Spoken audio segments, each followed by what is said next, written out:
Sæl og blessuð og velkomin enn eina ferðina hér að Rauða borðinu á þessu ágæta þriðjudagskvöldi.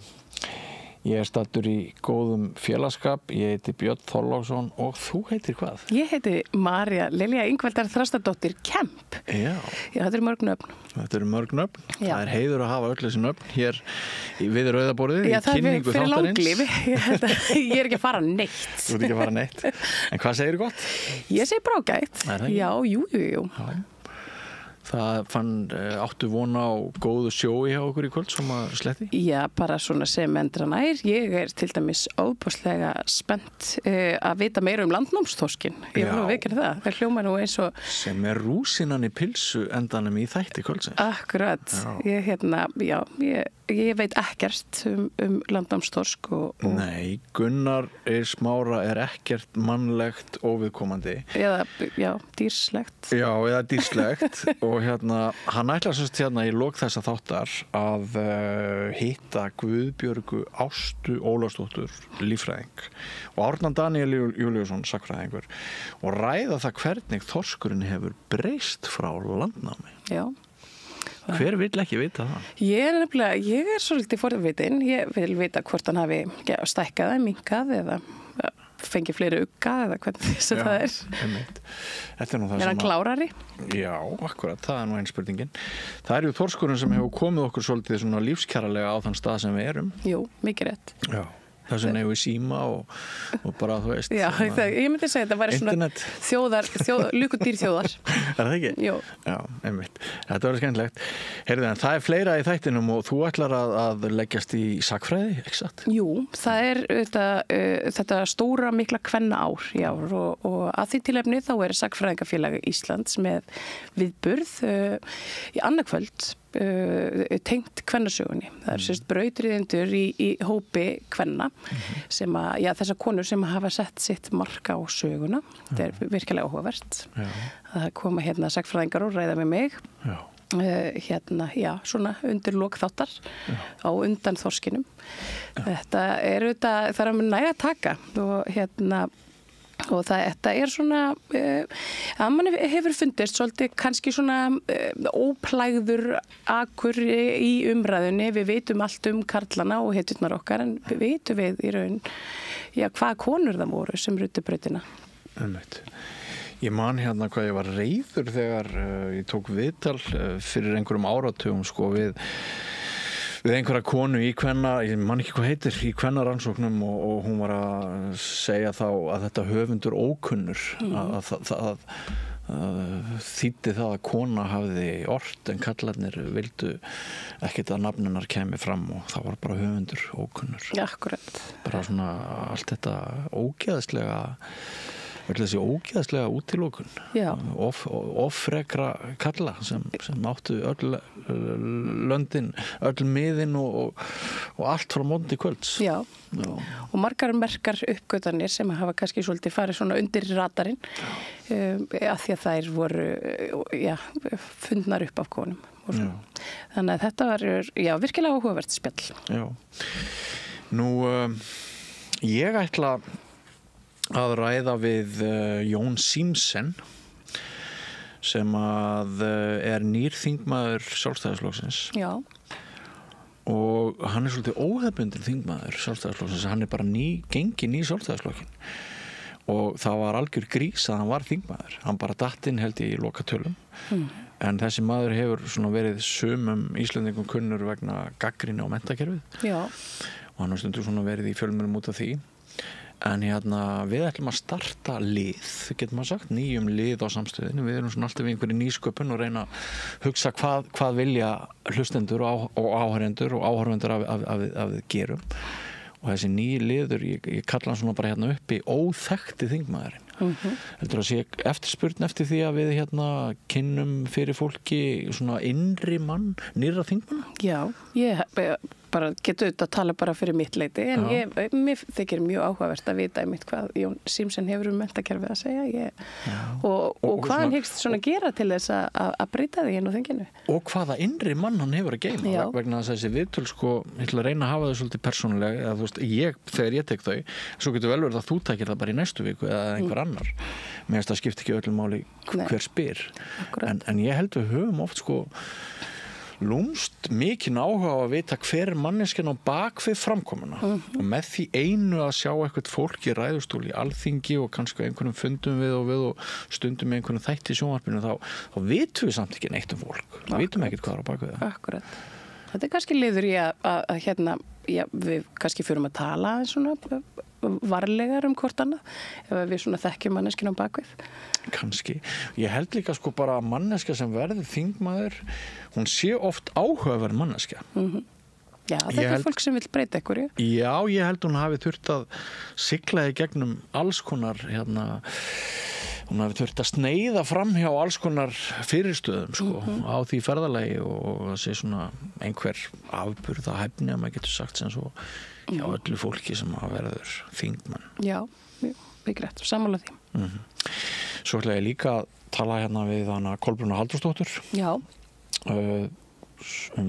kjör til dæmis listamanna og opinberra starfsmanna, háskóla fólks og svoleiðis og hérna við erum náttúrulega öll slegin eftir sko ræstinga ógeðið sem við höfum verið að heyra af en það svo sem víðar sem að fólk hefur setið eftir og hérna Já, og ég hef nú heyrt listafólk og ég hef rætt mikið við fatlað listafólk hérna við borðið og það eru margir með miklar áhyggjur af einmitt bara inngildingu og öðru svona eftir að breytingu ráðuneytisins gekk hérna svona yfir og fram ekki það að fólk virðist nú treysta Loga sem er með menningarmálin en það svona, já, það var þannig einhver svona aðskilnaður og hérna, eins og ég segi, fólk er með áhyggjur af þessu.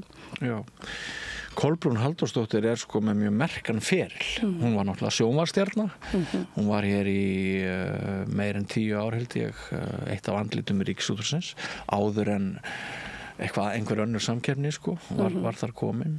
Svo er hún þingmaður til 10 ára, hún er umhverfisráðherra fyrrum, núverandi formaður BHM og nú komið mjög viða við og hérna er gaman að fá hana hingað til okkar Marta spjalla. Og síðan hérna vitum við það að maðurinn í brúnni okkar, hann er nú ekki búin að vera verklaus í dag, hann Gunnar Smári.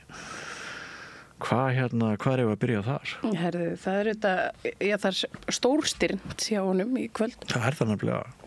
Hann ætlar meðal annars að tala við Bubba Mortens í stuði. Já, sko, Bubbi Mortens í stuði er einmitt þetta sem að það voru svolítið þemi svona Þorskar og Bubbi. Já, en sko hvað ætla þeir að ræða þeir tveir? Af hverju kallaði hann á Bubba? Herðu, þetta er hérna Dylan það eru merkir menn. Það eru þetta Dylan-myndin sem að svona einhvern veginn hefur vakið þennan glænýja áhuga á Bob Dylan. Bob Dylan er þetta svona einn af þessu listamönnum sem einhvern veginn svona virðist ganga í endurnýjun lífdaga svona alltaf reglulega annars slagið. Ég held að séu kannski svona 10-15 ár síðan að hann varð svona afturvinnsæll og þetta virðist gerast svona. Þetta gengur upp og niður. Þetta gengur upp og niður sko. Og án þess að hann sé endilega að gefa út nýtt efni. Þetta er bara svona. Það er svolítið síðan. Já, þannig að hérna það er virkilega áhugavert. Bubbi lýsir auðvitað miklum áhrifum frá Dylan og hérna er mikill áhuga maður hann. Þannig að hún leiðist ekki að ræða sinn helsta áhrifavald svo mikið víst. Ég veit ekki hvort ég má segja það, ég má kannski ekki segja það en ég hitti Bubba hérna eftir að hann var búin að spjalla við Gunnar Smári í dag. Ég sagði, já, þú ert fluttur vestur á Nes. Já, ég var hann smáborgari, svo hló hann og svo sagði hann svo sagði hann já, dýran bíl, ég er smáborgari á Nesi, en ég er samt bara strákurinn með gítarinn. Já. Alltaf. Það er bara svolítið eins og Dylan. Dylan náttúrulega lenti á milli tannan á fólki fyrir einhverjum áratug kannski þegar hann lék og ljáði hvað var það, Land Rover tónlist sína og svona appearance, svo ég sletti nú aðeins í auglýsingu og það þótti nú vera svona merki einmitt smáborgaralegheit til hans og hvernig hann væri einhvern veginn hættur að beina sjónum að hinu vinnandi manni, þetta væri nú meira svona fyrir ríka, en svo verðist þetta, samtal hafa breyst svona svolítið með tilkomið þessari myndar en Bubbi einhvern veginn, hann heldur í við sinn mann. Já, mér finnst þetta hnitna tilsvaran sko, að hver miklu leyti var alvar í því veit ég ekki, mér finnst það svona til marks að Bubbi hleður sig alltaf upp og nýtt, hann heldur sér alltaf ungum og ferskum, auðvitað dettur hann niður í einhverja dali eins og við öll, þú og ég og maður svona miskapandi frá einu tímabili til annars en þetta ótrúleg sigla, ótrúleg kraftur alltaf í Bubbi. Já, Bubbi sko örugglega alveg okkar eigin Dylan, hann svona einmitt, þessi verkalýðs hetja strákurinn með gítarinn. Ég fór nú bara einhvern veginn svona fyrir einhverja forvitni aðeins svona í textana hans Bubba, sko gömlu textana hans. Hann alveg ótrúlega lunginn textasmiður, hann má nú eiga það. Og okkur, við byrjum öll taugar til hans held ég. Það sé bara þannig. Ég tók við hann langt viðtal með syni mínum Starkaði, þá vorum við með þátt sem hét Maður lifandi. Og ég man að sonur minn sem var 15-16 ára á þessum tíma, hann upplýði svo rosalegt karisma frá góðinu sko, þegar hann var bara 30 cm frá honum við þetta rauða borðið mitt. Það ótrúlegt hvað sumt fólk býr yfir miklum göldrum. Og Bubbi sannarlega í þeim hópi. Já, það bara þannig. Heyrðu, en upphaf þáttarins, það kannski svolítið drungalegt, það er viðsjá í varnar- og hernaðarmálum alheimsins. Jú, mikið rétt. Þetta eitthvað sem ég veit ekki. Trúir því að við séum í mikil hættu? Veistu hvað veldur með mestum áhyggjum núna? Hvað? Ef ég bara fæ að opna mig það. Já. Það það að Ísland hefur alltaf komist upp með að vera ábyrgðarlausi og áhyggjulausi unglingurinn í samfélagi fullorðinna þjóða. Og við getum talað að það hafi verið prinsippskortur og við getum fundið alls konar neikvæð gildi og orðum það, en það hefur verið þannig að við höfum ekki þurft að blandast í utanríkismál, hernaðar, varnarmál. Við erum bara búin að vera með einhverja gæja sem á köflum tóku það að sér. Og við höfum ekki þurft að spandera nánast krónu, frekar höfum verið að fá bara heilmikla peninga til þess að byggja meðalans upp velferðarkerfi og spítala og ég veit ekki hvað og hvað. Nema það að núna finnst mér það bara á einu augabragði, þá sé ríkisstjórnin okkar og margir í kringum hann, þeir séu búinir að taka inn einhverja bara það sem ég veist algjör vitleysa. Að á einu augabragði eigum að stökkva út úr því hlutverki að vera ábyrgðarlaus unglingurinn yfir í það að menn eru bara jafnvel að tala að 4% af þjóðarframleiðslu eða eitthvað svoleiðis Íslendinga eigi að renna til hernaðar og varnarmála eins og fullorðnu þjóðirnar hafa neyðst til þess að gera sko. Já. Og þetta jafnvel bara á milli 100 og 200 milljarðar í allri innviðaskuldinni og öllu því. Já. Og þú kannt að segja en hefur engin prinsip áttar þig ekki á því að þú verður bara þú getur ekki talað svona, kannski hefur engin prinsip, en ég held bara að Ísland hafi komist upp með að kraftur smæðar okkar hafi verið sá að við höfum hvorki þurft að draga okkur inn í ófrið annar ríkja, en höfum við þurft að borga brjálæðislega peninga fyrir það brölt allt saman. Já, þetta auðvitað hernaðarbandalag og við erum ekki með her og það hefur haldið þessari sérstöðu okkar í gegnum árin og það einmitt, reglan var þetta 2% af vergri landsframleiðslu átti að fara inn í NATO alltaf, þetta hefur hækkað einmitt síðustu ár, svona samkomu lagslaust einhvern veginn, svona þegjandi og hljóðalaust. Við höfum alltaf sloppið við þetta. En við höfum sloppið við þetta og við vorum í þessu 1% alltaf, það gerist nú bara núna í ríkisstjórn Katrínar Jakobsdóttur að við fórum að greiða hans meira og það var talað það alltaf verið að ræða okkur með einhverju loftvarnarhættu og öðru slíku en ég veit ekki, ég kaupi þetta ekki. Ég er ennþá og mun líklega alltaf vera hernaðarandstæðingur Við höfum fengið tækifæri til þess að stuðla að friði vegna þess að við höfum verið þau sem við erum og mér finnst bæði sko efnahagslega og bara heimspekilega og ímyndarlega, stöðulega, þá sé ég bara, ég skítræddur við valkyrjurnar í ríkisstjórninni ef það ætla að draga okkur inn í alls konar hernað og varnaðar mál sem að ég sé ekki endilega ástæðu fyrir því að við þurfum að fylgja inn. Þórdís Kolbrún auðvitað gekk ansi langt líka í sinni vinnu. Hún auðvitað stilti sér svona við hlið Úkraínu. Þorgerður Katrín verðist nú ekkert alltaf að fara að stilta. Nei, hún nefnilega verðist ekkert alltaf að draga tilbaka, þannig þetta áhugavert. Ég því spennt. En það eru svona þeir Erlingur Erlingsson, hernaðarsakfræðingur og Kristinn Hrafnsson blaðamaður sem ætla að ræða upplausn í NATO og öryggishagsmuni Íslands og Evrópu í samtali við Gunnar Smára. Og það verður hér fyrsti rétturinn á dagskrá, en takk fyrir að koma hérna og hjálpa mér með kynningu á þessu, María Lilja. Já, það er nú bara svo lítið.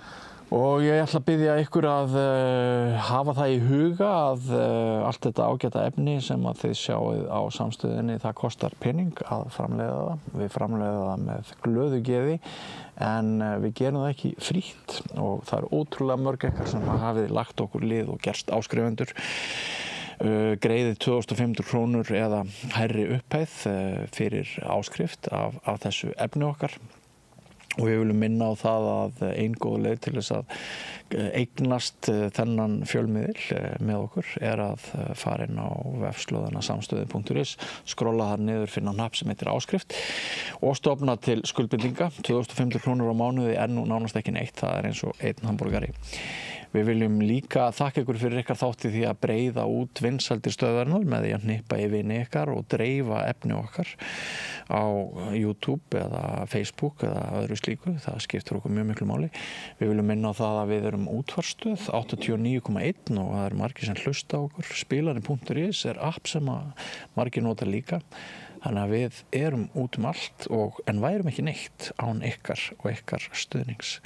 Eftir andartak hefst kvöldið, dagskrá kvöldsins öllu heldur, hér hjá okkur. Farið ekki langt, smá skilaboð þangað til. Gerist áskrifundur á samstöðinni og takið þátt í að byggja upp öfluga og róttæka samfélagsumræðu.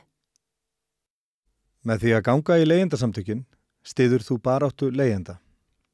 Leigjendasamtökin eru fyrir öll þau sem vilja vinna að réttlæti og öryggi á húsnæðismarkaði. Leigjendasamtökin.is. Þarftan að tala borgarfulltrúa. Borgarfulltrúar Sósíalistaflokksins eru með viðtalstíma alla mánudaga klukkan 13:30 til 14:30. Það þarf ekkert að bóka tíma, endilega kíkja við í Bólholt 6, 105 Reykjavík. Allir þættir samstæðuverinnar eru á YouTube.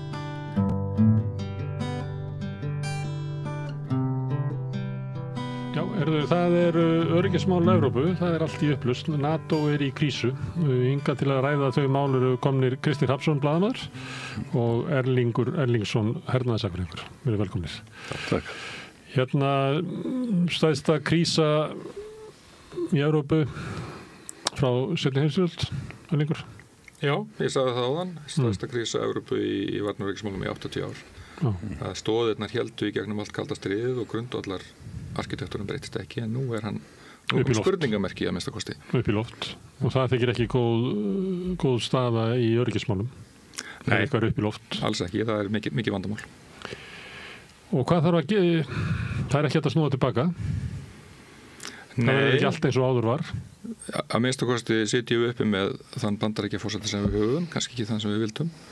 Og hann hefur þessa sýn og þessa stefnu og það sem er ólíkt hans stjórn núna frá því síðast er að hann hefur núna hliðhóllra embættismanna sem ætla að hrinda hans hugmyndum í framkvæmd.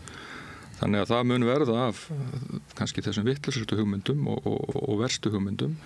Við sjáum það á leiðinni í Gaza, við sjáum talið Grænland og Kanada, þar sem embættismenn segja að honum sé full alvara. Þetta sé ekki einhver furðuleg samningatekni. Þú tekur ekki undir það sem að sumir segja að hann segir nú svona margt og við skulum sjá til hvað verður. Þú segir að við höfum að hlusta á það sem hann segir. Já, ég held að danski utanríkisráðherrann hafi sagt að við ættum að taka hann alvarlega en ekki bókstaflega, en ég er farin að hallast að við ættum að taka hann bókstaflega því að í trekk kemur Marco Rubio utanríkisráðherra og aðrir fram og segja hann að meina þetta með Kanada, með Grænland. En hann getur ekki breytt stefnunni sem gengur bara þvert á vilja Pentagon og hlera, þannig að hann þannig að þó að Trump færi, að þá mjög líklega að þetta sé stefnubreyting sem stefnubreyting Bandaríkjanna. Sko grundvallarbreytingin sem að gerast eins og sumir hafa bent á líka hérlendis að Bandaríkin eru að endur fókusa sín öryggismál til Asíu. Þar þunga með því að öryggismál í heiminum viðskipta þróun næstu áratugina og það kemur ekki bara frá honum, Biden var á sama máli, þetta byrjar með Hillary Clinton undir Obama þegar að tala pivot to Asia, svo ég sletti, að sú breyting raunveruleg geostrategísk breyting sem að þarf að eiga sér stað einhverju leyti og Evrópa þarf að stíga upp. Það sem að ólíkt með Trump og hann bætir í að hann raunveruleg kippir úr sambandi Atlantshafssamstarfinu og setur stórspurningamerki við NATO og færir Rússum auðvitað greiðilegan sigur. Eins og John Bolton sagði á síðasta miðvikudag í viðtali fyrir hendi þjóðaröryggisráðgjafi, hann sagði þeir drekka vodka á stút núna í Moskvu. eins og glaðir. En aðeins þetta varðandi Bandaríkin og Trump, að þessi áhersla á að framtíðar ef við ætlum að verja framtíðarhagsmuni okkar, þá hefur við að snúa okkur til Asíu. Og það hefur verið bent á að Úkraína og líka Gaza sé eiginlega svona truflun á þessu. Og það væri eiginlega best fyrir Bandaríkin til lengri tíma að bara snúa sér að Asíu, og sumuleyti Trump að gera það með sínum aðferðum. En þetta umverulega stefna sem ríkjandi í Bandaríkjunum, að fókusin verður á samkeppnina við Kína. Kína það stórveldi sem mun hugsanlega ógna yfirburðum Bandaríkjanna og við erum að snúa okkur að þeim, og það bara feill að gera Rússland að óvinna okkar á leiðinni. Já, sumir hafa talað á þennan hátt, ég manna Mitt Romney og hafa hlegið mjög mikið á honum þegar hann var forsetaframbjóðari þess að Rússland væri helsta öryggisógnin en ekki Al-Qaida eða hvað hann var á þeim tíma. Klárlega Kína raunverulegur rísandi andstæðingur Bandaríkjanna og keppinautur. Þar gæti slegið í brýnu á næstu árum eða áratugum.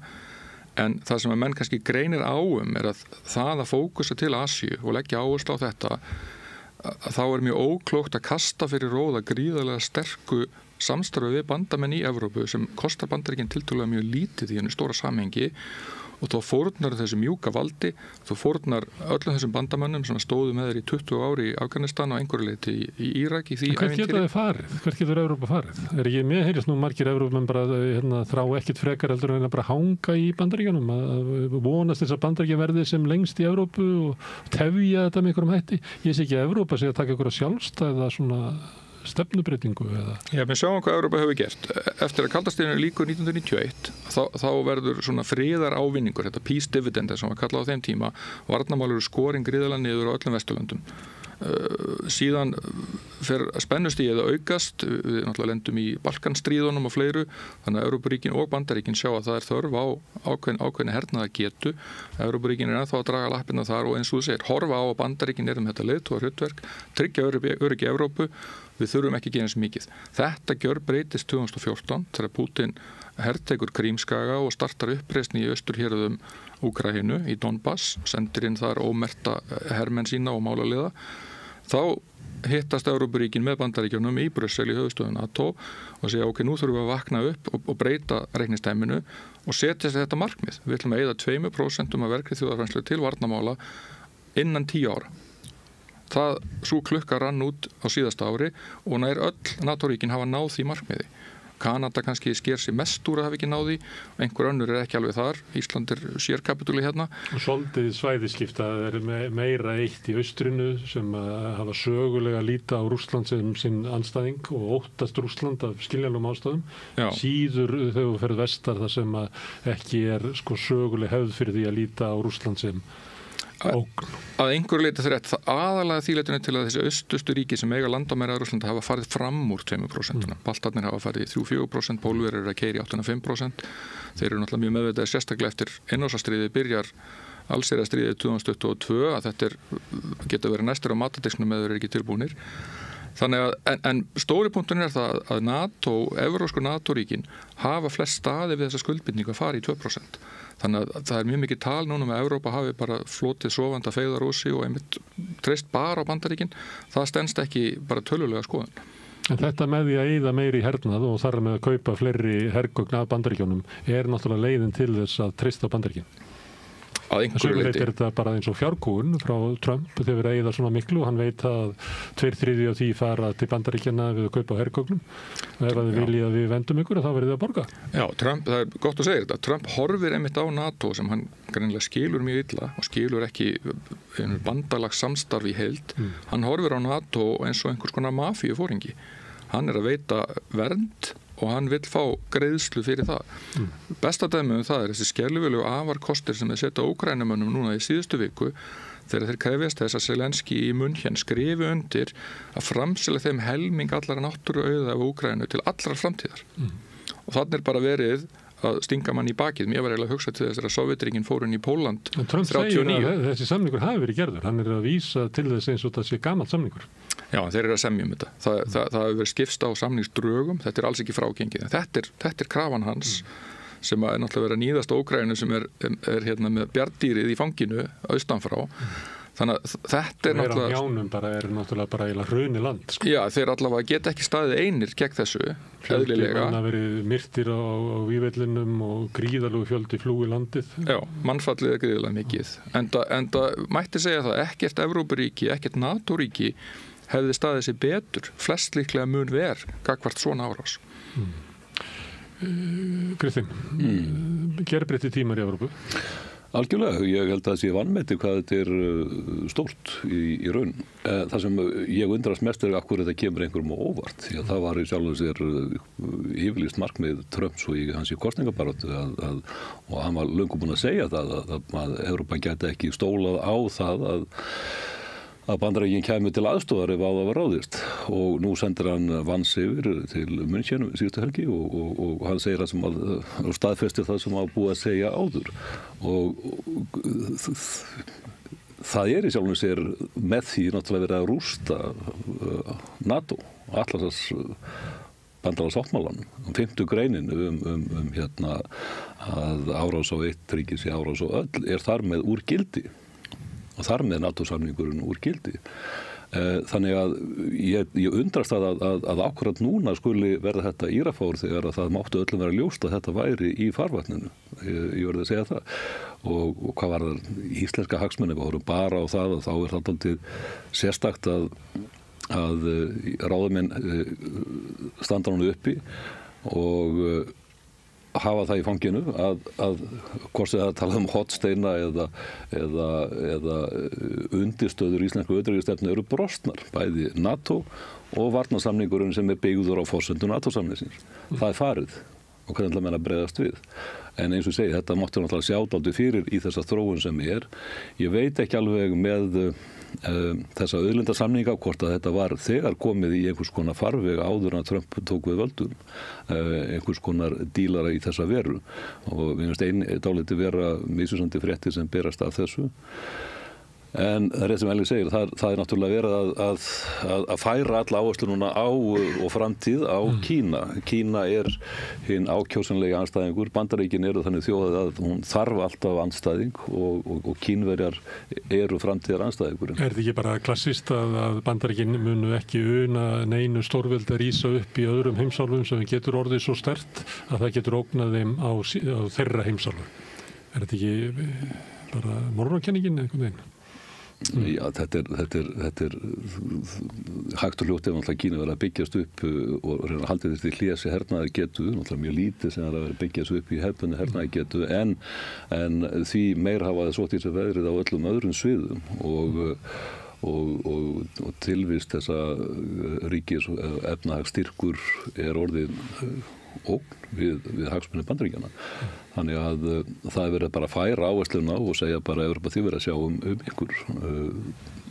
Sko það er rétt að tala að þessi 2% hafa verið náð á flestum ríkjum, mörg ríki hérna austast eru búin að fara langt fram og þessu, nefnilega Póland og Eistlandsríkin.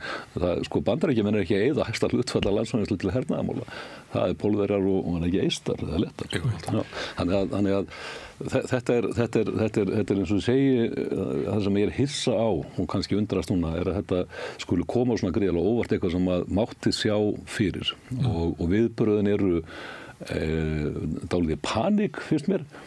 Mér finnst það nánast í komist að þó menn megi kannski ekki spauga í svona alvarlega ástandi að Keir Starmer var virtist þurfa eiginlega að bjóða sjálfu sér til Parísar og finna Evrópu að nýju, landið sem var náttúrulega búið að sigla sína leið og alltaf stólað á þessu sérstaka sambandi á þeirri fórsundu yfirgáðu Evrópusambandið, sildu breikkuðu Ermarsvæðarsundið vegna þess að þeir höfðu þetta sérstaka samband. En þeir sérstaka sambandi núna við Farage? Já, hann kannski ekki eldri en áður en svona reformistana og þeirra sem er lengst til hægri í Evrópumegin eins og En NATO upp í loft, þú nefnir varnarsamningin. Það samt ekki þannig að Bandaríkin skilgreina að Ísland sé á sínu áhrifasvæði og þeir munu verja landið fyrir ágangi annara, hvort sem að varnarsamningur eða nokkuð. Þannig að Ísland sömuleyti með öðruvísi stöðu gagnvart herrvend Bandaríkjanna, ef við orðum það þannig, heldur en ríkin í Austur-Evrópu eða Danir eða eitthvað, að Íslendingar þurfi ekki að kaupa sér vend Bandaríkjanna. Bandaríkin sættu sig við það að Íslendingar væru að hafa þeim fé seinni hluta síðustu aldar með okri á flutningum og verktakastarfsemi og fleira til þess að fá að vera hérna. Já, ég sagði Ísland sem þokkalega vel sett að Bandaríkjamenn sjáu sér hagsmuni því að verja landið. Já, ef við teljum það vera gott að undir vendar vang þeirra, þá erum við þar. Að þessi víglina sé ekki bara þarna í Grænlandssundi á milli Íslands og Grænlands. Nú búið að setja Grænland undir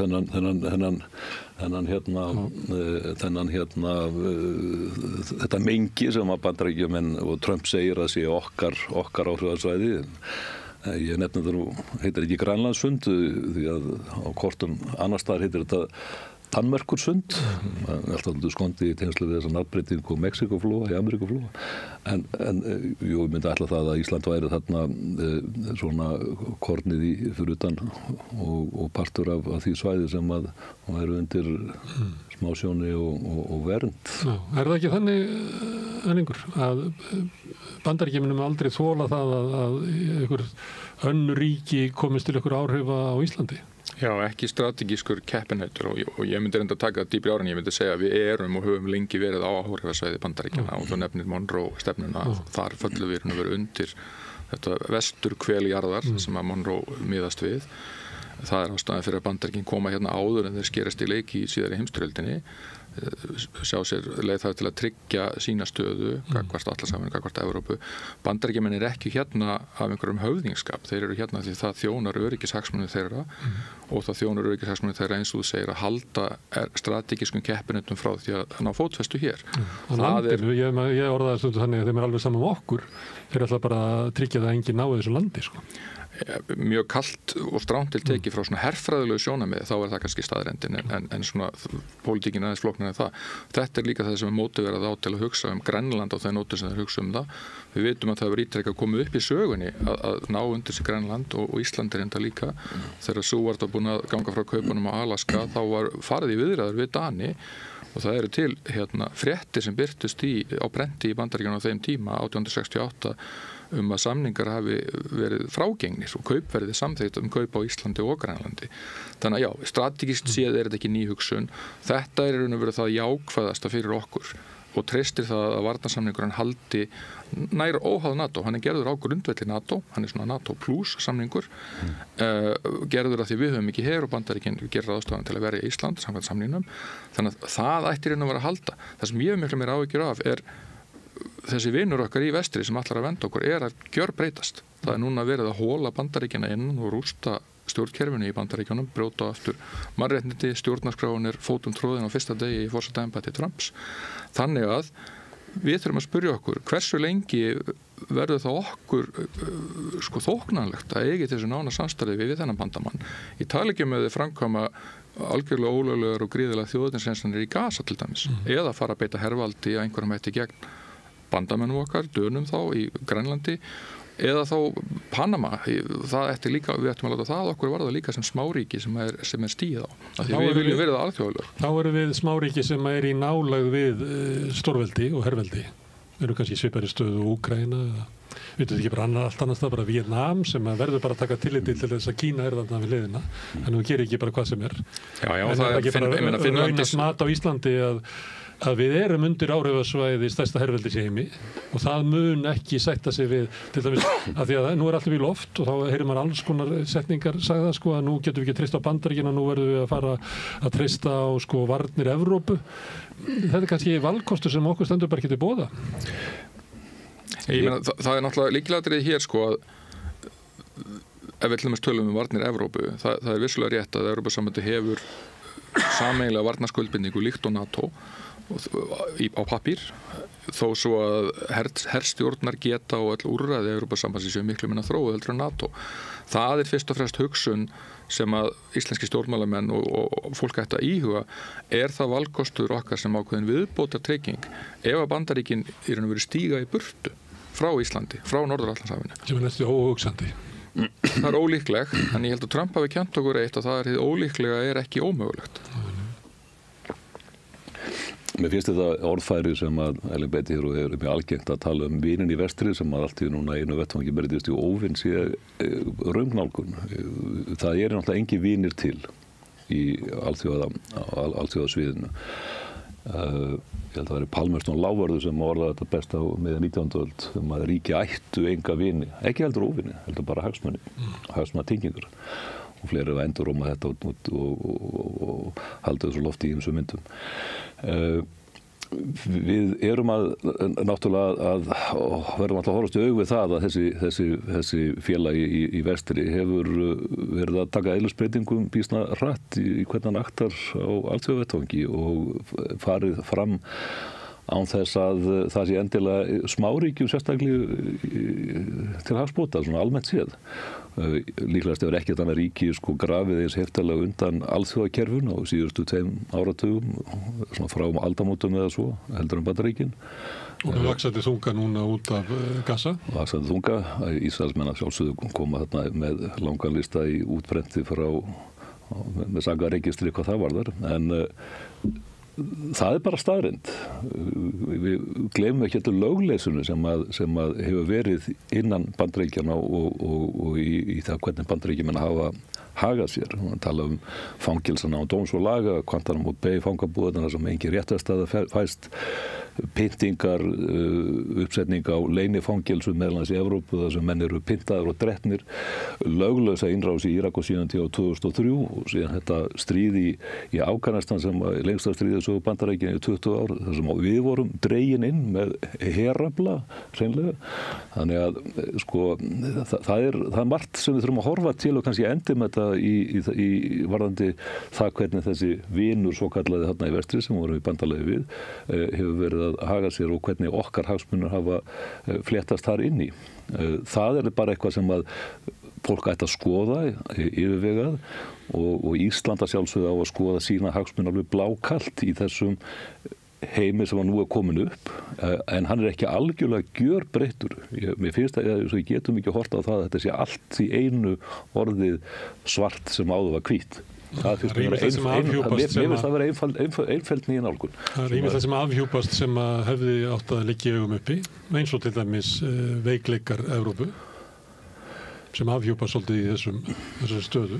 Já. Að þegar Evrópa allt í einu stekkur til og heldur einhvern neyðarfund af því að Bandaríkin og Rússland er að fara að semja loka og stríðinu í Úkraínu. Já, það er ekki bara út af því. Já, það er líka alltaf upplifir Evrópa það hún er ekki marktæk, hún skiptir einhver máli. Já, í augum Bandaríkjamanna og augum Rússa það þjónar auðvitað þeirra hagsmunum mjög Evrópa sé ekki með í ráðum og nefna yfirleitt Bretland sérstaklega. En neyðarfundurinn er með eðlilegt að verða algjörar forsendu breytingar í sambandi Bandaríkjanna við Evrópu sem hefur náttúrulega verið náið samstarfssamband í 80 ár og lengur. Þegar Bandaríkjamenn kannski hafa verið einhver merki á loftum að þróunin væri í þessa átt, en þegar glæpurinn gerist þá er náttúrulega eðlilegt að menn bregðast við, þeir gera það ekki fyrr, þeir hlaupa ekki upp til hand og fóta fyrr en að Hegseth og Vance halda sín erindi og segja nákvæmlega hvað þeir eru að meina og Trump heiman frá segir sömu hluti. Ég get samt heldur ekki tekið undir að Bandaríkin sem einhvers konar monolítísk heild hafi verið að þróast í þessa átt. Skulum ekki gleyma því að það meira 250.000 atkvæðum að Bandaríkin séu bara hreinlega á allt annari braut með annan forseta haldandi áfram í sterku Atlantshafssamstarfi. Það margt sem ætti gagnrýna við framgönguna í stríðinu gegn hryðjuverkum eins og það verið kallað. Innrásin í Írak kannski mjög hátt á lista þar og Guantanamo gríðalegt sjálfsmark fyrst og fremst og grófur glæpur sem hefur ekki tekist að leysa úr endanlega heldur. En hins vegar, þegar Bandaríkin gera þetta, þá hafa allavega þangað til núna að niður yfir hafið í Bandaríkjunum, þá hafa verið fjölmiðlar, þá hafa verið eftirlitsstofnanir, þá hafa verið stjórnvöld sem horfir á þessa hluti sem einhvers konar brot. Hjá Rússum þetta bara standard vinnubrögð. Þannig reka þeir bara alla sína aðgerðir á erlendu grundvelli. Þeirra hernaður með innbyggða stríðsglæpi og standast viðmið þjóðamorð trekk í trekk í Úkraínu til dæmis sem að les viðmið Sameinuðu þjóðanna hvað það er. Þannig að ég vil alls ekki setja Bandaríkin á sama bekk og til dæmis Rússland í þeim skilningi. Já, ég meina það er spurning hvað maður fara í litla palettuna. Ég held að sé bara engin stórum munur á stríðsklæpur, þjóðamorð. Samningarnir eru skýrir, alþjóðalögin eru skýr, lögin sem að síðan er hent til hliðar. Þetta eru 50 tilbrigði við gráan. Já, ég held að það sé akkurat það sem að menn verði að horfast í þennan gráma veruleikar. Já. En eitt í veruleikin það að Rússar eru að vinna á vígvöllin. Mjög hægt. En að sömuleyti tala forsvarsmenn núverandi bandaríkjastjórnar að að sigur Úkraínumanna á vígvöllunum sé bara ekki í boði. Og þetta sé bara að horfast í augu við og ég meina Trump orðar þetta eiginlega þannig að Putin eigi bara skilið að fá landi sem að vann. Hann er búin að vinna þetta. Það er bara þannig. Og þeir horfast í augu við það að annarkvort ef við höldum stríðun áfram að þá mun bara hægt og bítandi munu Rússar mylja undir Úkraínu og fleiri drepast. Já, það held ég að sé stóri miskilningurinn sem er oft í umræðan núna, með það sé einhver óumflýjanleiki að Rússland muni hafa fullnaða sigur ef að stríðið heldur áfram. Er það ekki mat Bandaríkjastjórnar? Ég skal ekki svara fyrir hvað mat núverandi varnarmálaráðherra er. Og ef Bandaríkjastjórn myndu draga tilbaka til dæmis aðstoð við úkraínska herinn sem er tæknilegri heldur en kannski Evrópa getur lagt fram. Er þá ekki alveg ljóst að Rússar munu bara... Það mun gera Rússum auðveldara fyrir en þá þyrfti Evrópa jafnframt að auka sinn stuðning. Rússar eru að ná að sækja fram einhverju 100 metra á dag og hverjum degi eru að missa 1500 fallna og særða. Það er taktur sem er að leiða þá mjög rætt núna í áttina að vera búin að missa 1 milljón fallna og særða frá upphafið stríðsins akkurat í kringum 9. maí þegar Trump mögulega verður í Moskvu í heimsókn eins og Rússar eru að reyna að teikna þau upp. Það eru þolmörk hjá Rússum í hvað þeir geta keyrt þetta stríð lengi. Þeir eru búin að stýra öllum sínum efnahag í áttina því að framleiða hergögn að þjónusta þetta stríð. Þeir eru búin að kveða til vopna gríðarlegan fjölda fólki. Þeir eru núna farnir að þurfa að fá hermenn frá Norður Kóreu af öllum ríkjum til að hjálpa sér af því að mannfæðin er slík og mannþörfin í hernaðinn af því að mannfallið er svona mikið. Þannig að ég held efnahagslega myndin fyrir Rússa og hernaðarlega myndin lítur bara mjög illa út fyrir þá á þessu ári nú þegar. En Erlingur, ég hef heyrt menn eins og þig sem að tala svolítið svona innan úr NATO og svona henni almennu stefnu stjórnvalda í Evrópu. Við erum búin að vera að segja þetta næstu í 3 ár Bara rétt handa við hornið er algjör viðsnúningur í þessu stríði. Þá mun allt í einu Rússland bara falla saman út af efnaðslega geta þeirra munu falla. Þeir eru búinir með hermenninni sína, þeir eru ekki vopn, þeir eru mæta á vígvöllum með skóplur var nú ekkert að sagt. Það var nú fyrir heimstyrjöldina ég maður rétt. Já, eitthvað svona, þú kannast við þetta. Það er alltaf verið að segja bara rétt handa við hornið er sæluhús. Það eru 3 ár liðin og þetta bara versnar og versnar og versnar frá sjónarhóli Úkraínu. Og stuðningurinn við stríðið í Úkraínu fyrir minkandi. Auðvitað er ekki mikill stuðningur við erfitt stríð en þeir eru í sjálfsvörn að berjast fyrir lífi sínu. Eins og Úkraínumenn segja auðvitað ef að Rússar hætta að berjast á líku stríðinu ef við hættum að berjast á líkur Úkraínu. Þannig að þetta snýst ekki vinsældir stríðsins. Ég er ekki að tala hvað sé réttlátt. Það er ekki réttlátt að Pútín vinna þetta stríð. Er það ekki bara staðreyndin að Rússar eru að vinna þetta stríð?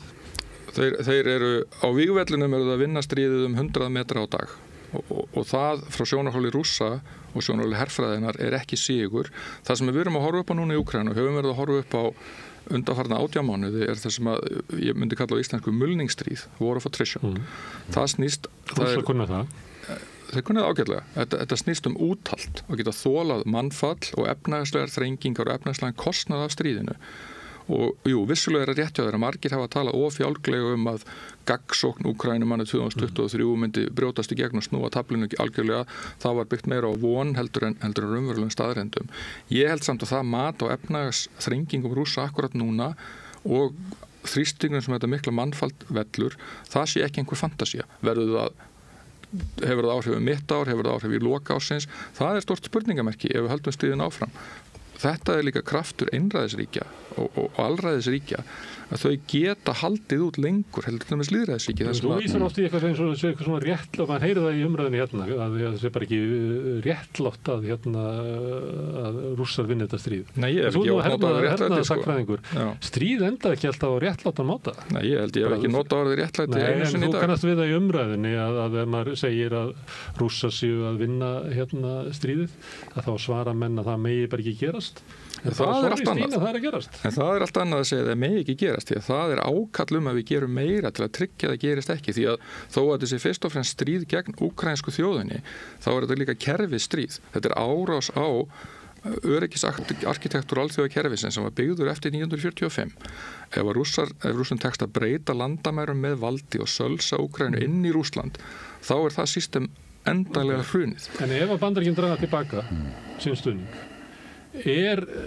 raunhæft að Evrópa nái að saminast, það er náttúrulega, þú þarft að byrja á því, að Evrópa nái einhvern veginn meir og minna að vera með sömu stefnu sem ekki fyrir sér, því að þegar að NATO leysist upp að þá eru mjög ólíkir hagsmunir og hvernig þau líta á samskipti við Bandaríkin og fleira. Það bara, maður eftir að sjá það gerast. En bara miðað við hernaðargetuna, hergagna framleiðsluna og annað slíkt, raunhæft að Evrópa geti stutt Úkraínumenn til sigurs á vígvellinum án Bandaríkjanna? Nei, en lykilatriði í því sem þú ert að segja þarna til sigurs á vígvellinum, en það ætti enginn að vera að tala um það. Við viljum styðja Úkraínumenn til að heyja þessa varnarbaráttu þangað til að Rússum þróttur til að halda stríðin áfram. Þeim blæðir nógu mikið, það kostar á nógu mikið fjársjóð að þeir hætti stríðinu. Kostnaður að verða hár. Kostnaður fyrir Úkraínumenn að fara í þann leiðangur. Já, þeir óska eftir hjálp okkar við það. Evrópa er þess fyllilega megnug.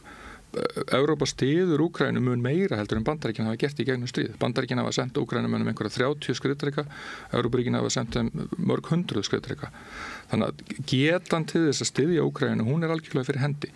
Jafnframt þessu þarf Evrópuríkin að hugsa eiginvarnir líka og það þarf að byggja þær upp. Það hefur verið mjög mikið umræðu. Það er ekki stoppað, við getum ekki sendt meira til Úkraínu vegna þess að við verðum að geta varið okkar eigin land. Já, en ég held að flestir leiðtogar í Evrópu og sem hugsa þessi mál skilja það að besta leiðin til að verja í Evrópu er að hjálpa Úkraínu að verja sig gegn Rússum. Því að ef þeir fá að vinna sigur í Úkraínu, þá eru þeir fíleldir til að ráðast gegn Evrópuríkjunum. Ég vildi líka nefna að þú sagðir NATO væri liðið undir loka eða hvað það væri. Ég myndi segja að NATO væri í uppnámi. Það eru engar líkur á því að mínu viti að Bandaríkin séu að fara að draga sig út úr NATO sem er þá allt öðruvísi bandalag. Það breytir algjörlega með eðli ef að Bandaríkin mun draga sér hendi. Algjörlega. En hins vegar kjaftaklúbbur. Alls ekki, því að Evrópuríkin saman hafa mjög mikla hernaðar getu og mikið öryggishlutverk í álfunni. Þau geta alveg sinnt því áfram og ég segi líka að Kanadamenn eru vantilega þátttakendur í því áfram. Bandaríkin myndu snúa sér til Asíu. Það breytir því ekki að NATO er ennþá mikilvægur vettvangur því að NATO gegnir líka herstjórnarhlutverki og skipulagshlutverki. Ég líka hjó eftir því hvað Norðurlöndin og Eystrasaltsríkin, þessi NB8 ríki, hafa stíðið sterkt fram núna. Þau eru langt á undan Bandaríkjunum og öllum Evrópuríkjum í stuðningi við Úkraínu í peningalega á höfðatölu eins og við segjum gjarnan hérna á Íslandi en það er alveg eðlilegt viðmið. Þau hafa sagt mjög skýrt að þau vilja halda áfram að styðja Úkraínu.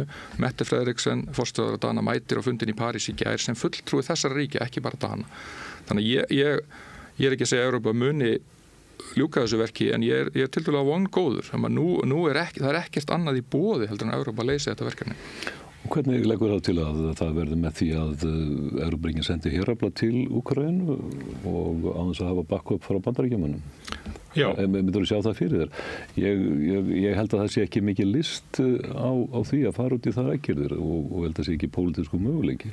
Þú nefnir líka stuðningin í tæki og tólum, þú veit, ef við tölum bara beina fjárstyrk inn í Úkraínu frá Bandaríkjamönnum var farin að valda miklu kurrlöngu fyrir Trump kjörið og þannig að á þeirri forsendu voru menn að gefast upp á því að skópla peningum þarna í víglínu sem hafði ekki breyst í á 3. ár og það var eitthvað sem að menn tókun í faktorunum það að þetta var ekki hægt að vinna þetta og að Rússar gæti þá bara aukið aðeins skrefkraftinn í staðin fyrir 100 metra er aðeins hraðari skrið.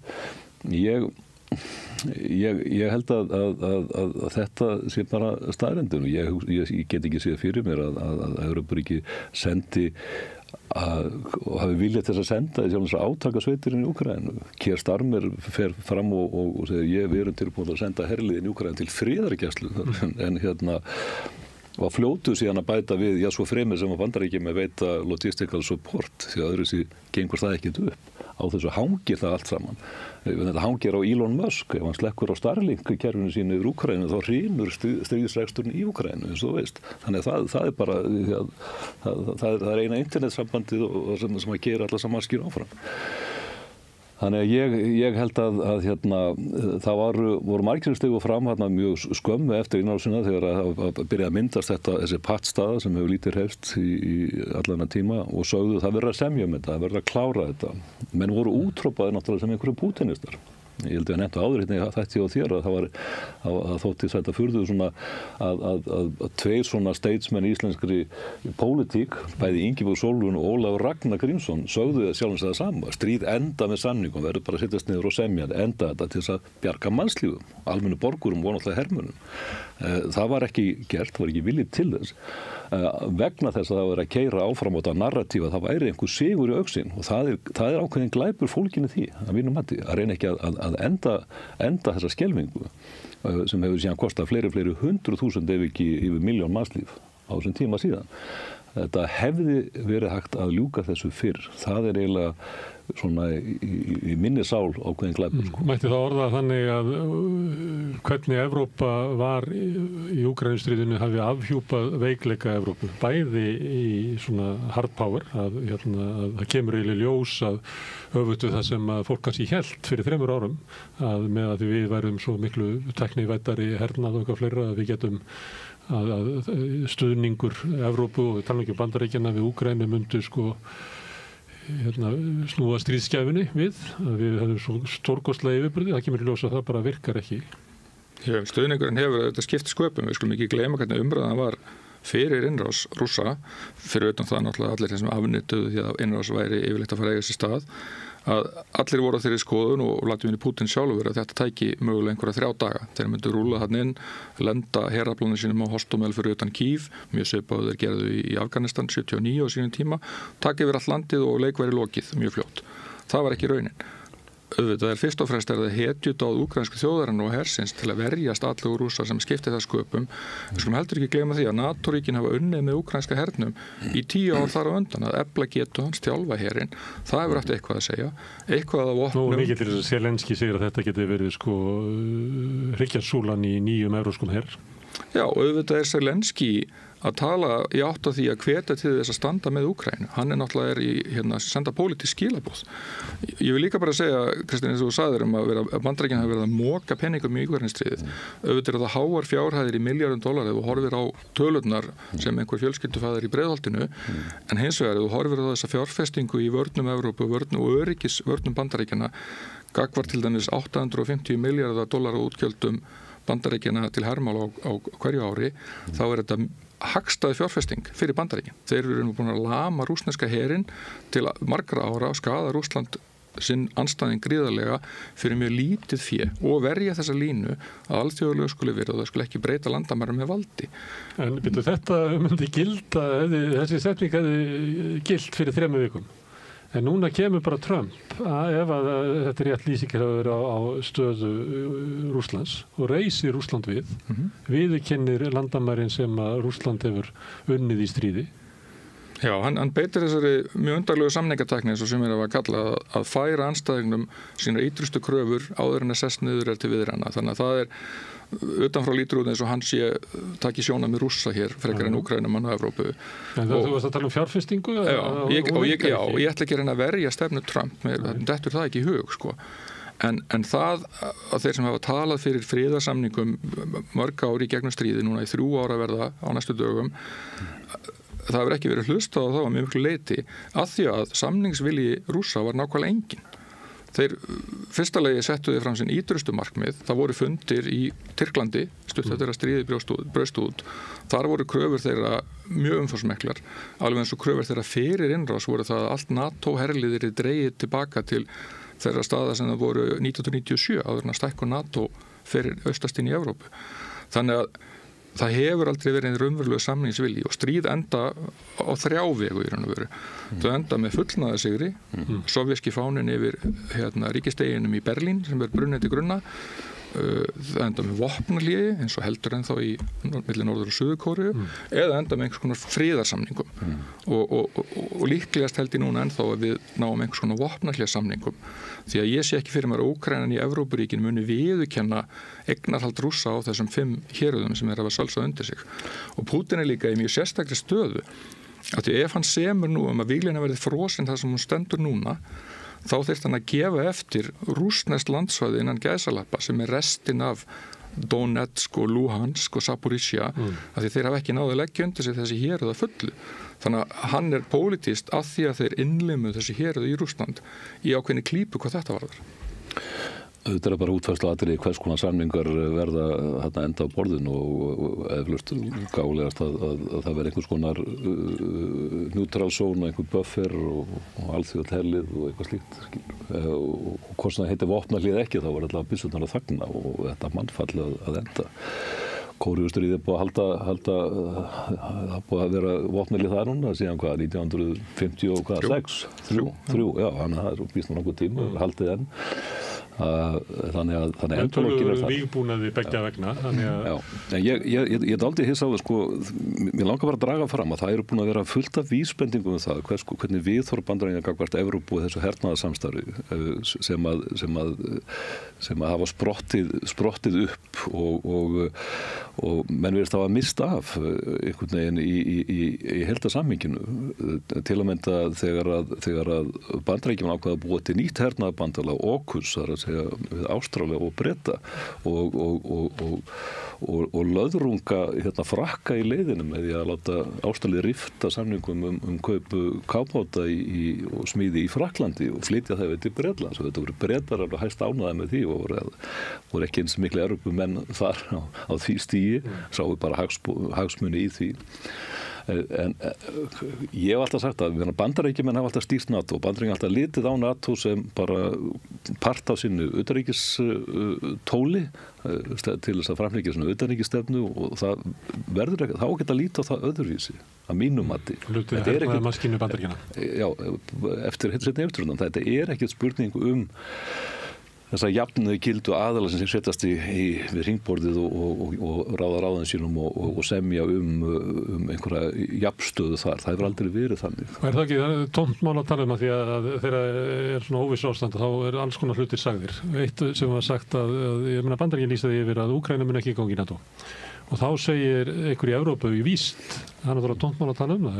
Ef Bandaríkinn vil ekki að Úkraína fari í NATO, þá bara fer ekki Úkraína í NATO, eða ekki alveg ljóst? Jú, stefna stjórnvalda er ekki meitluð í stein, þannig að þetta er viðhorf og reyndar viðstöra viðhorf þessar varnarmálar á þeirra. Það var eitthvað dregið í land með þetta, það væri ekki mögulegt í náinni framtíð eitthvað svoleiðis, þannig að skulum bara sjá til hver niðurstaðan verður þar. Það er auðvitað besta leiðin til að tryggja öryggi til frambúðar Úkraínu og NATO er að hleypa þeim inn í NATO. Margir hafa sagt að það mætti fara Vestur-Þýskalandsleiðina þar. Þar var klofið land tekið inn í NATO og það hélt mjög vel, tryggði friðinn þó að hluti af landinu væri undir erlendu hernámi í áratugi. Það er ein leið sem mætti skoða. Í raun og það er rétt sem við segjum um NATO, auðvitað er Bandaríkin þunga miðjan í NATO-samstarfinu. Ég tek samt ekki undir það að NATO sé einhvers konar leiksoppur Bandaríkjana. Það sem að gerðist bara við stofnun bandalagsins er að þessi ríki deildu sömu pólitísku og öryggisfræðilegu sýn og þau myndu þessi samtök í kringum þá sameiginlegu sín, ekki sem einhverja þjónkun við Bandaríkin, heldur bara að þau höfðu áhyggjur af sömu hlutunum og vildu brynja sig gegn sömu hlutunum. Þannig var NATO til. Segjum að þessi líkur á því að verði bara vopnahlé, frósið og þetta sár þarna í Austur-Evrópu þarna bara markarað og Bandaríkjamenn minni áhuga á Evrópa þeirra treysta sína eiga varnir með Kóreu bara inn í Úkraínu. Hver ógnin sem að Evrópa stendur frammi fyrir? Ég býst við að Eystrasaltslöndin og Pólverjar myndu segja að ógnin svo að nú ætli Pútín að gera það sama við okkur. Ég veit ekki, ég meina Ítalir, Spánverjar, Frakkar held ég horfi ekki á stórkostlega ógn af Rússum. Þannig að hópurinn, hann verður svolítið ólíkur. Þú nefndir að Norðurlandaþjóðirnar hafa svolítið staðið með Eystrasaltslöndunum og eru eiginlega svona, mætti segja, herskári tónn þar heldur en eiginlega í Frakklandi, Ítalíu eða Spáni. Þannig að er ekki endilega gefið að sko Evrópa sem heild taki einhverja skýra afstöðu? Nei, ég meina Evrópa hefur ekki eina skoðun, NATO hefur ekki eina skoðun, ég meina tökum þá sérstaklega kannski út fyrir svega Viktor Orbán og Fico í Slóveníu. Óvissu ástandu vill oft draga frekar í sundur heldur en að sameina. Já, en það hefur líka ekki alltaf verið þannig í NATO að menn hafi verið sammála allt. Við áttum í okkar skærum við annan NATO-bandamann og það hélt nú allt saman þó að við hefum nú alltaf hætt í klúbnum á tímabili og ætlaði að farið það okkur árangurinn sem það færði okkur. NATO-ríki hafa háð stríð sína milli, Grikkir og Tyrkir hafa gert það en stóra myndin er svo að menn eru sammála stóru öryggishagsmunina og ástæðan fyrir að Norðurlöndin hafa verið svona herskáð eins og segja einörð í sinni afstöðu er að þetta eru ríki sem að grundvalla sitt pólitíska og stjórnskipulega kerfi sín samfélag á virðingu fyrir lýðræði, mannréttindum og alþjóðalögum og það er umfram árásin á Úkraínu. Það er það sem að Rússar eru að tróða fótum og reyna að brjóta bak aftur. Þannig að það held ég að skýri fókus Norðurlandana. Ég held að það sé rétt, ég held að Pólverjar og Eystrasaltsríkin hafa miklar áhyggjur af að Rússar reyni einhver svipað ævintýri gagnvart þeim, sérstaklega Eystrasaltsríkin og ég tali ekki að það verður að veruleika í tengslum við þessar viðræður Bandaríkjamanna sem að fókus nú í dag í Sádi-Arabíu við Rússa að Bandaríkjamenn getur mögulega einhlið ákveða að draga bandarískt lið frá Austur-Evrópu og fært Pútín ennitt sigurinn með þeim hætti. Evrópa getur leyst af verkefni en þetta er mikil áskorun fyrir Evrópu, sérstaklega í erfiðum efnahagsaðstæðum og á sama tíma á Bandaríkjum, við skulum ekki gleyma því að J.D. Vance flytur stór undarlega ræðu í München þar sem hann eiginlega lýsir yfir pólitísku stríði á Evrópu stjórnvöldin og hlutast til innanríkis pólitík. Hann lýsir stuðningirinu við AfD, hægri öfgaflokkin í Þýskalandi, gengur svo til fundar við formann AfD og neitar að hitta þýska kanslarann. Þannig að þessi maka Trump-fylking í Bandaríkjunum er að snúast frá því að vera traustu bandamaður í að vera einhvern sem er óvinnveittur allavega, þó ekki kannski óvinnveittur hverju? Evrópu. Ekki allir Evrópu. Kannski þeir vinnveittir stjórnvöldum í Ungverjalandi og Ítalíu jafnvel. Kannski það verið vonum að ná Frakklandi. Já, þetta er það sem þeir eru að hugsa á. Þeir eru að hugsa á reform í Bretlandi og AfD í Þýskalandi. Meloni hefur endar, ítalski forstöðarann hefur verið mjög harður stuðningsmaður Úkraínu. Hún skilur vandan. Bandaríkin er orðin öryggisógn í Evrópu. Já, svona lýðræðisógn í raun og veru og öryggisógn með því að veru klippa sig út úr vestrænu varnarsamstarfi. Og þessi flokkar sem þú nefnir er allt saman gamlir bandamenn Pútín. Já, og sumir fengi fjármagn frá Pútín eins og fylking Le Pen sem fekk nú stórt lán beint frá Kreml. Þannig að, og það er eitt sem Evrópa þarf líka að gæta að brynja samfélag sín gagnvart erlendum áhrifum á lýðræðiskerfið, að fjármagn flæði inn í kosningaferlin, að áróður og samfélagsmiðlun ná í gegn. Þetta er eitthvað sem við þurfum líka að hugsa hér á Íslandi. Ef við ætlum að hafa þjóðaratkvæðagreiðslu eftir 2 árum Evrópusambandsviðræður, við getum rétt ímyndað okkur erlenda aðila sem hefðu áhuga að krukka í því ferli með peningum eða áhrifum á samfélagsmiðlum eða áróðri og ég held að við þurfum að smíða þær girðingar og það eftirlit sem það til að koma í veg fyrir það. En það er samt allt í lagi vantarlega að þínu mati að erlend ríki beiti sínum áhrifum innan Evrópuríkja ef að markmið göfugt og rétt. Nú sagði ég það. Nei, ég að spyrja þig. Nei, alls ekki. Nei, sko, að því að nú var að koma upp úr kassanum. Hafna þeim strámanni. Nei, fyrir ekki, ég spyr, það er alltaf komið upp úr kassanum í Bandaríkjunum hvernig fjármunni hefur verið varið til þess að hafa áhrif á innanríkis umræðu og stjórnmál víða heim í gegnum USAID.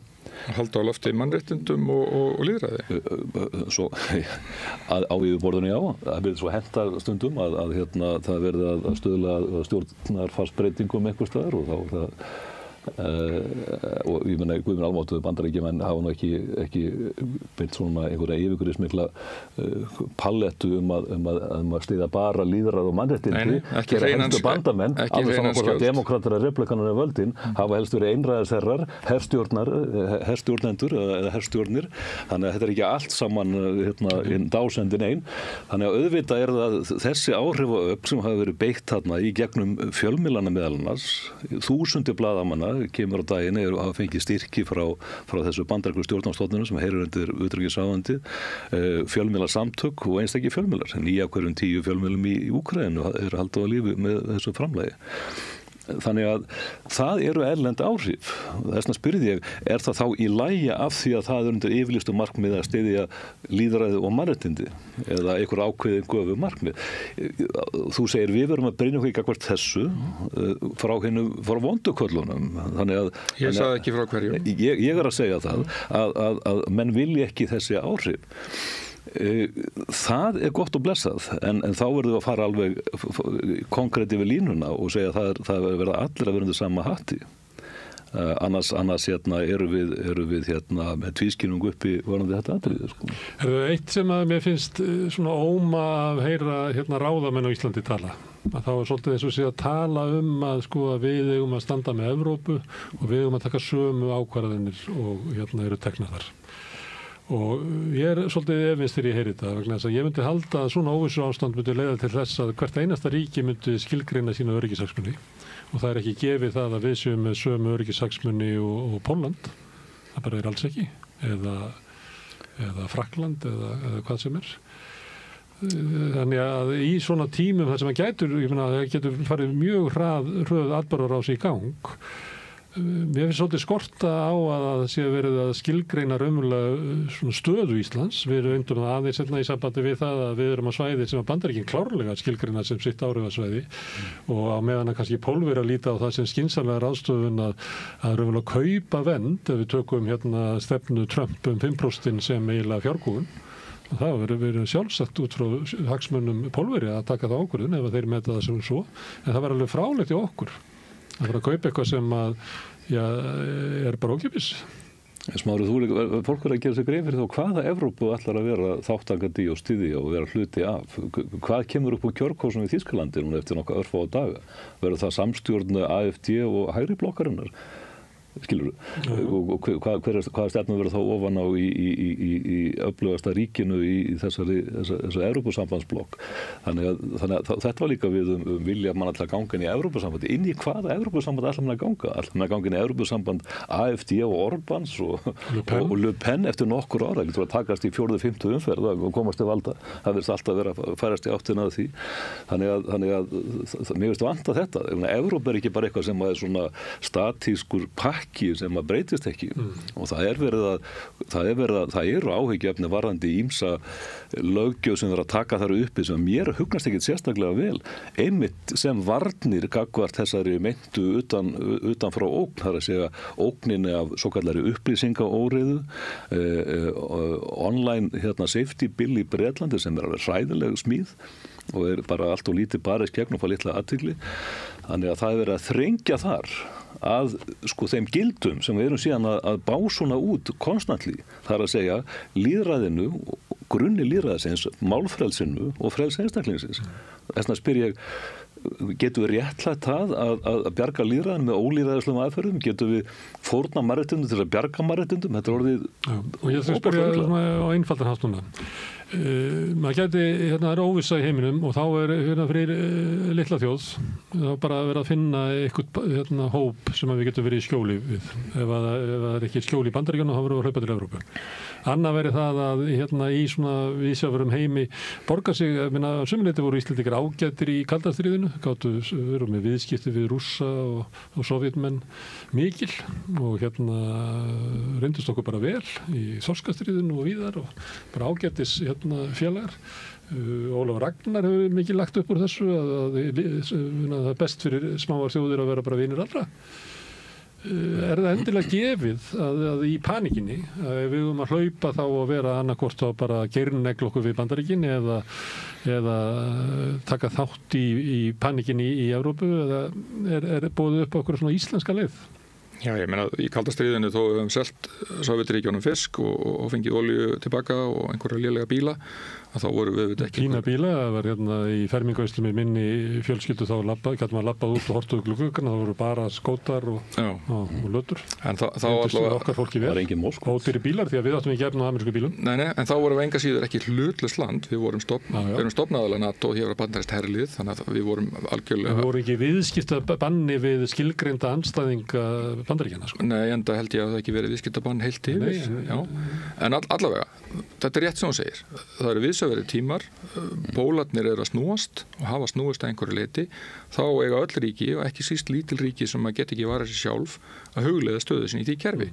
Og ég veit ekki betur en að ný mynduð stjórn hér á landi hafi lýst yfir strax eftir kosningar í kringum stefnumótun sína að nú sé farið í vinnu að meta öryggis umhverfi Íslands og meta hver varnarmála stefna okkar ætti að vera. Ég hef heitt bæði forsætisráðherra og utanríkisráðherra að tala um þetta líka nýlega. Það er mjög eðlilegt ferli, mjög eðlileg vinna.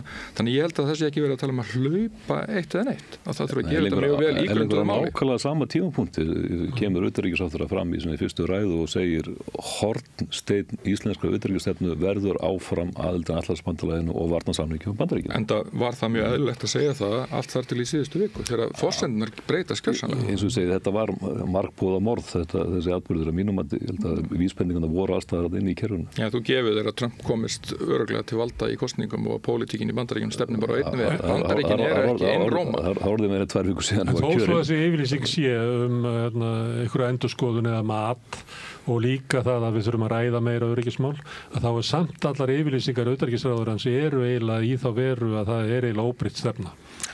Sem er mjög eðlileg tjáning ríkisstjórnar. Ég meina, fyrsta skylda stjórnvalda er að gæta öryggisborgarana. En stundum þegar það er breyting þá er eiginlega eitt sem er alveg ljóst, að óbreytt stefna gildir ekki.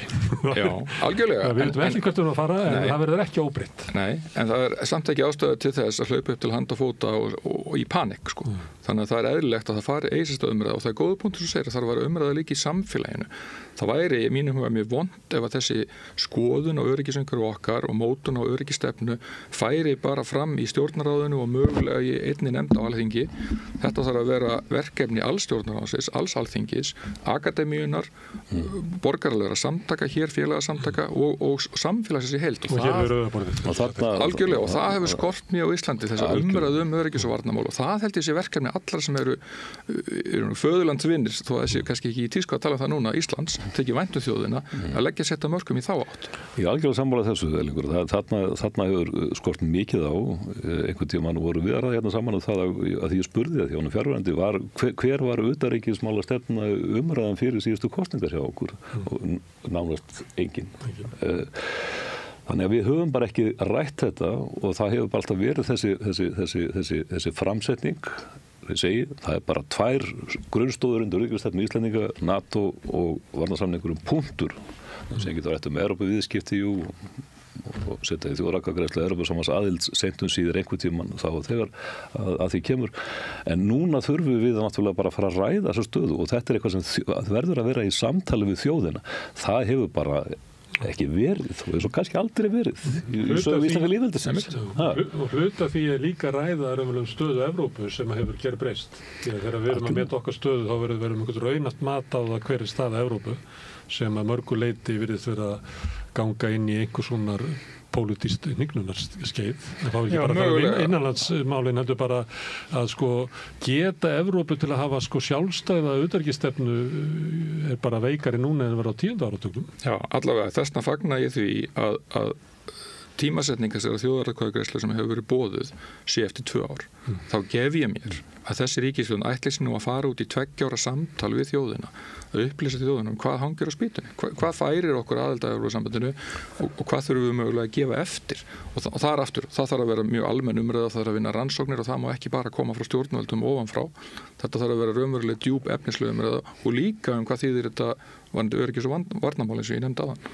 Við þurfum að lesa betur í okkar hagsmuni og meta það án þess að stökkva til, eins og þú segir, það er alveg hárrétt og þess vegna er alveg spurning, er það rétt að við séum að stökkva inn í að norræna Baltic bandalagið, eru okkar hagsmunir á sama pari við hagsmuni Litáa? Við verðum að spyrja þessara spurninga. Við verðum að meta það hvernig. Svik gagvart, sko, Litáar geta að meti sína hagsmuni bara eins og þau vilja. Það er ekkert höfnun á þeirra mati á sínum hagsmunum þótt að við séum býtu, okkar hagsmunir eru bara aðrir. Sem að mér finnst stoltið vanta eins og að sé eitthvað svona eins og Evrópa sé með sameiginlega hagsmunni í öllum málum og geti bara breytt rétt með einum hætti. Herðu, við erum að starta þessar umræðu hér meðal annars við Rauðaborði og höfum svo sem er mikið rætt þessi mál hér, en Kristinn og Ellingur kæra þakki fyrir að koma hingað við. Takk að þér. Og við ætlum að snúa okkur að okkur allt öðru hér eftir örskamastund. Þarstan að tala borgarfulltrúa. Borgarfulltrúar Sósíalistaflokksins eru með viðtalstíma alla mánudaga klukkan 13:30 til 14:30. Það þarf ekkert að bóka tíma, endilega kíkjum við í Bólholt 6. Ertu á leið heim úr vinnu? Stilltu á FM 89,1.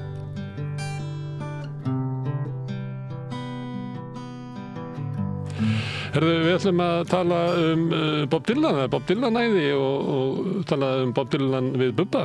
Já. Ertu velkominn? Já, takk fyrir það. Já, Bob Dylan, þetta er auðvitað það er rosa, hann er í tísku svolítið. Mikið. Já. Og það er vel. Já. Því hann hefur ekki verið það lengi nema hjá okkur sem að fylgjumst með bókmenntum og gömlum Dylan, sko. Það er alltaf komin betri útgáfa af Dylan, það er þessi fallegi ungi leikari. Men hann er svona svipaður og Dylan var, sko. Dylan auðvitað, sko, í byrjun var með mjög sérstæða rödd og einhvers konar hvernig hann togaði og teygði á orðum, en hann var með mjög góða rödd og hann var með mjög undirskriftin hans sem söngvari, hún var það skýr og skörp að það fór aldrei á milli mála. En það hafði hann alveg gríðarlega áhrif bara sem söngvari á söngstíl margra listamanna, sérstaklega á 7. og 7. áratugnum. Hann var betri performer þegar hann var yngri heldur en hann var þegar hann var eldist. Miklu. Ég sá hann 65 á Newport þegar hann kemur fram og It's All Over Now, Baby Blue. Já. Og ég segði bara, vá, hvað maður góður. Já, hann var rosalegur, sko. Og það eru, sko, og það sem er merkilegt með Dylan er, sko, Mozart, Beethoven og Bach, Elvis, Beatlarnir, Dylan. Þannig að áhrif hans eru svo stór og svo mikil og þau leka inn í nánast allan kúltúrin sem að við þekkjum í dag. Ég held að vonbrigði fólks, af því að hann var svo afgerandi, hann var svo skýr og hann var svo óvæntur. Gleymið því ekki, sko, hann elst upp við að hann er svona útvarpsstrákur, hann hlustar á útvarp alveg út í eitt og alla tónlist og í gamla daga í Ameríku. Hann kann eiginlega amerísku söngvabókina algjörlega utan af. Algjörlega utan af. Og það var að vera ótrúlega límheili líka í því. Ég held að hann kunni algjörlega, sko, mörg 10.000 laga. Já, og þarna mætir hann mætir, sko, sumir, sko, halda hann hafi komið allskapaður og höfði seifs, en það er ekki þannig. Hann kemur með, sko, kistu af lögum með sér þegar hann mæti til New York 61 og síðan er hann, sko, þá er hann mótiverar, hann er búin að vera að hlusta á öll þessi lög og hann finnur þessa löngun og þetta er eitthvað sem kveikir í honum og hreyfir við honum og svona langar honum að vera og hann mátast yfir ýmislegt en Woody Guthrie verður svona hálfguð fyrir honum og hann breytist í Woody Guthrie og verður að aðhlátursefni heima fyrir í grunnskólanum og byrjuninni á menntaskólanum og menn bara, bara fór að klæða sig eins og Chaplin, sko, umrenningur og fór að tala skrýtnu tungumáli og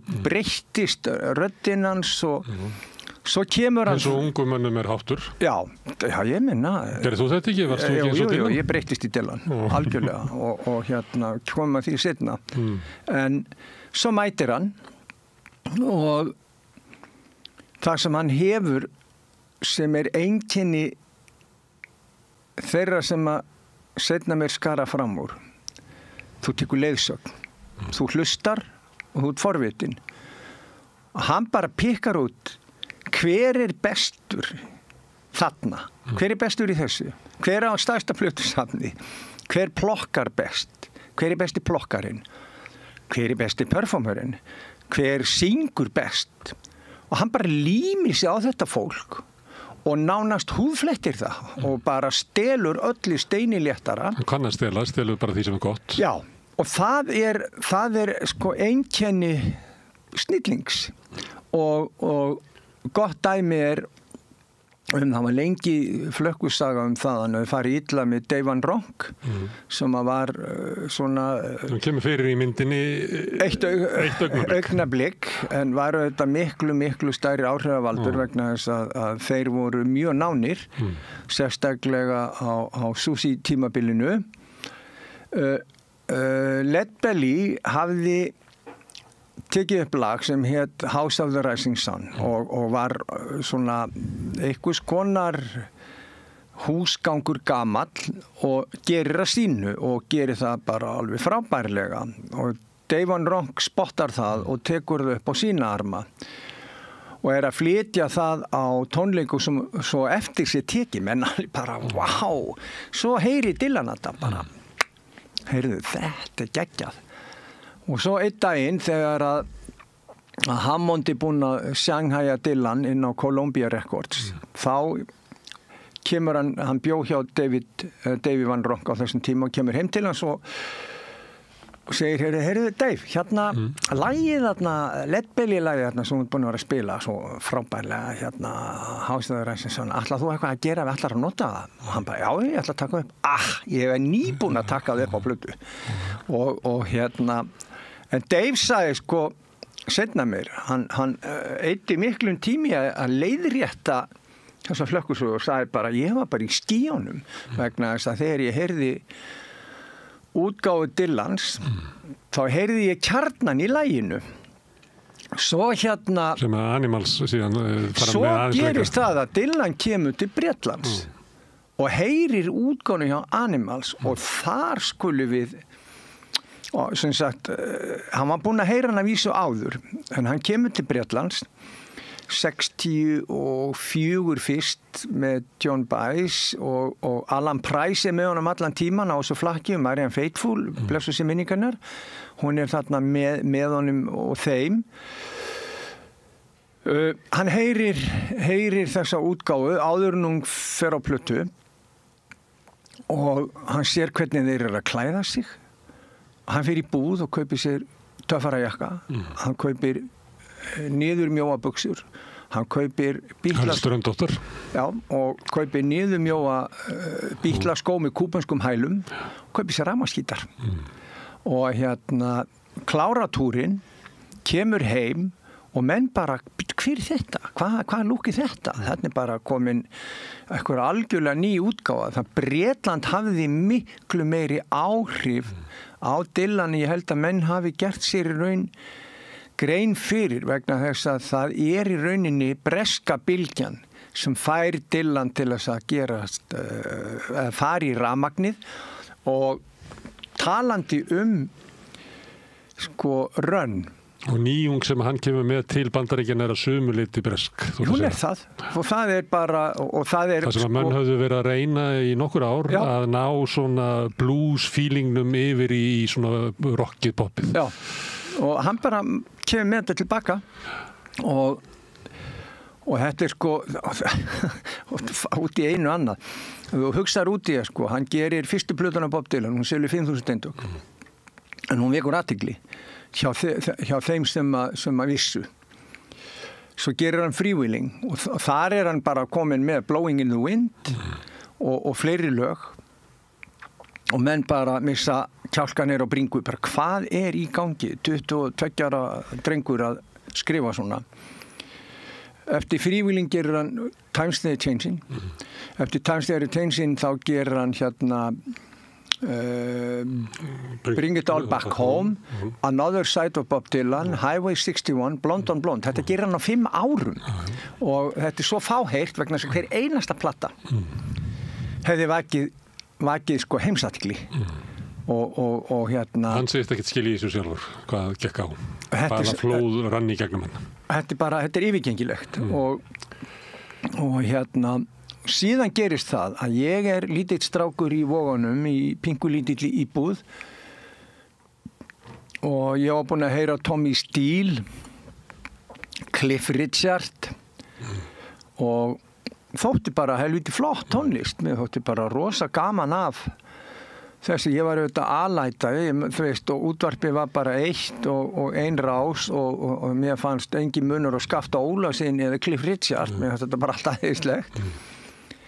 Svo heyri ég í Beatlunum og það gerist eitthvað inn í mér sem ég kann ekki endilega skil á en ég held að það var eitthvað skona kjarnasamrunni og líffræðilegur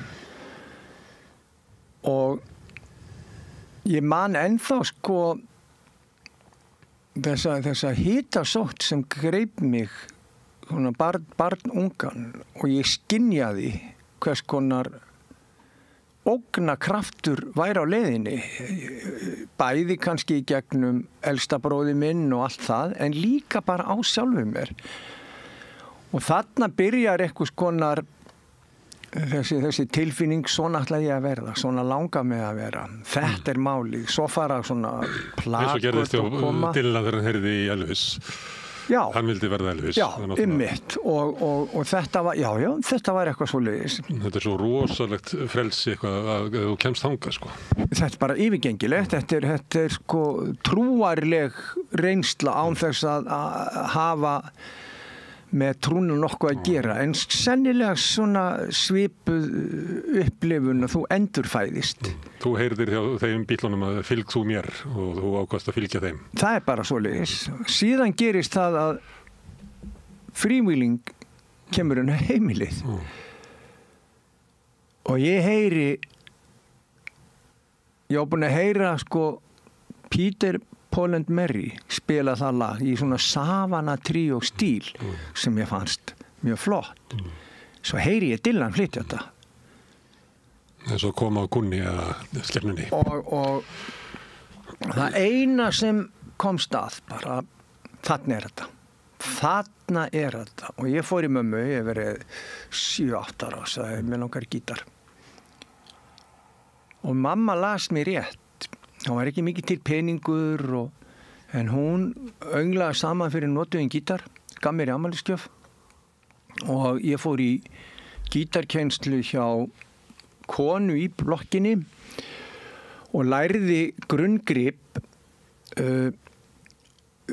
og það fyrsta sem ég gerði var sko, ég þurfti að læra litlur anda, ungarnir, allir krakkar og blöstu sértu sumar sól og allt þetta en ég fór strax upp og hlustaði og ég man að þegar ég fattaði að ég gæti náð hljóm sem var sami hljómur og var í Blowing in the Wind ég náði bara einum hljóm svo náði ég ekki hinnum og ég þurfti að handvinna mig í gegnum þetta, var ekki til neitt YouTube en eftir 500 laga hlustun var ég búinn að ná laginu En ég man þessa daga þegar ég var að breytast í einhvers konar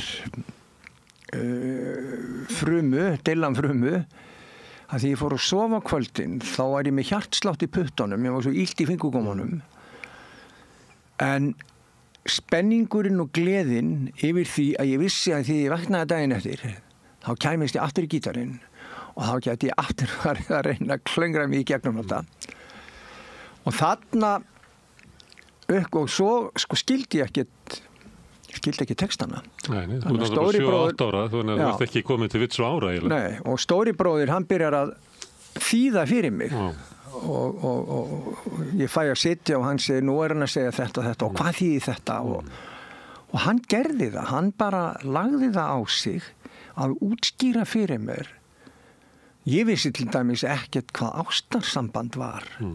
Don't think twice, it's all right. Og hérna, hann bara, þannig að þá breyttist kannski skilningurinn minn að því leitinu til, þó ég næði ekki utan kjarnamerkinguna.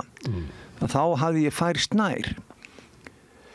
Dylan á þessum tíma kemur í rauninni í búning Woodies en inn í honum leynist Little Richard og Elvis og blueskallarnir. Og svolítið stærra skáld. Hann er stærra skáld en Woody Guthrie. Það er bara orðafjöldin og þessi biblíulegi tónn og spámannstónnin. Já, hann er meiri poet og það sem Dylan hefur í sér er það að hann fattar strax metafóriuna að úr klassískum skáldskap og á þessum tíma þegar hann er að þróast á þessi fyrstu 2 ár þá er hann þetta með stelpu sem er miklu betur að sér í listum, bókmenntum og hún dregur hann á alls konar listasögn, skoða nútímalist og klassíska list og otar á hann bókum og svipaði Marianne Faithfull gerði með Mestarinn og Margarita og þeir sömdu Sympathy for the Devil, Jacker og Keith. Og svo auðvitað hafði hann greinilega verið með gott bókasafn heima. Ég held að það sé lykillinn að því að til að geta orðið söngvaskáld þá þarf að hafa bókmenntalegan bakgrunn í lestri. Þú þarf að hafa lesið alveg óhemju mikið. Og þar fer hann að henda í tilvitnanir alls konar T.S. Eliot, hann var mjög upptekinn að T.S. Eliot á þessi tímabili var að neymdroppa hann á tónleikum í tíma og ótíma og slætar inn skrýtnum myndum. Desolation Row er til dæmis er svo súrrealískur texti, þar er hann að draga inn í kvikmyndir minni úr kvikmyndum, Tóti munkur, Hróahött og Hróihöttur, Ófília úr Hamlet og splæsir þessu öllu einhvern veginn saman. Hann er að notar hann er svampur sem að drekkur allt í sig. Já, og er með þessar minningar úr þegar sirkusinn kom í heimabæinn hans. They selling postcard to the hanging, the circus. Og hann finnst eins og hann hefði slegist í lið með sirkusnum sem að var nú ekki. Já. En það bara festist í hausnum á honum og hann finnst eins og hann hefði verið lifað með sirkusnum. Já. Ég menna, og svo bjóð hann til, það búa, og þetta finnst mér svo merkilegt. Að því að listamenn, það er mjög algengt að ég tel að listamenn margir hverjir, ég er ekki að segja þessi algilt, en þeir búa til sína útgáfu að sjálfum sér að einhverju leyti. Þetta er besta atriði í myndinni þegar hún segist alltaf að fara til Ítalíu að finna sjálf sig. Já. Og þess að finna sjálf sig, okkur bara býrði ekki til. Já. Með þetta besta settingin. Já. Það sýnir eiginlega afstöðu Dylan til. Já, og þarna tengi ég. Ég hef aðlagað mína sögu, reynslunum mína, ofbeldið, æskuna, vertíðarnar, hægt og rólega, smíðar í þína sögu. Hún þarf ekki að vera röng, hún þarf ekki að vera rétt, en það er þín saga. og þegar ég sá þetta í myndinu hugsaði ég ok, þarna erum við á sama báti og mér fannst þetta svo frábært og hann gerir þetta, hann mæti þessi að, hver er þú? Já, ég nú búin að vera hérna að ferðast í 2 ár með Lightning Hoppings og Blind Lemon Jefferson eða hvað sem það var sko og svo var ég í sirkus, hann var alltaf með sirkusin sko, sirkus, hann var upptekinn af sirkusin, hún fannst það vera eitthvað skonar byrtingaform frelsisins. Já, líka eitthvað svona þráður í honum þegar hann segir eitthvað tímann setna ég er bara songa dansmenn. Já. Það er það sama að ég er bara skemmtikraftur, ég er bara eitthvað sem kem hérna inn og ég flytti sér lög og svo fer ég Guðspænum ekki verið að gera eitthvað meir úr mér og svo sko er hann með sennilega einhverja votta Aspergen eða einhverfu. Ég held að það sé ekki spurning. Ég man bara þegar ég hitt hann í mýflugumynd 1990 að þá virkaði hann á mig eins og stór skadaði maður. Þetta var bara, og svo var ég að tala við gítarleikaran hans Stevie og hann hérna sagði, ég var að segja að verða góði tónleikar í kvöld. Ég reddaði þeim hassi, þeir báðum 11 grömm og það var ekkert hass til í bænum. Ég fann það í Kjósinni og hérna og ég sagði út af hverju 11 grömm, bara það var beðið það og þeir reyktu þetta allt 11 grömm í hérna í einni pípu, inn í búningsherbyggi og það stinkaði alltaf ná slökkulið. Þetta var mjög skemmtileg reynsla. Og hann sagði sko, hann er búinn að vera rosa peppaði fyrir þessum tónleikum. Hann sagði við vorum að koma frá Ísrael, við vorum að spila fyrir 60.000 manns, hann sneri baki allan tíman í fólkið. John Petty var orðinn sko klökkur og farin að grátbiðja að snúa sér að fólkinu. Og þá sagði hann, watch me. Það er bara þá var hann eitthvað pirraður sko vegna þess að þá voru byrjar að hrópa hann væri sko gyðinga fulltrúi ekkur og svo voru sér tónleikar þó að í minningum hann er náttúrulega fæddur gyðingur en hann snerist til kristni þarna einhverjum 10 árum áður en þessi tónleika voru þetta, og menn voru óánægðir með þessa tónleika þetta voru brilljant tónleikar, þeir voru aldir í Lögreglusöllinni. Það er ekki margir sem halda því fram. Nei, þetta voru brilljant tónleikar, þeir voru algjörlega. Almannarómur er það að svo hafi ekki verið.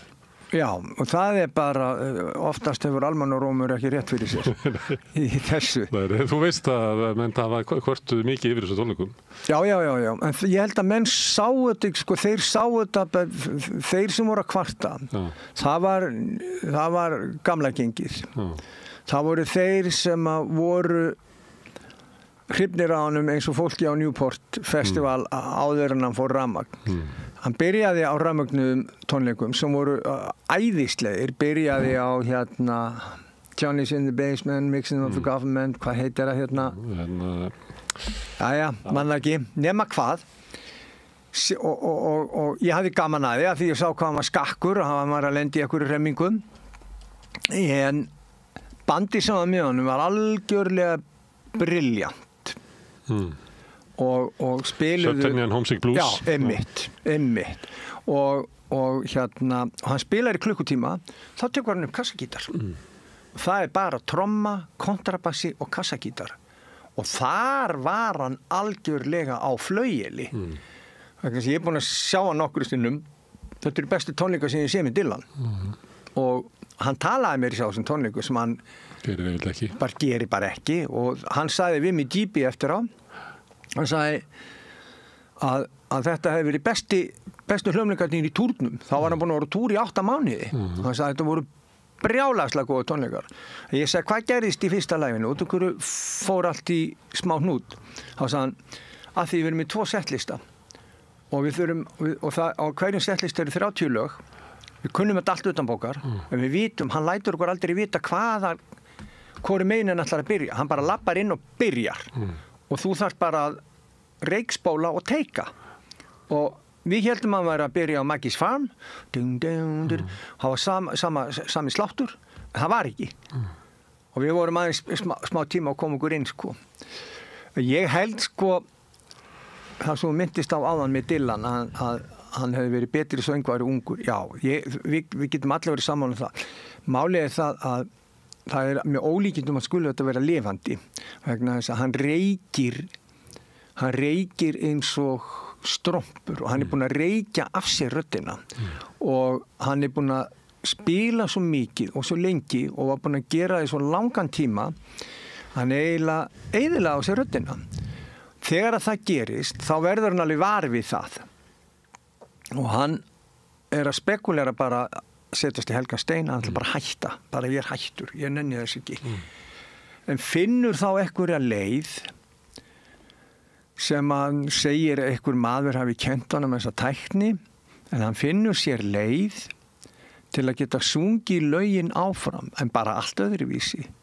Og þá fyrst verður nú mannskapurinn fúll, þegar hann er ekki alveg að kveikja á því þetta sé Blowing in the Wind sem hann er að syngja. Og þá hættir hann að syngja í þeim tóntegundum þá var hann í staðin fyrir eins og hann gerði how many roads must a man walk down skilurðu, þá var bara how many roads must a man walk down það fyrir bara, og fólk bara hvað er í gangi og hann gefur bara dauðan og djöfulin í hvað mönnum finnst. Hann hefur eiginlega gert það alla tíð, hann gefur eiginlega dauðan og djöfulin í áhorfendur. Já. Það er alveg magnað að sé maður upp á sviði og ég býst við að þeir sem eru mikið upp á sviði að þeir finni fyrir salnum og sá orkuna á salnum en hans samskipti við salin er eitthvað bara á einhverju rófi Já, þau eru á rófi. Það er bara, hann spilar og ætlast til að þú bara tekur því. Hann er ánægður þegar hann fær klapp, hann stillir sér upp, hann fer í pósur og hann fer í búning, hann er sjómaður, hann klæðir sig í flott föt þegar hann er á sviði og hann er með klúta eða hann er í svakanlegum svörtum kúrikafötum og allt þetta. En þarna er eitthvað sem það er eins og vil ég segja í hvað skipti, ég þarf ekki á ykkar klappi að halda Já, það er mjög skrítið að vera upp á sviði. Já, það er bara gríðarlega en þetta er eitthvað skonar ég get ekki nota orðið mótþróa röskun en það er og þú sér það líka að þú ferð á YouTube eða sér myndirna sem að Martin Scorsese gerði eða Bring It All Back Home eitthvað hér með honum Þannig að ferðin til þeirra fóndu Breiðlands Já, þá sérðu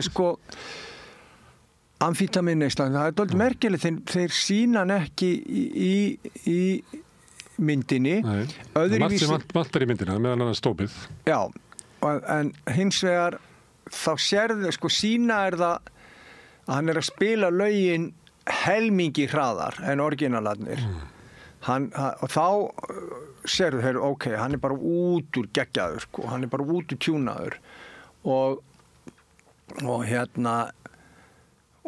hann í upptökunum er það how many roads must man walk down, svo sérðu hann Newport how many roads must man walk down og bara hann bara keyrt í gegn og rosa aggressjón og einhvers konar furðutaktar svo eru til útgáfur á honum þar sem hann eru þetta bara óaðfinnanlega ósnertanlega flottur og nóg af þeim líka en það er greinilegt að þetta hefur allt einhvers konar áhrif Já, þess að því að við erum að tala um myndina hvernig fannst þið myndin? Frábær ég er bara með áttum geggjuð og að því að bíómyndir eru bíómyndir og bíómyndir eru gerðar til þess að skemmta þér bíómyndir eru ekki gerðar nema heimildamyndir þá eru það gerðar til að fræða þig eða halda sig við einhvers konar staðreyndir eiginleiki kvikmyndar er að taka raunveruleikan og setja hann upp eins og henni sýnist og þessi saga fleitir kellingar bara á lögunum hans þessi meirinn helmingurinn er bara hann að syngja Já og þegar að ég sagði við dóttur mína sem er 17 ára ég verði ekki bara singalong og þótti alltaf að vera að syngja með hún náttúrulega stoppaði mig vildi ekki að pappi sinni þið skammar en þeir eru svona singalong mynd Já, en að sama skapi gerir hún sko fyrir að fyrsta umhverfið leikmyndin. Þið langaði að vera að koma hérna til Grímsvöllins 60. Og taka kaffibolla. Já, þetta var rosalega. En það saman sem vantar í það, vantaði dópið. Já. Það vantaði býtningaskáldin. Já. Sem hafði mikið laga. Ginsberg var ekki hérna. Svo nefna menni svo býtu, þetta kannski aðeins og orðum íkt að hann eiginlega sé svona rosalega selvið menn. Þú nefndir hérna menn sem hann hafði raunverulega stólið frá og Já, ég meina. Máttu þeir ekki verið í þessari sögu eitthvað neginn? Jú. Þetta væri meiri svona hreyfing og fleira. Já, ég alveg, en ég vissi. Vegna þess að Dylan, hann skipti sér ekki að þessu. Og maðurinn sem var að gera þessa mynd, hann gerði Johnny Cash myndina. Og þar átt hann auðveldara með að sína dópneyslu Johnny Cash og allt þetta. Hvers vegna hann sýnir ekki sko þessa spýtkeislu Dylans á Bretlandstúrnum þegar hann komin í rafmagnið og með Robinson og The Hawks sem að setja með The Band og allt það og líka sko ég hefði alveg getað pinpointað þetta alveg bara sko nelt þetta nú bara þetta ekki nóg gott þetta en vegna þess að ég þekki söguna það vel en það sem skemmti mér var bara mér fannst ég vera bara ég er bara mættur, ég er að labba hérna nei, þannig hann maður, nei og þannig þetta og svo fannst mér fyrir þá sem að þekki þessa sögu, þá var þetta svolítið eins og svona coffee table book, maður flettur upp og maður man þessa sögur allar meira og minna, það var ekkert sem kom mér óvart í þessari mynd, kom þér eitthvað óvart í myndinni? Nei, það kom mér ekkert óvart, ekki neitt, en mér þótti óskaplega vænt Woody Guthrie senuna, ég hefði viljað sjá þegar hann bankaði upp á hjá frú Guthrie og Arlo Guthrie opnaði dyrnar og tók á móti honum og hleypti honum inn og enginn vissi hver í ánskotanum þetta væri en mér fannst frábær senan þegar að hann komin á geðveikrahælið og heyrir þann banjótóninn og lappar inn í hann og þar Pete Seeger og það var sagnfræðilega allt rétt, satt Pete Seeger við beðinn og söng og hins vegar var Pete Seeger aldrei viðstaddur þegar Dylan söng fyrir Woody. Það var hérna Cisco Houston og hann kemur ekkert fyrir í myndin og Cisco Houston var auðvitað maðurinn sem masteraði Woody Guthrie og gerði það svo vel að þegar að Dylan var heima ungu maður og búinn að mastera Woody, þá kallar á hann tónlistagúrúinn í þorpinu og segir, heyrðu, hvað er þetta þykjast að gera? Og hann eitthvað svona og hann segir, kotti hérna, ég ætla að vera heyra dálítið. Og Dylan fyrir heim með honum og hann sér bara stærsta plötusat sem hann hefur séð og hann fyrir að fletta og hann tekur út plötu með Cisco Houston og setur hann á og Dylan fyrir taugaáfall. Þarna var maður sem hljómaði betur en Woody Guthrie og hann myndi aldrei ná þessu og það svona sló hann aðeins niður. Þegar hann kemur til New York þá Cisco Houston, hann alveg bara mjög ennþá þekkt nafn og í þessari senu og það hann sem að segir svo við Woody þetta næsta sprengja en það samt fallegt hvernig þetta sett upp og Pete Seeger tekur hann inn á heimili sitt það rétt og satt frá ég saknaði þetta að hann skildi ekki vera heima hjá Van Ronk sem að hefði glatt mig mikið David Van Ronk bara þarna að segja honum að fara á norðurbæinn og þar sé Woody og okkur í spítala. Hann óheppinn, hann fær aldrei að vera í myndum, ekki einu sinni sko mynd sem var byggð á hans eigin minningum. Coen-bræðum, hún var ekki snill svo mynd. En hann fekk ekki að vera með þar heldur. Nei, hún endaði svo átakanlega að ég enn að jafna mig á þessum endir.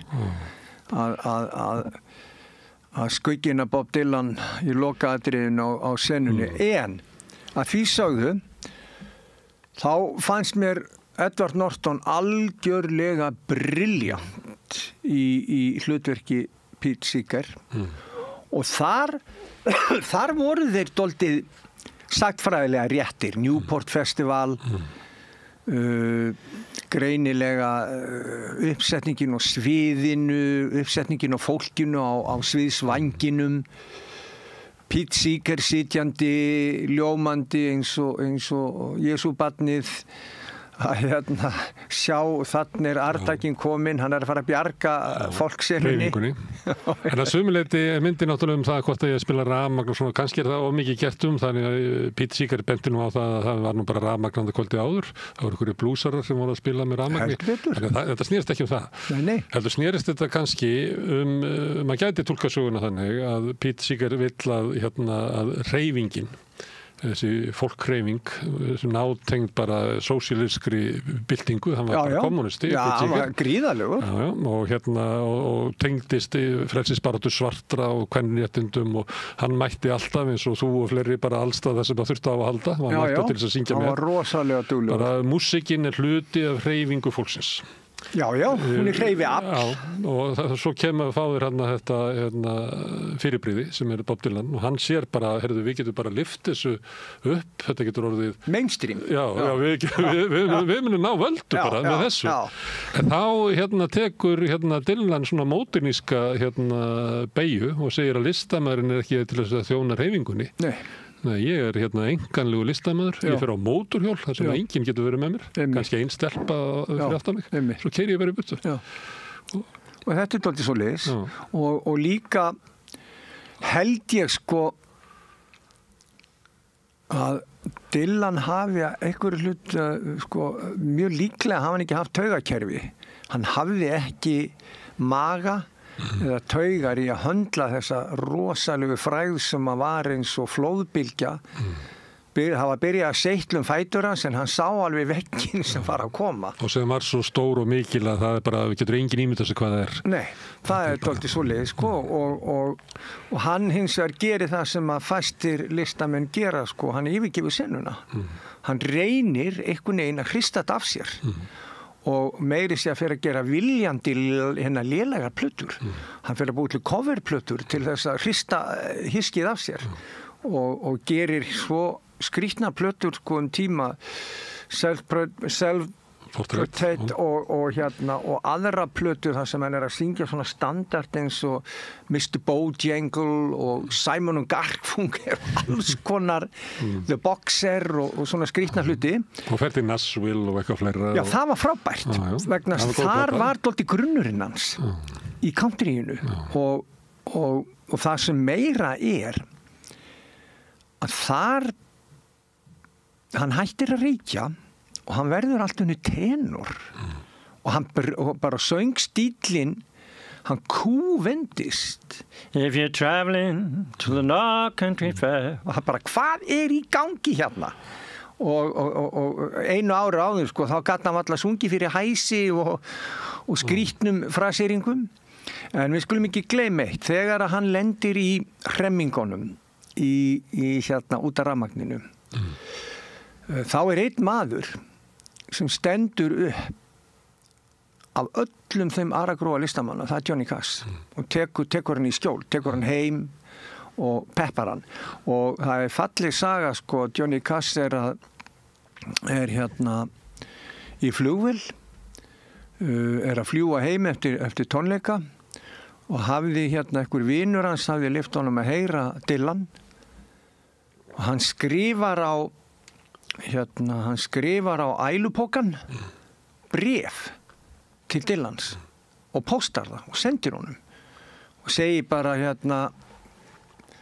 mér segir svo hugur að þú sett stærsta tónskáld nútímans og fer að covera lög með Dylan og gerir það algjörlega brilljant þeir verða miklir vinir og sérstaklega út af því að Cass hefði sýnt honum svona mikla velvild og kærleika Og Dylan borgaði hann tilbaka þegar hann var í Nashville, hann fór í sjónvarpsþáttinn hans og það mjög gaman að það hægt að finna þann þátt á YouTube. Þú getur líka snúið þessu við og sagt að sko Dylan hafi verið á svona erfiðleikum tíma og hann fekk að koma í þáttinn hjá Johnny Cash sem að var náttúrulega fenómeni þessi þáttur.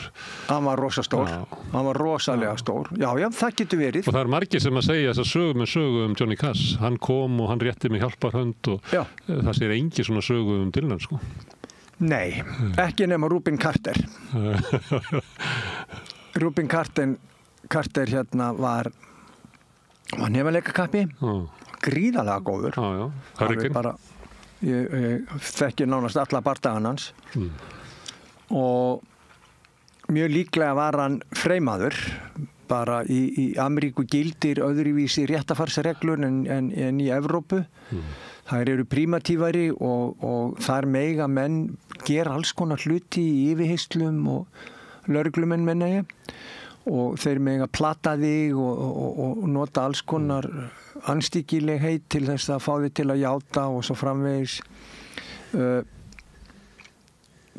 Dylan það byrjað að bögga Dylan með þetta, hann bara hendur þessu frá sig, láttu mig í friði. En að því Dylan og Miles Davis voru ágætiskunningar og Miles Davis var mikill boksáhugamaður og Dylan var það líka og Dylan hafði hitt Ali og allt þetta.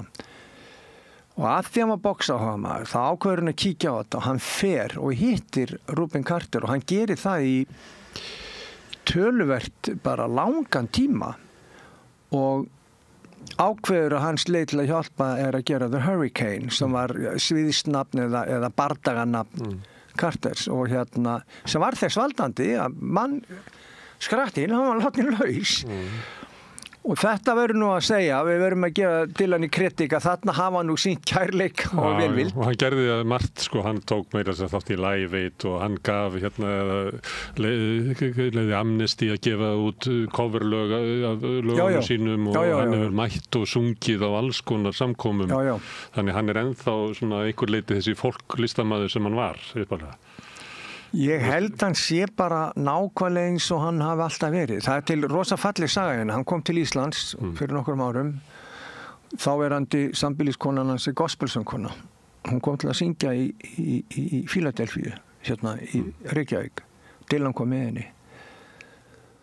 Og Óskar, vinur minn, kórstjóri í Fíladelfíu, hann hún segir, viltu ekki hitta sambýlismann minn? Bara. Og Óskar segir jú og svo eru þau að spila og Dylan er kominn og hann er inn í herbyggi Óskars.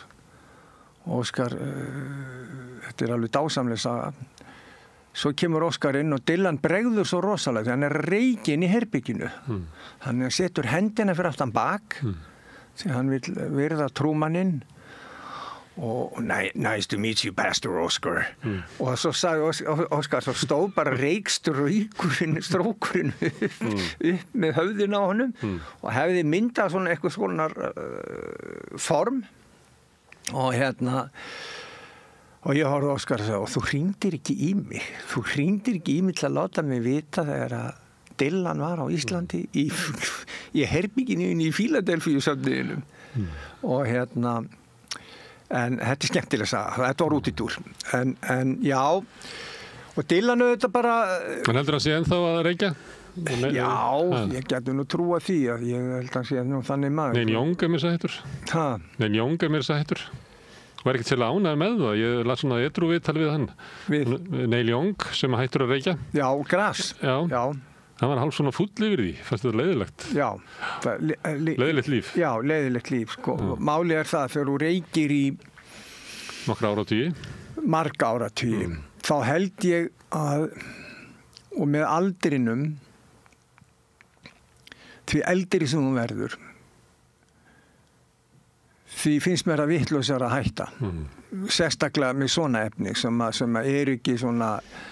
eins og áfengi eða kókain eða amfetamin sem rústa öllu. En ef þú nærð að hætta á réttum tíma þá muntu eiga gott líf fyrir heilan þinn. Hann mun jafna sig svona svo langt sem það nær og þú muntu eiga gott líf. En ef þú ætlar að fara að hætta 70 eða 80 þá bara hlýtur þetta að vera rosalega erfitt og skringilegt því að sko heilin orðin það skemmtur og samtvinnaður þessu öllu að ég held að sé bara engin leið. Ég hef sagt við Neil Young sko, hann spurt mig, blessa, verði ekki hægt, hann haldt bara áfram.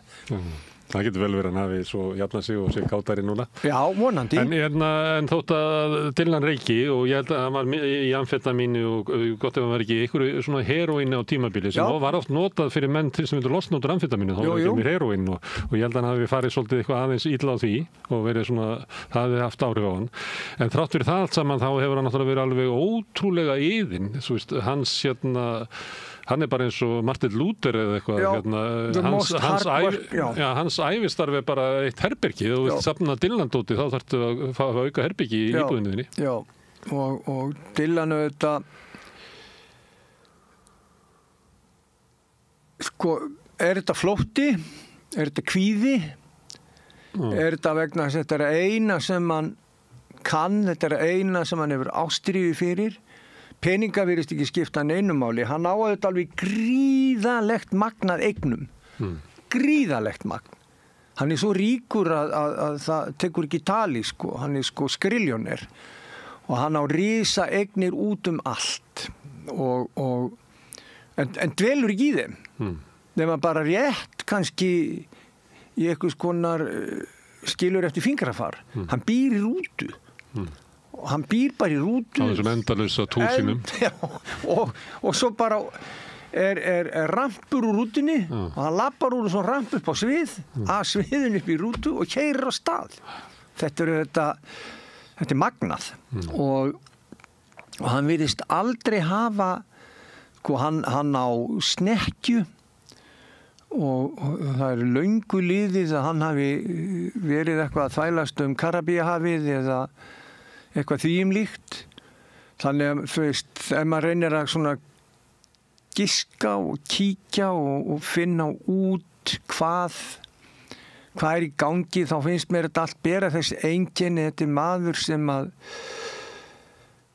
hefur enga löngun til neins nema að gera bara þetta og hann bara gerir það. Já, það geti verið svona bara eins og eitthvað bara sem að dettur bara í að spila tölvuleikið eitthvað. En það sem að öll þessi leið hans er náttúrulega linnulaus leið að einhverju svona endurnýjun. Og kannski á síður árum eiginlega að hverfa aftur til upphafsins. Mér finnst það sömuleyti að hann er eiginlega orðin eins og bara amerísk söngbók, sko. Bara vellur upp úr honum og mér finnst til þessu útastættirnir þegar hann kom með þá, mér finnst það ótrúlega fallegur hluti af svona bara höfundaverkjum. Þeir voru frábærir. Já, það sem hann einhvern veginn er eiginlega að segja okkur, sko, hvaðan hann kemur, sko, og hvert hann muni hverfa, sko. Því að sömuleyti er hann bara að hverfa inn í svona, ég veit ekki. Hann er á gresjunni, hann er bara að sökk honi hana. Hann er að sökk honi í gresjunna. Já. Og ég held, sko, en fyrir listamann, þá lítur þetta að vera svona einhver leyti að því að hann síast inn í því þegar þú er bara kornungur. Já. Og þú gengur munt alltaf ganga með hennar mann. Hann er, ég segi oft. Hann hafði stórkostlega áhrif á sko, afstöðu þína til ástarinnar og hann söng inn í því hugmyndi þínar ástina. Já, Sad Lady of the Lowland.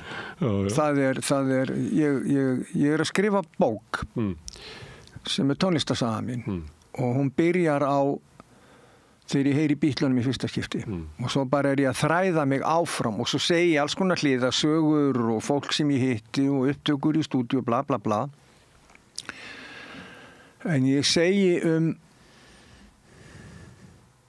þessi áhrif þegar ég heyri Sad Lady of the Lowland og á þeim tíma var ekkert, það voru engi símar og það var bara ein útastöð og eitt sjónvarp og allt það. Ég hafði að vísu upplifað að það var stórkostlegt músiklíf annars staðar í heiminum í útvarpi. Ég fór svo oft til Danmörkur og það vakti mig mikla furðu. Ég heyrði svo mikið af tónlist sem ég hafði aldrei á ævi minni heyrt. En nema hvað, þegar ég heyrði þetta lag þá ég verið svona þegar ég skildi það, svona 13 og mér fannst hann vera að tala við mig og ég spilaði þetta lag alltaf áður en ég fór að sofa. Ég spilaði þetta lag á verbúðunum áður en ég fór að sofa og þetta var heil hlið á plötu og og hvernig hann söng það, hvernig hann kom því frá sér og þetta allt yfir Hammond orgel sem að litaði ferilinn hans framan af, þar sem að maður sem kunni ekki orgel var talinn vera eitt besti orgelleikari samtímans, Hammond orgelleikari. Kom Hammondinu í rauninni inn í poppið. Það var enginn búinn að setja Hammond orgel inn í poppið fyrir að hann geri það, Al Cooper. Og ég hugsaði, svona, þetta leiðarstjarnan mín, svona eiga ástartextar að vera. Ástartextar ekki að vera bara einhver væll, she loves you, heldur geta þeir verið svona langir, þeir geta verið djúpir, þrungnir merkingu, en samt verið bara að segja þennan hlut og ekkert annað. Ég svo skotinu, maður langar að ríða þér og ég sé ekkert annað fyrir mér en þig og ég finn lyktina þér af fingrunum mínum, ég finn þig allstaðar og þetta drifkrafturinn og ég hugsaði með mér, ég ætla að gera bestu ástalög sem hægt að gera. Þetta bara satt inn í mér og fyrir utan all hinn áhrifin. Dylan uppalandi minn. Hann gekk mér eitthvað liti í föðustaf og var vegvísir minn. Af honum lærði ég jafn mikið og allt þetta fjallabókum sem ég las sem úlingur og barn og framan af. Því að í tónlist Dylans og bókunum fann ég öryggið og með gítarinn í fanginu, það var akkeri mitt og björgunabáturinn. Og ég var einmitt að hugsa þetta núna þegar ég að skrifa tónlistarsögu mína sem eitthvað skonar æviminning ferðalag mitt í gegnum tónlistina. Að þá fann ég að alveg eins og Woody partur af sjálfsmynd og DNA Dylans, þá Dylan partur af sjálfsmynd minni og DNA. Og Woody þarlandi afiðinn. Og þar Woody líka og þaðan kemur Lead Belly og ég hef alltaf verið amerískari tónlistarmaður en bresku tónlistarmaður sem til kemur út af þessari arfleið. Og ég held að Bubbi Morthens, listamaðurinn Bubbi Morthens, hefði aldrei orðið til nema vegna þess að hann heyrði Bob Dylan. Hann hefði allavega ekki orðið samur.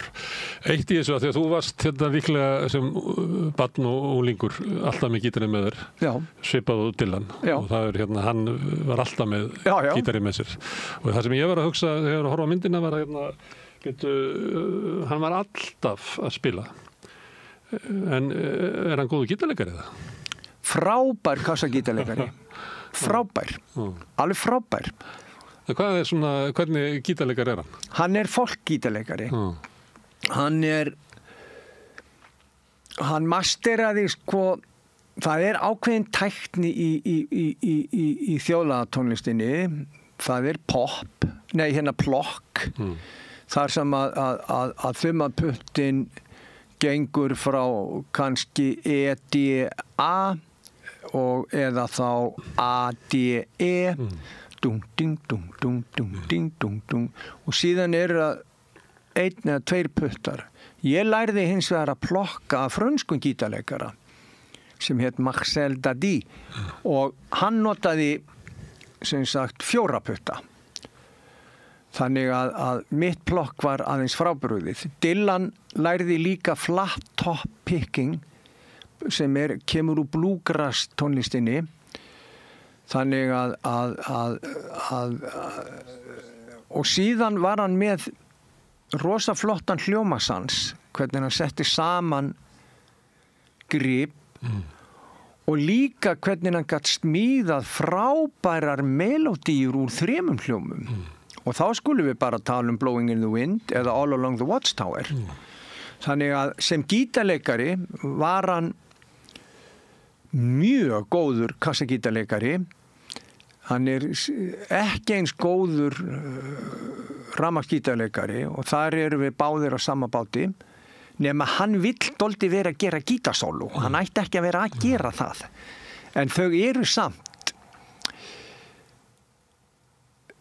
út úr kú, en samt sjarmerandi og skringileg og maður sér svipinstundum á þessum frábærum músikköntum sem með honum, að þeim finnst það sama og ég, þeir svona bara, og hann ekkert að láta vita endilega, hann ætla að taka sóló, hann bara það kannski eitthvað að byrja og hann bara tekur hann og þá hættir þetta viðkomandi, hann vil ekki styggja í holy bobness. Nei, að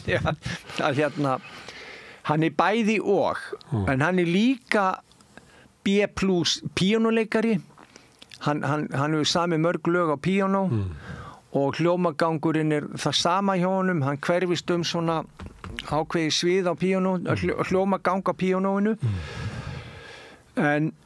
Og ég lærði í rauninni að spila gítarinn af Dylan, Donovan, Cisco Houston, Woody Guthrie. Þetta eru mínir kallar, að þeim lærði ég.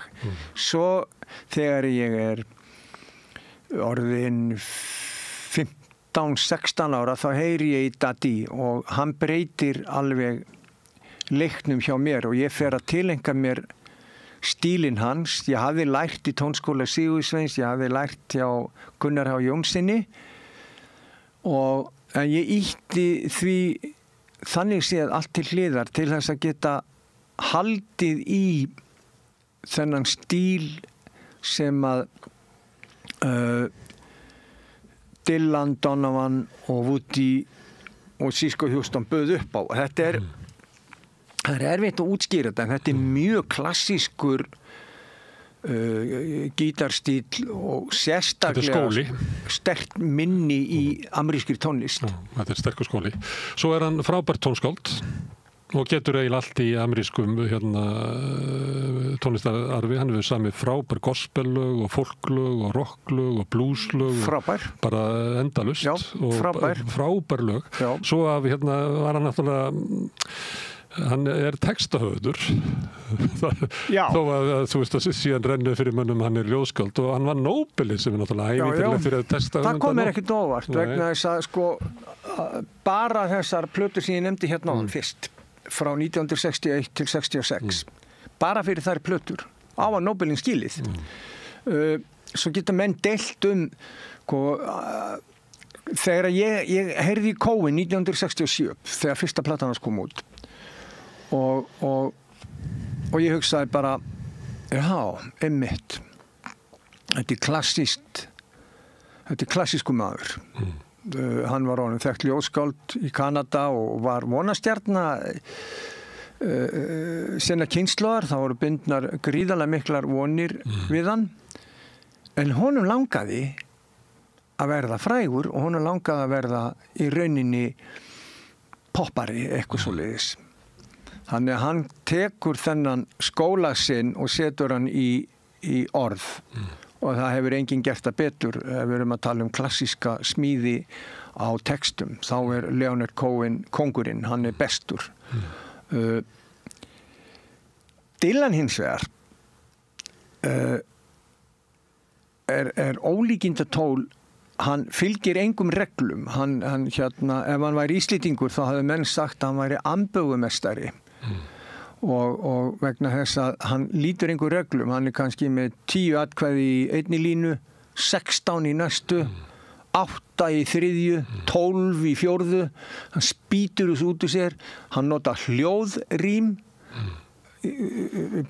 alveg jafnt við skrifarím en metafórian hans eða myndlíkingarnar eru svo brjálaðar og svo hann með þennan arf, þennan gamla þýska, írska, norska, sænska tónlistaarf sem kom í innflytjendunum og breiðist út og það eru polkar og það ræll og það vals og það fiðlutónlist og það klassísk. Hann tekur allan þennan arf með sér í það sem hann svo að gera og svo fer hann að setja texta við þetta og hann sækir þá þekking og getu úr bókmenntaheimi sínum og það sem hann hefur lesið og það sem hann hefur heyrt og út úr verður eitthvað algjörlega nýtt, eitthvað splunkunýtt og hann býr til nýja tegundatónlist sem er kölluð folkrock.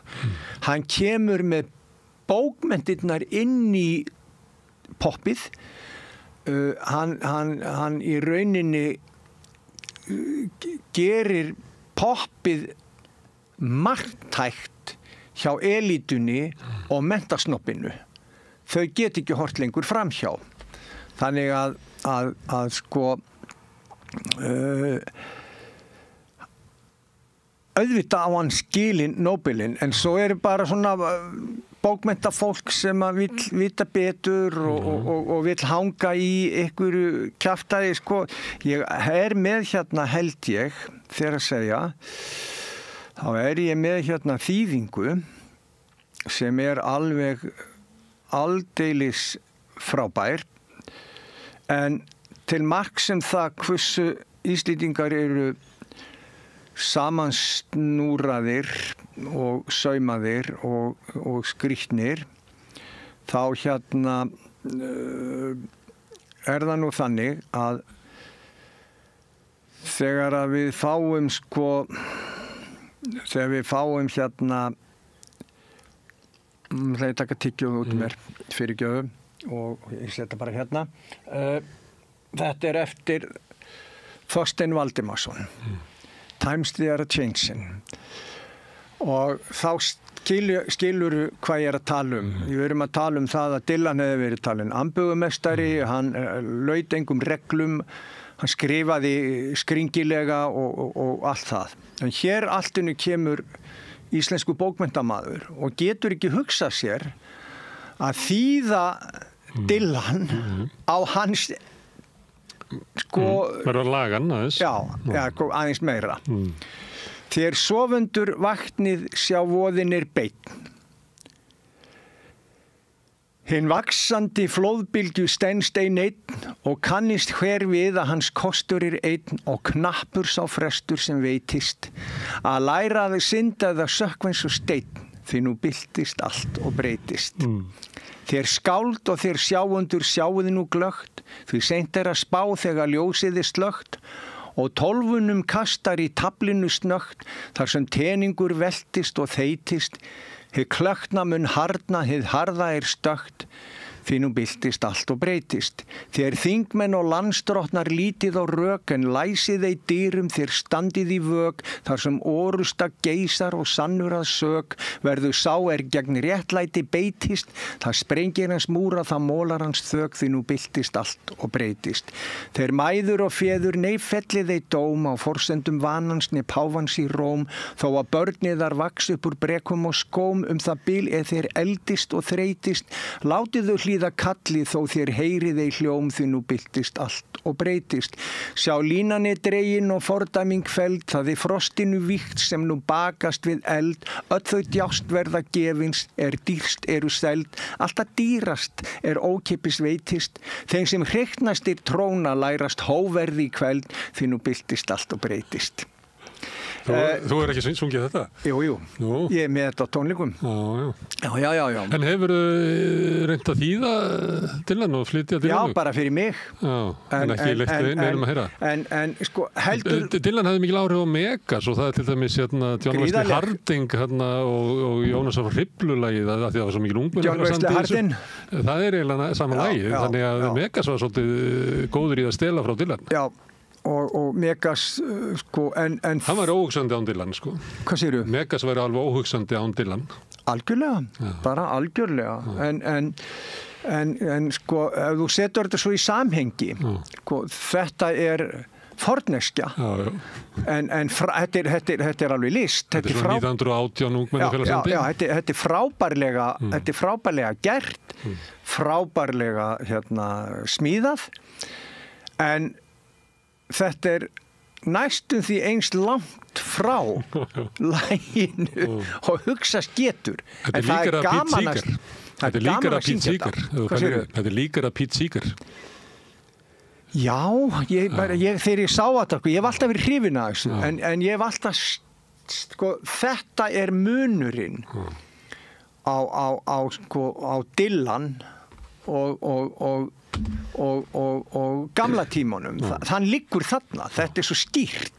Dylan röddin, hann rödd sinna kynslóður. Og líka bara hvernig hann sko setur þessa hluti fram. Hann setur þá á töluðu máli, á tungumáli sem tala þann dag sem hann semur það. En ekki tungumál sem tilheyrir einhverri stjætt sem telur að valdi sér falið í stöðlum og höfustöðum, skilurðu mig. Þannig að þetta auðvitað, en mér þykir vænt þetta, sko, alveg frábærlega vænt þetta. Eitt með Dylan, einn góðsögnum hann, að fólk kom til hans og vildi að hann yrði svona einhver svona leiðtogi. Og hann sagði fólki að svo var ekki. Nú hefur margir viljað sko að Bubbi þjóni hinum og þessum málstannum eða tilganglum Sannarlega. Stundum gerur það en stundum skreppur undan svolítið eins og Dylan. Já.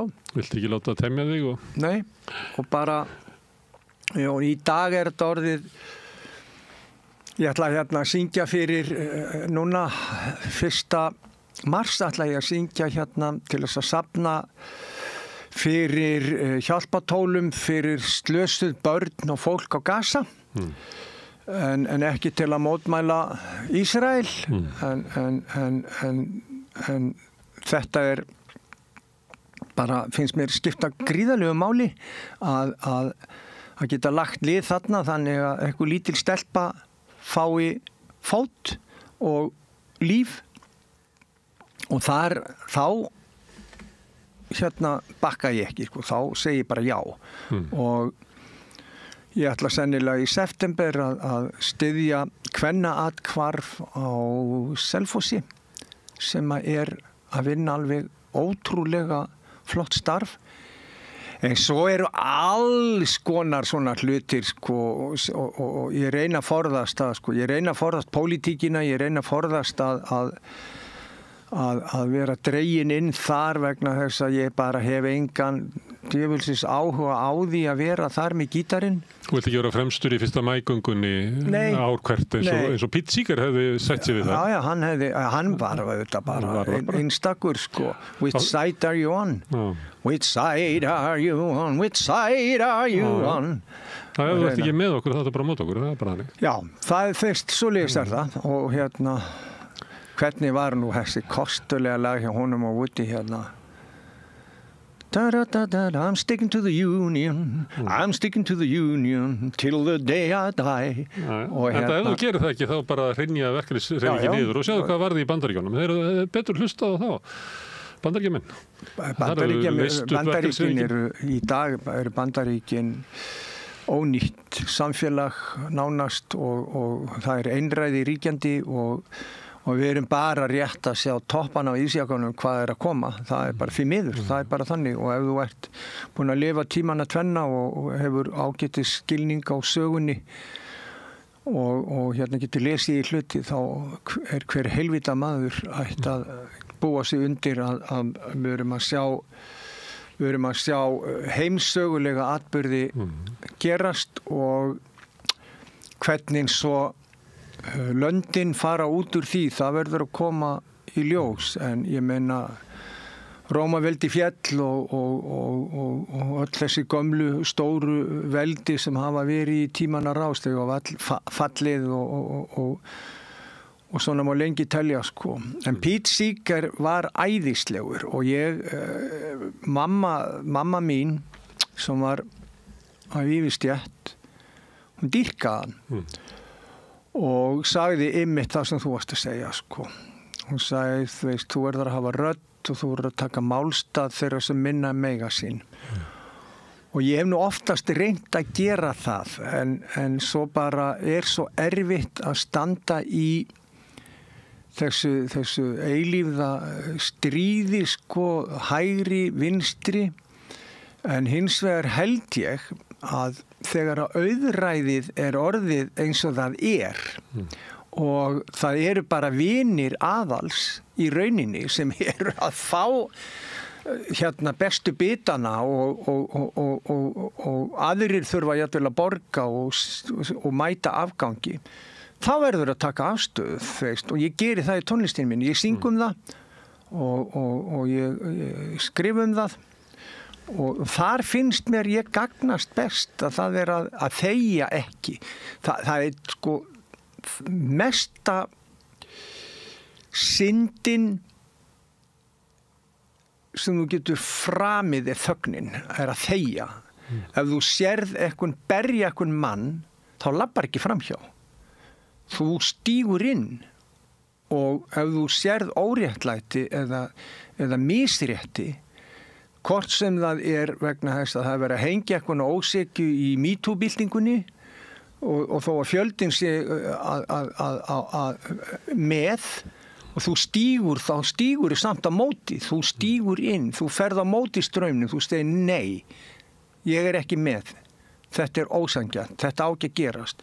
Og þannig ól mamma mig upp og þannig ég og þannig ég innréttaður. Þannig að ég mun alltaf stíga upp þegar mér finnst þurfa til, alveg eins og það að ég að gera plötu núna sem að margir myndi segja að væri rampólitísk, en mér finnst hún ekki pólitísk sem slík, en mér finnst hún hins vegar spegla samfélagið, mér finnst hún spegla samtíman, og alveg eins og það þegar menn stöðu út og hverju að syngja hommana, ennþá, eins og með Regnbogansstræti eða Bleiki þríhyrningar. Regnbogansstræti var þannig að ég var úti í Evrópu og ég sá hvað var að gerast löngu áður en að við fórum að finna fyrir sig hérna og kveikjan svo að því að ég geri lagið svo að ungu maður á Seyðisfirði þeir og vinir hans og stelpur höfðu farið nótt og málað fyrsta Regnbogansstrætið á Íslandi sem lá að kirkjunni og ég sá þessa göttum og hann sagði mér þessa sögu. Svo var ég í Færeyjum og þar var líka svona andstaða gegn samkynhneigðu fólki og ég kláraði lagið í Færeyjum og þetta langur bálkur og fjallar þá sem eins og Magga í Bristol, Elias Mar og Reynir Mávin minn sem að dóriðni en líka mig og þig og alla hina. Þetta lag sársauka og endurlausn, en líka það að þú verður að standa upp þegar þú sérð óréttlæti. Þú mátt ekki þegja. Það er glæpur að þegja. Að sitja hjá þegar þú sérð eitthvað beittan óréttlæti.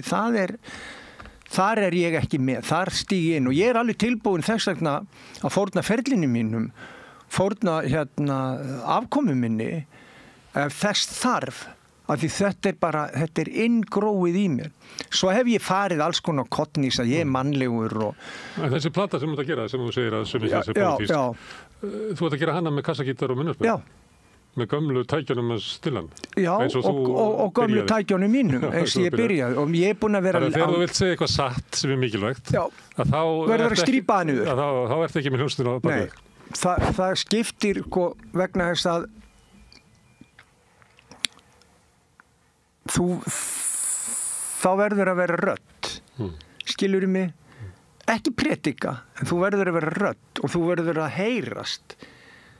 Hljónsveitin og allt, það bara partur af því að elska tónlist og búa til tónlist og upplifa blossan á sviðinu og fólkið en þegar þú ert einn með gítar, eins og ég oftast þegar ég spila, að þá ertu bara þá ertu ómengaður og beintengdur í hinu spámanlega gerfi. Kannski kannski það þannig. Þú ert að lýsa þarna með að þú hefur séð hluti og þeir koma í gegnum því og þeir geta verið forspáir og það vantar nú ekki spámanns gerfið á Dylan á þessum árum sem þú varst að lýsa. Það sem að vall upp úr honum bara spásagnir.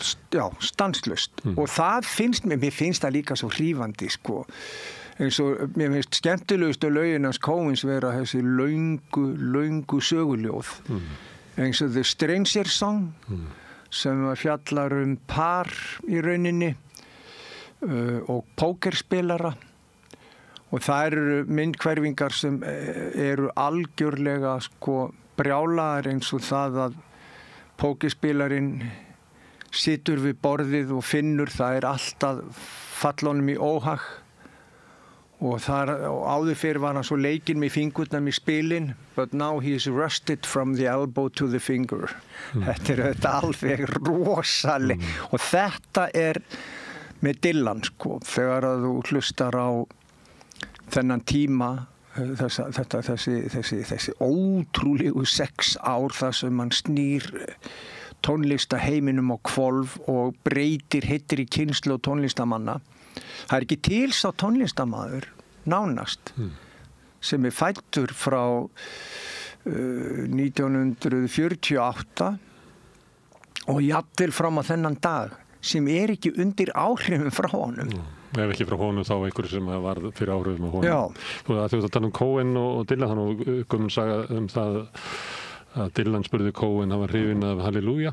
Já. Og spurði, hvað varst þú lengi að þessu? Þá sagði Cohen 15 ár. Já. Og spurði á móti, hvað varst þú lengi að semja þarna? Blowing in the Wind. Nei, ég held að hann hafi verið Rolling Stones sem hann hefði spurt. Já. Hann sagði 15 mínútur. Já, einmitt. Já. Þetta er ólíki menn sko. Mjög klassískur maður sem lagði gríðarlega mikla natni í smíði sína eins og Cohen sko. Cohen og Dylan eru svona, ef ég væri með hillusamstæðu þá væri Dylan ekki efstu hillu, hann væri neðstu hillu því það væri auðveldast að nálgast hann. En Cohen væri hillunni fyrir ofan. Menn segja alltaf í efstu hillu, en efsta hillan fyrir mér svo hilla sem það svo erfitt að komast í. Það svo geymir kökurnar fyrir jólinn svo að börnin komist ekki í það. Já, já. Það bara eitt í loka, áttur móturjól? Nei, sem betur fer. Þannig þú fórst ekki þangað? Nei, ég held ég hefði dreppið mig. Já. Herðu, Bubbi, gaman að fá þig til að tala Dylan. Við getum gert þetta svo sem á hverjum degi. Hverjum degi, en bara takk fyrir að hafa mig. Takk fyrir. En við höldum hérna áfram við Rauðaborðið að reyna að skilja samfélagið og svo sem að segja sögur og hafa bara gaman að því að spjalla saman. Maður manns gaman. Hér næsti kafli eftir augnablik. Með því að ganga í leigjendasamtökin styður þú baráttu leigjenda. Leigjendasamtökin eru fyrir öll þau sem vilja vinna að réttlæti og öryggi á húsnæðismarkaði. Leigjendasamtökin.is. Við erum í útvarpinu á FM 89,1.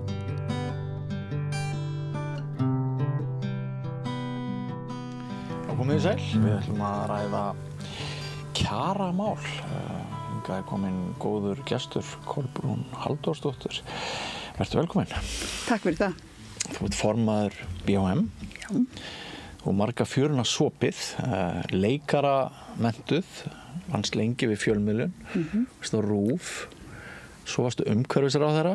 Já, ég var nú þingmaður í tæp 10 ára áður en ég var ráðherra. Ég segi það, 10 ári þingmennsku, umhverfisráðherra. Já, já. Og nú ertu, já, þú ert nú alveg á léttasta skeiði, þóttu sért aðeins komið til áraðina. Þetta bara þroski. Já, þroski. En það alltaf einhver svona neist í hjartanu að réttlætisbarátta og hvernig eigum við að jafna kjör og lifa í velferð sem flest, er það ekki? Er það ekki þannig manneskja? Jú, ég auðvitað þannig innréttuð í grunninn. Öll erum nú svolítið pólitíkusar held ég í okkur sko. Já. En eftir að ég var í pólitíkinni þá hélt ég inn á sko annað pólitískt svið. Það að segja ég var forseti Bandalags íslenska listamanna. Já. Og var það í 8 ár. Já. Og þar tók ég svona komst ég mjög vel inn í sko til dæmis bara starfsaðstæður, kaup og kjör listamanna í öllum listgreinum. Því Bandalag listamanna reglífa samtök fyrir 15 fagfélög listafólks og þar koma saman sem sagt listamenn úr öllum geirum, öllum listgeirunum og bera saman bækur sínar og þar unnið með sameiginlega hagsmuni. Og þar fékk ég nú svona eldskírnina kannski varðandi það að hvað það innifelur að velja sér sem ævistarf það að vera á listabrautinni. Já. Og síðan semst upp úr því ég semst orðin formaður í bandalagi í mínu félagi, stéttarfélagi, leikstjórafélaginu og svo leiðist ég þaðan inn á vettvang BHM. Já. En þú upplifir svona mörg ævintýri á ferlinum, þessa rísandi sól hins íslenska samfélags.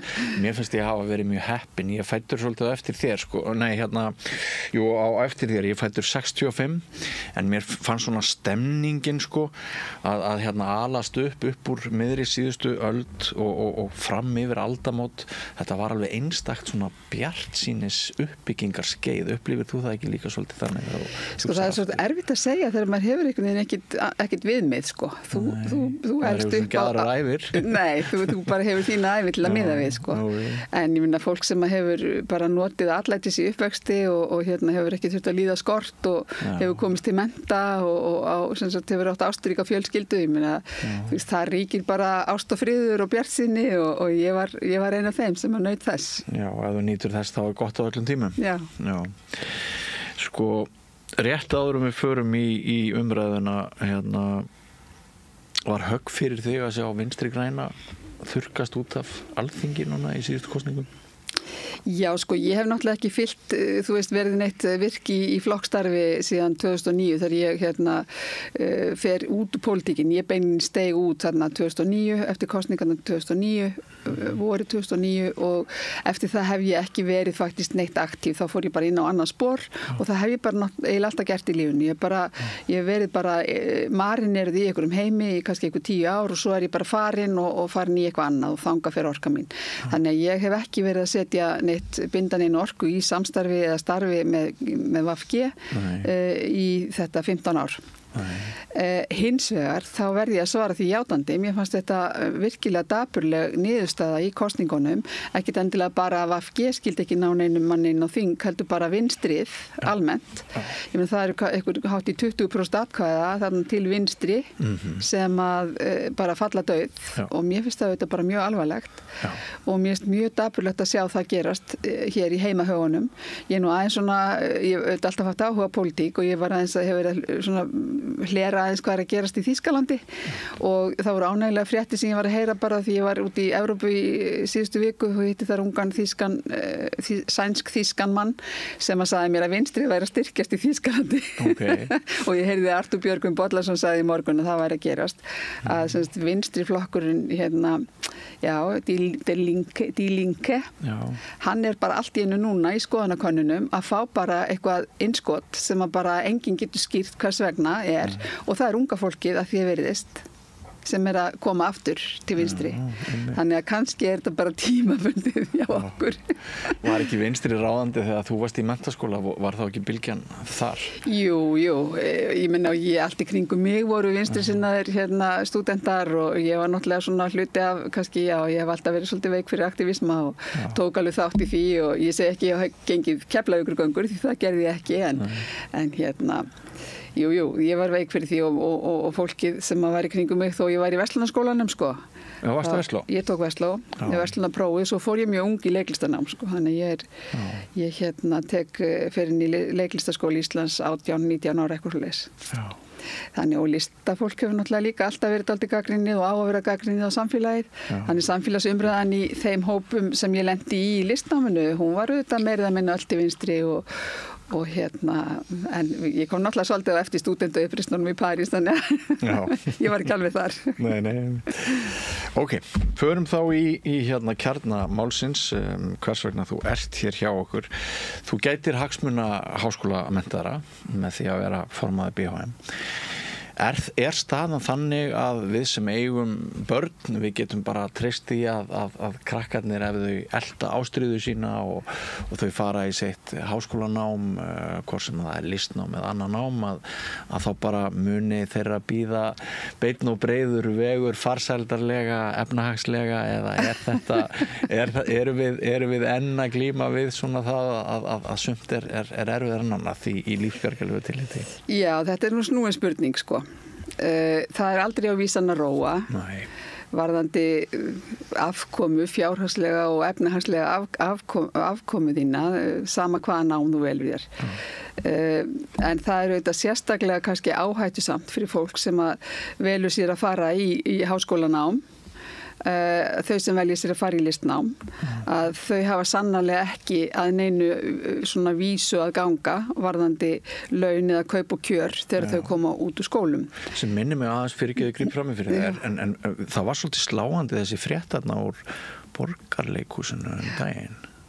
Tókst þú ekki alveg bara inn á þig eins og við mörg kynna það? Jú, ég minna það sannarlega og ég auðvitað sem formaður BHM upplýst það sem þar var að gerast því að félagið sem ræðir, félag listafólks í sviðslistum og kvikmyndum, þau eru hluti af BHM fjölskyldunni, þau eru eitt af 24 félagum sem eru undir okkar reglíf og það sem að gerist þegar að það mál springur út í fjölmiðla þá eru náttúrulega standið við kjaraviðræður og kjaraviðræðurnar á þeim vettvangi, þetta svona Borgarleikhúsið sjálfseignarstofnun og þess vegna á almennum markaði og Leikfélag Reykjavíkur sem rekur starfsemina í Borgarleikhúsinu sem hluti af samtökum atvinnulífsins, þannig það hefur verið að semja þarna bara á almennum markaði og þetta merki sem við tölum sem merki markaðarins, þar sé að launa svigrúmið til launahækkana síðastlið ár, það þetta sem við þekkjum 3,25% á síðasta ári og svo 3,5% í 3 ár og 4 ára samningur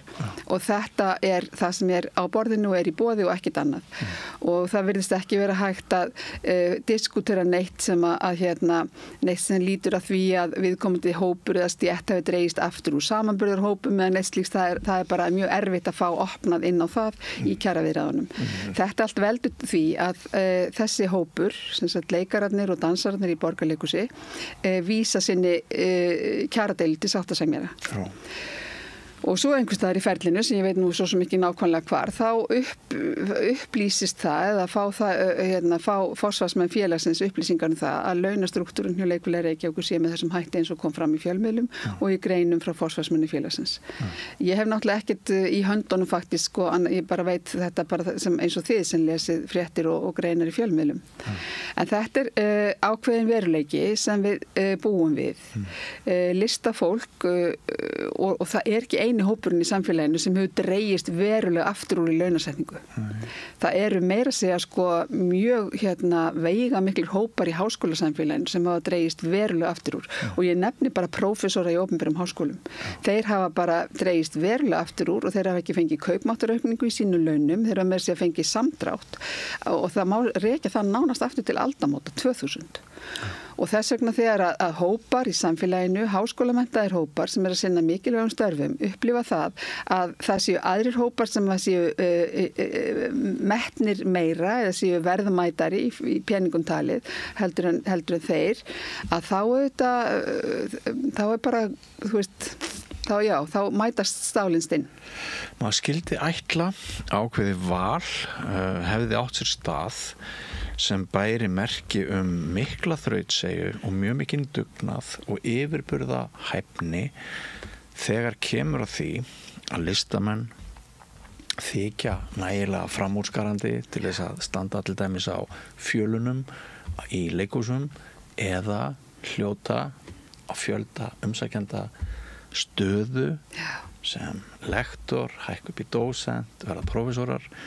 Maður skildi ætla það sem að maður hefur svona sjálfur verið að segja börnunum sínum ef þú ert rosalega dugleg og þá mun þér vel farnast. Það ekkert endilega þannig. Nei, því miður, það ekki þannig og nú höfum við til dæmis eitt af því sem við höfum verið að reka hornin í mínum hópum þessi jafnlaunavottun, svo kallaða. Nú eru fyrirtæki hafa verið að sækjast eftir því að fá jafnlaunavottun sem að maður hefði haldið að væri þá að votta það að í viðkomandi fyrirtæki eða starfsemi væru greidd svona jöfn laun ef að fólk álitið vera svona með svona menntun og svipuðum slóðum og við skulum segja bara fyrir jafn verðmætt störf. Það einhvers konar mat sem fer fram í fyrirtækinu eða starfseminni sem á þá að tryggja það sé ekki verið að mismuna fólki í launum ef að það statt á svipuðum stað í menntun, hæfileikum og reynslu. Svo kemur á daginn í fleiri en einum dæmi sem við heyrum að jafnvel þó að fyrirtæki sé með jafnlaunavottun þá virðist þetta ekki vera raunin að það sé verið að greiða jöfn laun fyrir jafn verðmætt störf og það kemur jafnvel á daginn að verðmæta matið hafi bara ekki hreinlega farið fram. og þá spyr maður sig, býtu til hvers var þessi jafnlaunavottun þá? Og við heyrum talað það núna í kjarabaráttu kennara, að kennarar, ég veit nú ekki alveg hvorum megin borðs svo umræði byrjaði, hvort það var hjá viðsemjandanum eða hjá kennurunum sjálfum, þessi krafa að það færi fram verðmæta mat á störfum kennara.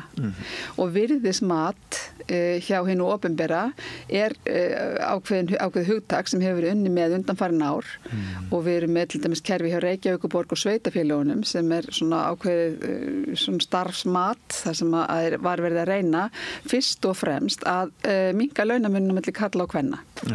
Og það mat hefur í raun og veru leitt af sér ákveðin svona jákvæð teikn það að konur hafa verið svona, þær hafa verið að vinna á og nálgast kallana í launum. Þannig að launamunurinn í þessu kerfi hefur verið að minnka. Þetta hins vegar ekki fullkomin kerfi og hefur ekki fengið að þróast á þann hátt sem að launafólk hefði vilja sjá. En á sama tíma hefur verið svona þreifa fyrir sér einhvers konar virðismatsstarfa inn hjá ríkinu og það í sjálf sér miklu, miklu flóknara mál. Á sama tíma var verið að reyna að finna leið til að jafna laun á milli markaða og þar erum við að tala opinbera markaðin annars vegar og hins vegar almenna markaðin og það líka verkefni sem afar snúið í framkvæmd og hefur lent upp á skeri oftar en einu sinni. Þetta hugmynd sem verður til 2016 í lífeyrissamkomulaginu sem var gert á milli markaða þá og hún hefur reynst ansi flókin í framkvæmd og kennarar hafa sagt sig frá þeirri hugmynd að jafna laun á milli markaða af því að kennarar eru einkeipistjætt og það engin samanburður hópur á almennu markaði þannig að þau segja bara að það óvinnandi vegur þetta að jafna laun á milli markaða í okkar hópi. Þá þeim boðið upp á þetta að fara í einhvers konar virðismat og þá skildi maður ætla að verkefni framundan sé að meta virði starfa kennara og bera það saman við virði annara starfa. Og þá ertu komin inn á spór þar sem þú getur verið að bera saman epli og appelsínur störf, þú veist, þessuna kennara og hjúkrunarfræðinga eða kennara og lífeindafræðinga eða kennara og yfirskiluru að þá ertu bara komin á eitthvað spór sem að ég þekki núna af eigin raun hafandi verið að vinna í þessum málaflokki í 2 ár að gríðarlega flókið í framkvæmd. Nú verður gaman að fylgjast með kennurum. Munu þau ná árangri með virðismat starfa kennara á næstu hvað ég var að segja, ári, 12-14 mánuðum, 16 mánuðum kannski. Það verður mjög áhugavert að fylgjast með því. Einmitt. Sko ég var að bara rétt áður en við hittumst og rétt áður en við settstum það niður þá var ég að hlusta á Alþingi og hún, Marja Rut Kristinsdóttir held ég hún sé, nýr þingmaður Viðreisnar.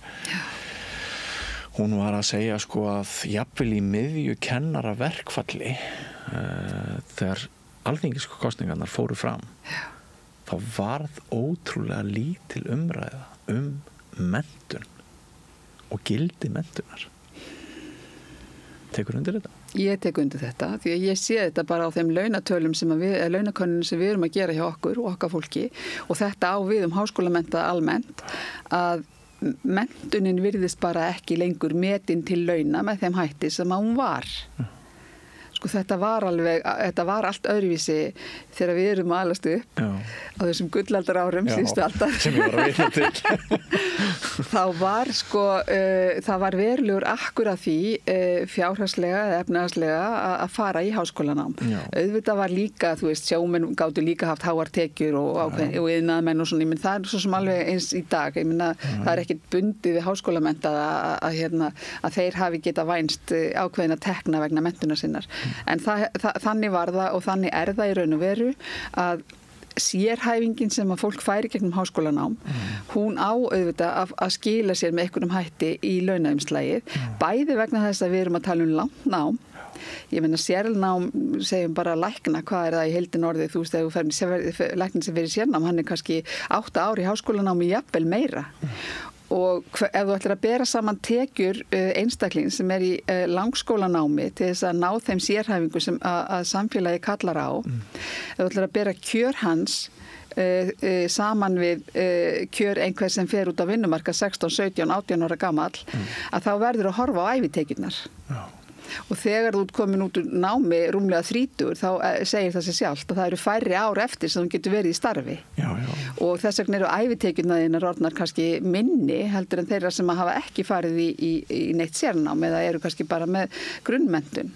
Já, og það hafa komið kaplar þar sem námslánin hafa bara rifið alveg rosalega í. Þetta annar kapli sem við getum nú alveg eitt heilum þætti að tala það eru námslánin, því þau eru bara verulega íþyngjandi og þó að við höfum reynt árið 2020 að innleiða nýtt námslánakerfi að þá sannar sýnir þessi bara núna að það er ekki að hjálpa stúdentum. Það er bara alveg rosalega óhagstætt að taka orðið námslánin sem skila sér í því að stúdendur eru í auknum mæli að vinna með námi.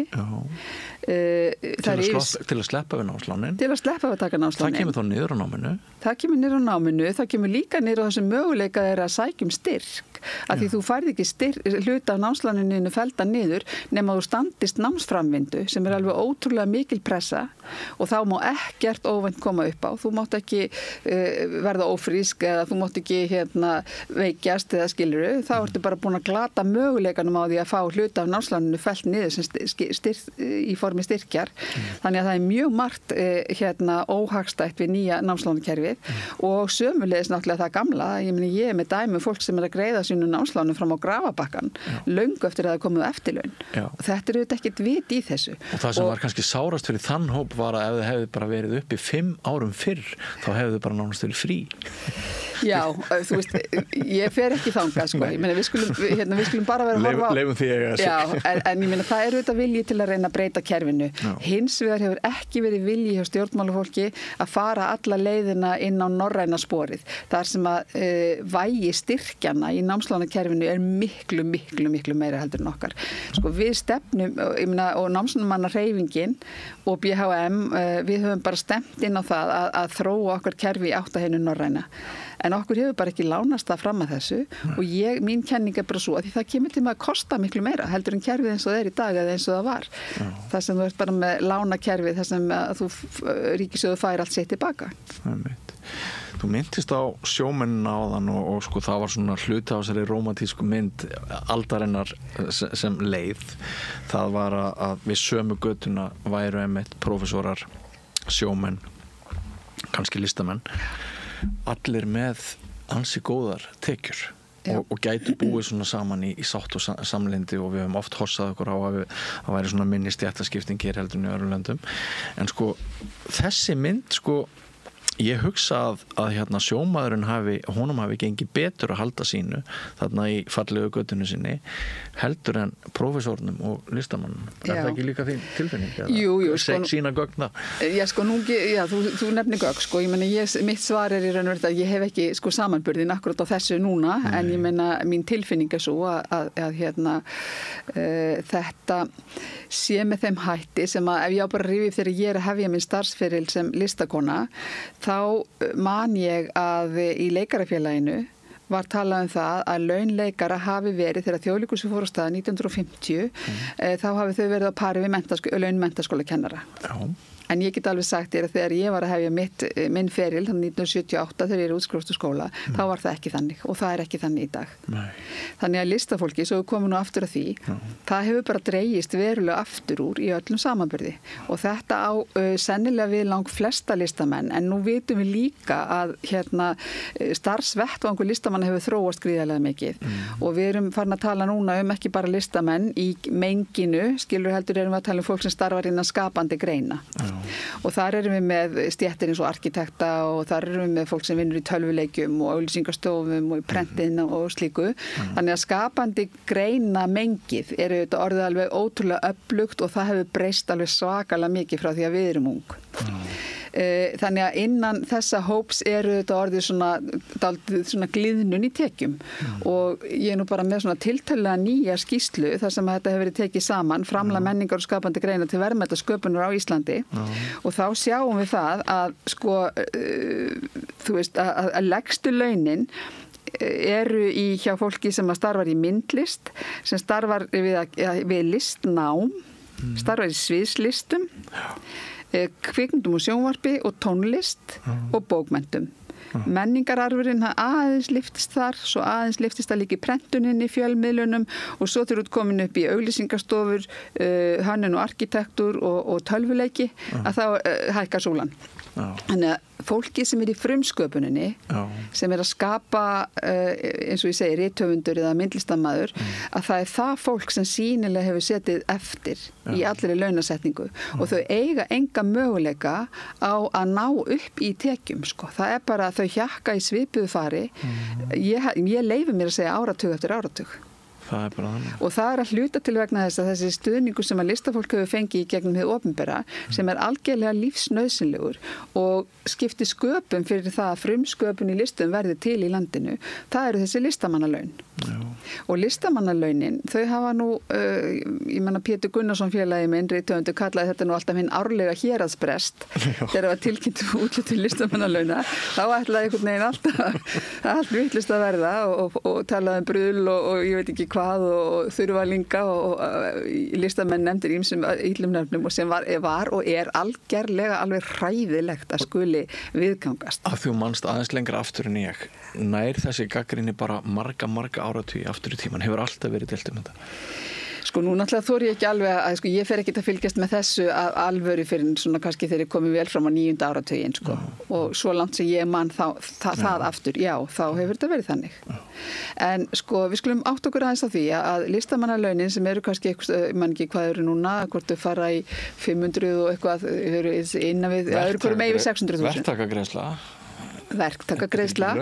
Verktakagreiðsla sem þýðir að helmingurinn, segjum þetta sé 600.000, helmingurinn af þessu fer þá í launatengt gjöld. Því að það eru auðvitað gert ráð fyrir því að listafólk telji þetta fram í formi reiknas endurgjalds og þá þarf þetta að greiða öll þín gjöld, þú ert að greiða í sjúkrasjóð og þú ert að greiða í starfsmenntunarsjóð og orlofssjóð og félagsgjald í þitt stéttarfélag og þú ert að greiða tryggingagjald til ríkisins og þú þarft að eiga borð fyrir báru ef þú ert starfandi listamaður, þá verður þú að eiga minnstakosti 2-3 mánuði í sjóði til þess að geta hlaupið undir baka þegar þú ert ekki í neinu verkefni, skilurðu.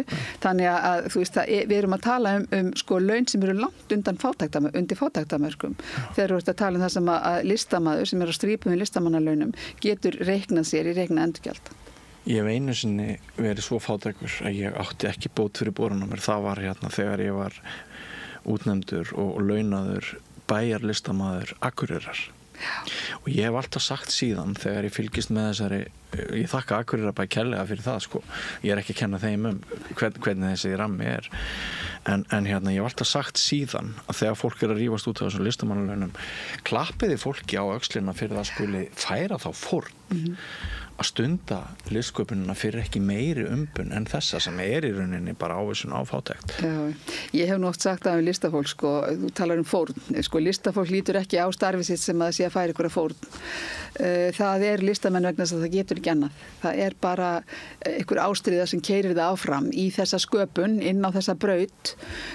Sumir ná að verða, sko, svo stórir að, þú veist, ég meina, það er ómetanlegt fyrir samfélag að eiga stóra listamenn. Við getum nefnt fullt af íslenskum listamennum sem eru svo stórir að það er ómetanlegt fyrir samfélag að hafa alveg slíkt fólk og við getum nefnt Björg eða Víking Heiðar eða Hildi Guðna eða Grammy-verðlauna hafa nokkar eða hvað, þetta er fólk sem hefur skapað orðstír fyrir þessa þjóð sem er ómetanlegur. Og þó að sé ekki að segja það alla listamenn að þeir verði stórstjörnur á himni skilur fræðarsólana að þá ef að þessi listamenn væru ef að grasrótin í listónu væri ekki til staðar þá væru þessar stjörnur heldur ekki til.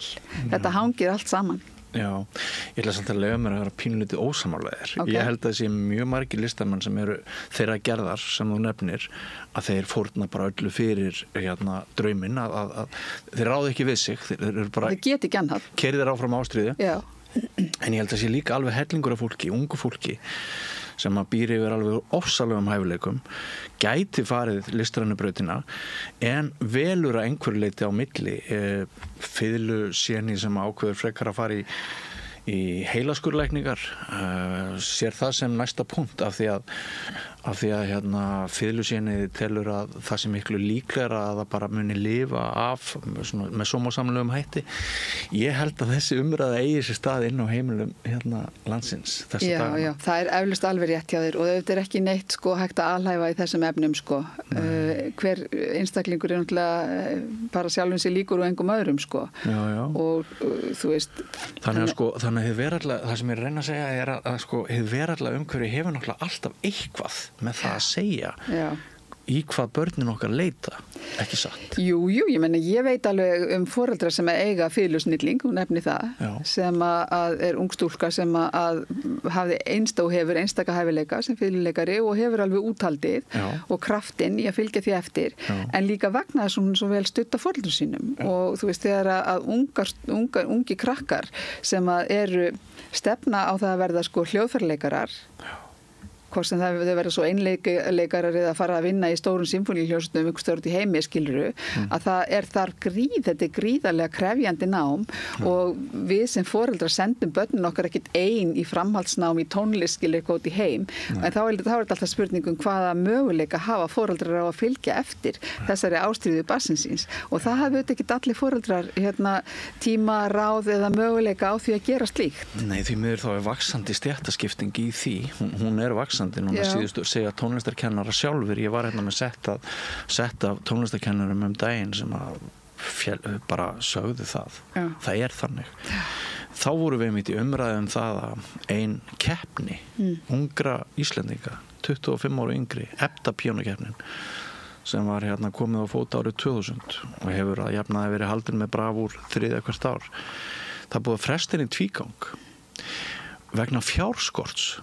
Það finnast ekki skitnar 3 milljónir til þess að halda þessa keppni. Það eru skilaboð til krakkana sem eru að læra á píanó. Þetta er náttúrulega bara mjög alvarlegt það er ég get svo sem ekki sagt neitt annað heldur en það en þú ert að tala að við töluðum fórn áðan þá er ég líka að hugsa fórn þeirra sem standa að svona ungu fólki sem að sýnir einmuna hæfileika í sambandi við listir að það er ekkit endilega það er, að því þú veist að segja og eru ósammála með þessi með fórnina ósammála því að það væri alltaf bara svona eldurinn sem að keyrðu þau áfram en ég kannski misskildi því. Ég held að þessi krakkar eða þetta unga fólk sem er svona eru listamenn í sér að þeir þú veist, þeir ætla sér stóra hluti og þeir vita aldrei hvenar draumurinn rætist, skilur en þau vita líka ef þú hættir að láta þið dreyma drauminn þá rætist það nauðvitað ekki.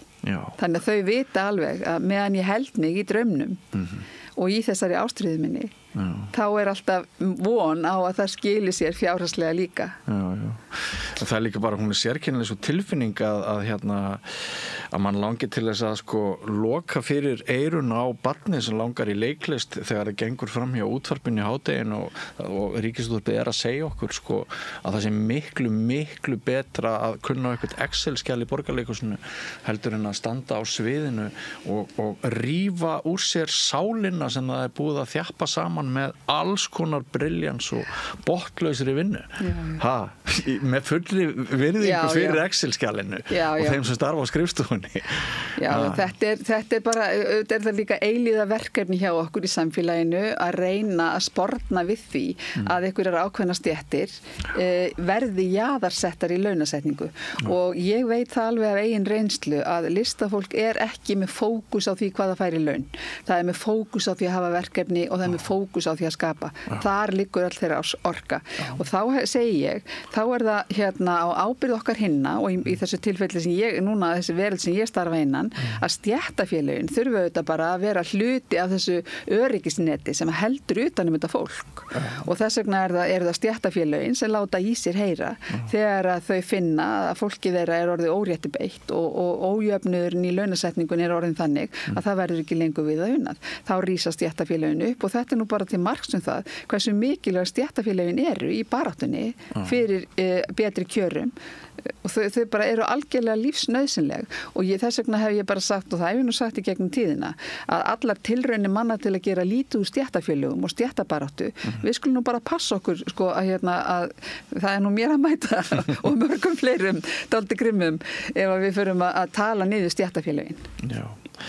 Sko, það maður svona veltir í fyrir sér, þú hefur náttúrulega heyrt eins og við öll ræstingar fréttirnar síðustu daga, sko, konur sem að þurfa að pissa í fötu í bílnum á milli vinnustöða, sko, hlaupandi hvernig við erum að ræða okkar, sko, minnstu bræður og systur, að ræna fólk peningum. Það stundu sagt að ómenntaðir hafi náð meiri kjarabótum síðustu ár á kostnað langmenntaðra. Ég veit ekki hvort þú ert sammála því, en sko það sem að mér finnst kannski bara stærsta umhugsunar efnið núna við erum með svona innviða skuld, við erum ekki að viðhalda okkar samfélagi sem skildi.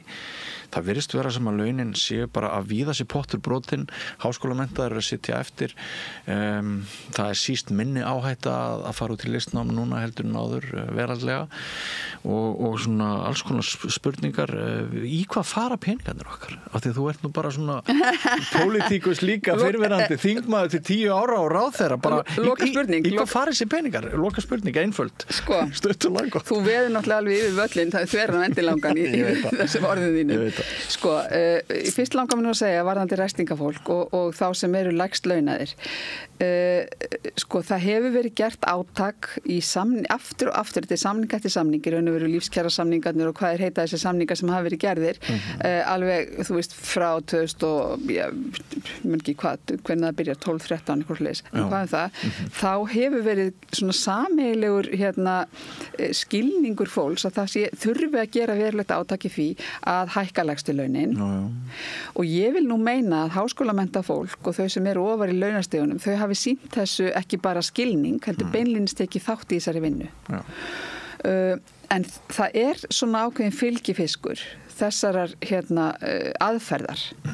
Þegar þegar allir fókusinn fer í og öll orkan í að lyfta lægstu laununum sem algjörlega nauðsynlegt og þarf að gera á öllum tímum og Guð sé lofa við höfum gott fólk í stéttarfélögunum sem berst fyrir því að þá þurfum við náttúrulega að gæta að hinum endanum á súlunni og ég hef nú svo sem komið hér með þessi í þetta stúdíu og rætt þetta, þessa þjöppun sem hefur orðið á launaspönninni á Íslandi. Þegar OECD mælir þessa launaspönn, þar að segja hver launaspönnin frá lægstu launum og upp í svona hæstu launin, þá hún miklu þjappari heldur en í öllum samanburðarlöndunum okkar. Það vil meina að jöfnuður á Íslandi gríðarlega mikill. Í tekjum.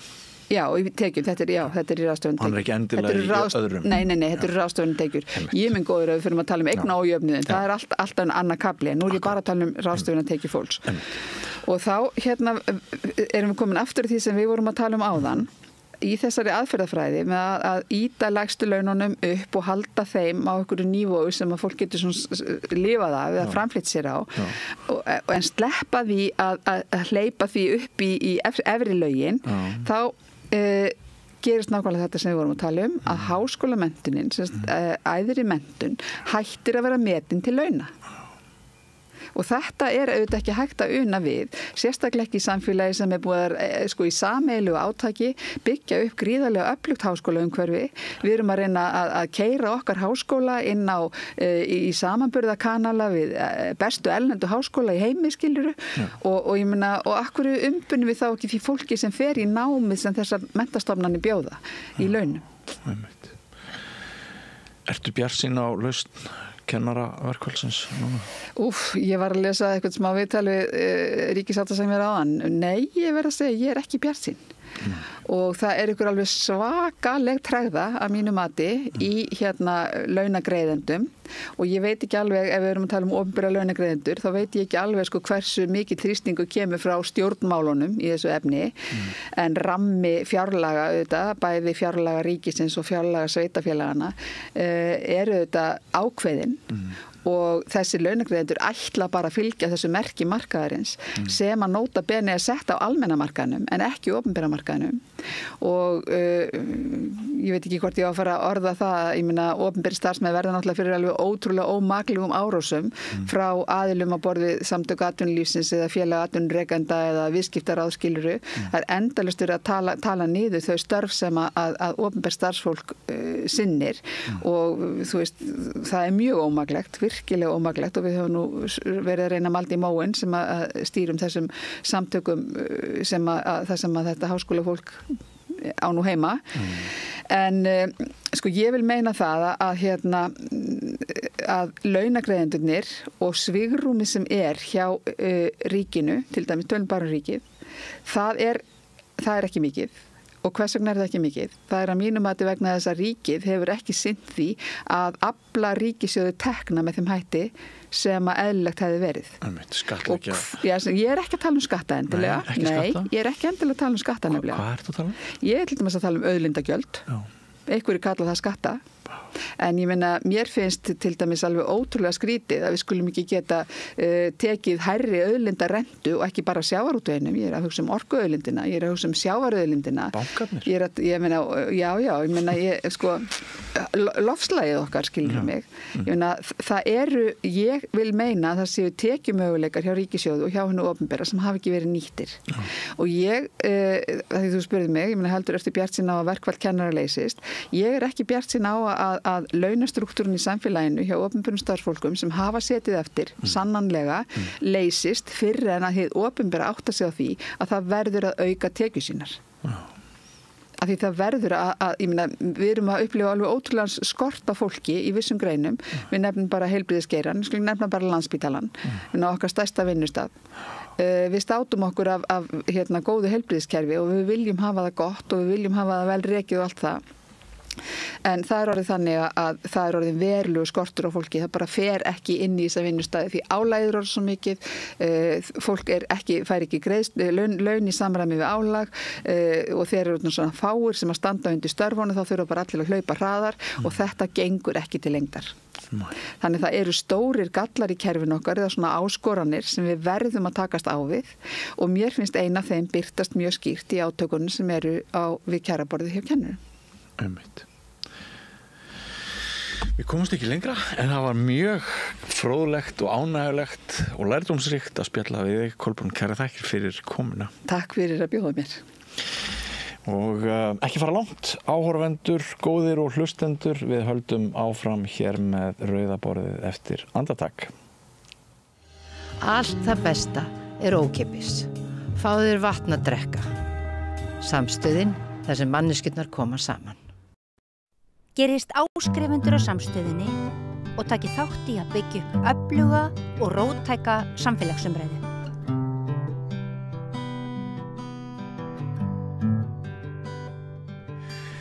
Já, það hefur ekki farið fram hjá ykkur að það eru ansi mikil umskipti inn á Alþingi. Við erum með sögulegan fjölda af nýjum þingmönnum. Sumt af þessu fólki þekktu við fyrir, kemur náttúrulega ýmsum áttum. En það eru líka þingmennarna sem við vitum þekkjum hvorki hausni sporða á. Við hér á samstöðinu höfum eiginlega ákveðið að standa fyrir kynningu á nýjum þingmönnum næstu vikur, vera kannski svona með einn í viku, til þess að þið fáið greinargóða mynd eða gleggri mynd af því hvaða mann þetta fólk hefur að geyma. Og við ætlum að byrja hér á þingmanni Sjálfstæðisflokksins, hann heitir Jón Pétur Simsen. Velkomin til okkar. Já, takk að bjóða mér.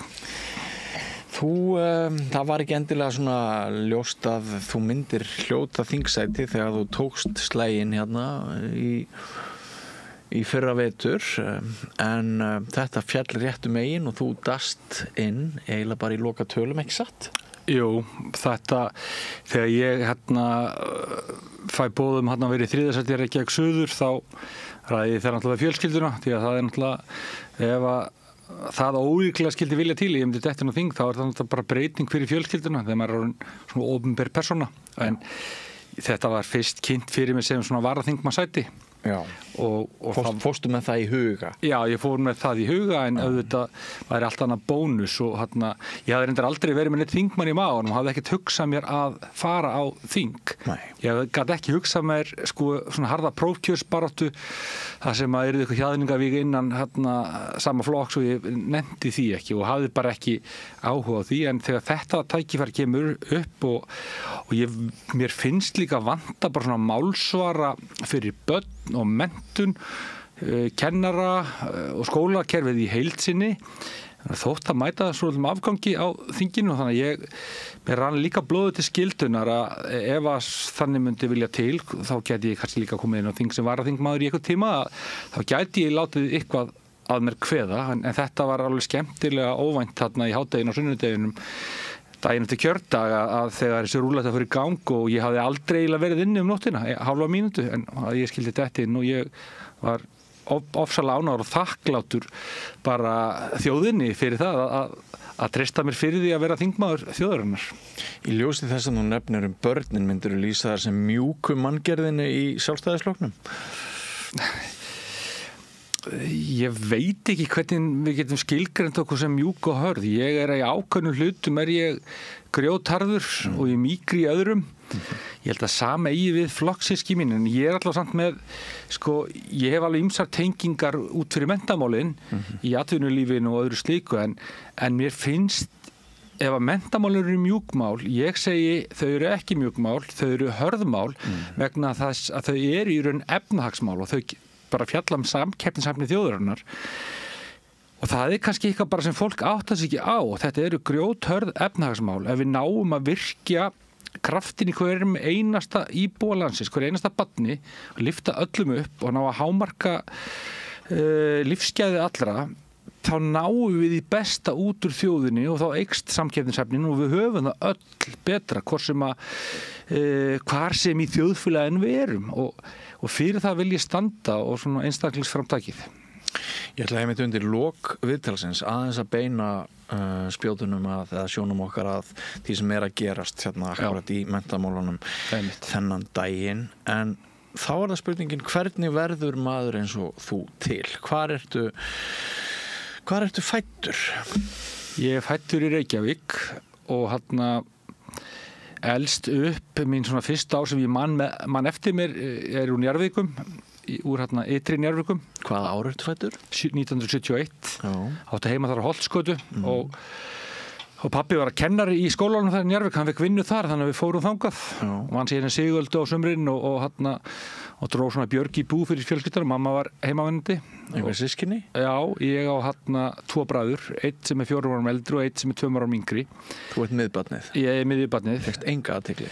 Jú, ég fekk alveg fullt athygli því að þessi sem 4 árum eldri, hann var það mikið eldri einhvern veginn að ég var elsta barn fyrir okkur bræðuna 2.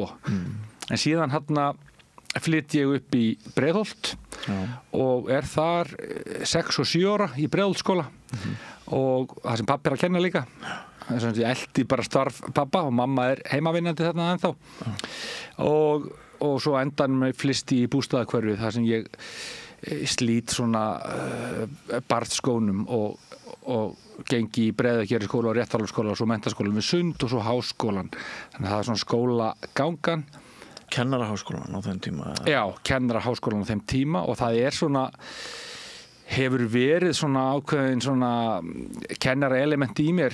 Pappiði náttúrulega þú ert að segja það. Pappi kennari og ofbóðslega uppfullur og alls konar fróðleik og visku og svo mamma þetta drífandi afl í fjölskyldunni, hún keyrir áfram alls konar viðburð og atburð og ég finn stundum svona fyrir báðum elementum í mér að ég svona mikill kennari en ég líka stundum svona keyri hlutina áfram og stundum getur verið fljóttvær og svona smá æsingur í mér. Já.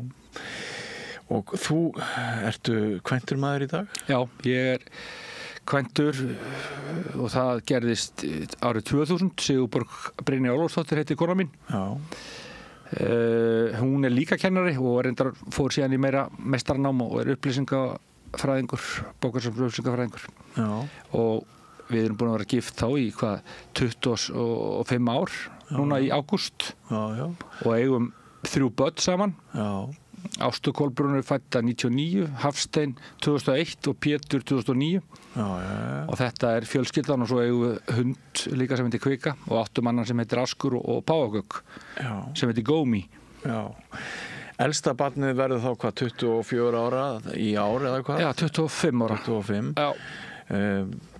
Hvar það á vegi statt í lífinu? Hún búin með BS í sálfræði og að vinna öllum ávart í grunnskóla. Hún að vinna í réttarhaldsskóla sem sérhæfður stuðningsfulltrúi í svona stóðþjónustu skólans að vinna með börnum sem standa einhver leyti höllum fæti. Já, þannig að þetta heldur áfram. Já, svo veit maður ekki alveg hvernig endar. Hún alltaf fór í sálfræðinám og svolítið óviss með þetta allt saman. En námsframboð þannig núna sem bara mjög jákvætt við íslenskt samfélag að hún búin með þetta grunn í sálfræði. Hún getur farið hver sem núna og hún svolítið að velta því fyrir sig. Hún að vinna þetta í skólanum meðan hún svona botfalla hennar hugsanir varðandi framtíðina. Já. Þú virðist ekki eiga átakanlega erfitt með að koma fram. Nei. Hvernig þjálfaru það upp varstu í félagsstarfi, varstu í félagasamtökum, varstu í stjórnmálastarfi eða þetta bara kennslan og sá grunnur allur, skólastofan? Já, ég held að þetta ekki, ég veit ekkert hvort það sé alveg náttúrulegt eða ekki, en það bara auðvelt að koma fram þegar maður veit hvað maður að fara að segja.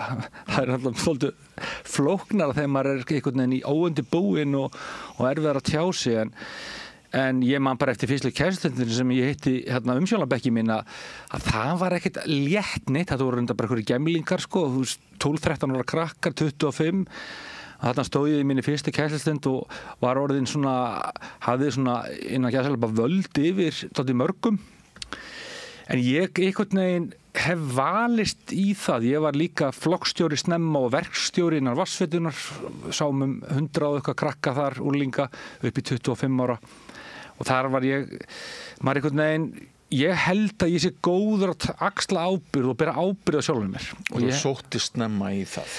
Nei, í raun ekki. Ég vil ekki meina það að ég hef sóst í það, heldur hafi ég bara gert það og hafi kannski eitthvað fullkomnar ára til mér en ég vil gera hlutina þannig að eftir því sé tekið. Og það greinilega eiginleiki sem að fleirum finnst góður og þá stundum leitað til mín og þannig dett ég inn í hitt og þetta. Ég fór inn í kjarabaráttu kennara upp úr aldamótum að því ég hafði mig frammi. Mér fannst kjör kennara ekki góð og mér var samningar sem hefði verið samið 2001 vera hræðilegir. Og þá byrjaði ég bara að skrifa og allt í einu komin inn einhver ringuðu og það sem ég beði að skrifa meira og ég áfrekar kannski auðvelt að koma hugsunum mínum á blað sem veldur því að svona áhrifamáttur minn sem persónu verður meiri og allir þeir sem að hafa það að geta orðað hugsanir sínar og komið þeim fram með þenni hætti að fólk skilur það sem þetta segja, það gríðarlega verðmætur eiginleiki. Hann í raun ákveðin völd sem felast í þessu því að þú getur verið uppfullur á einhverjum ofboðslega góðum málum og hugsunum og pælingum en ef þú kemur þig ekki frá þér og enginn veit það þá situr þú kannski bara uppi með það. Þannig að þarna dróst ég inn í kennarafórustuna og ég stjórnaði verkfallið 2004 í svona skuggastjórn og það alls konar þannig. Ég hef verið í stjórn Körfugrasdeild Fjölnis og var fljótlega komin inn í kennararáð í skólanum þar sem ég var að vinna þó ég væri nýr og það svona, ég held að þetta sé bara þessi ábyrgð að ég vil það sem ég geri, ég vil bera ábyrgð á því. Ég svona rosalega erfitt með það líka stundum kannski, ég veit ekki hvað maður segja það sé veikleiki en stundum getur maður kannski bara haft ómiklar áhyggjur af einhverju af því að maður fullur af því að bera ábyrgð á því sem maður gerir og mér finnst það stundum vanta bara í samfélagi að fólk beri ábyrgð á sjálfum sér og bendi ekki alltaf á okkur aðra hlutunum sé öðrum að kenna. Við búum í ofboðslega góðu samfélag á Íslandi, auðvitað alveg aðstæð þar sem að fólk fast í gildrum og kemst ekki út úr þeim en almennt finnst mér að ég held að okkur vegni betur ef við svona öxlum ábyrgð á okkur sjálfum, hvað getum við sjálf gert og verðum drífandi og það mjög eftirsóknarvert í fari fólks að vera þannig og það þú hleður utan á þig alls konar verkefni sem ef þið langar að hafa það þannig. Það alveg mín tilfinning. Já, þetta alltaf svolítið svona, finnst mér, línudans að sko átta sig á því að bjargir okkar eru mjög misgóðar strax í upphafi sögu. Akkurat. Bara meðgangan ein og sér og bara þær aðstæður, félagsaðstæður sem fæðist inn í. Við getum náttúrulega ekki samræmt kröfur okkar til allra þeirra sem að búa til þennan heim og stundum finnst manni sem að sko menn í þinni átt svona hægri menn séu aðeins og dómarðir en svo líka örugglega hægt að fara aðeins og langt í að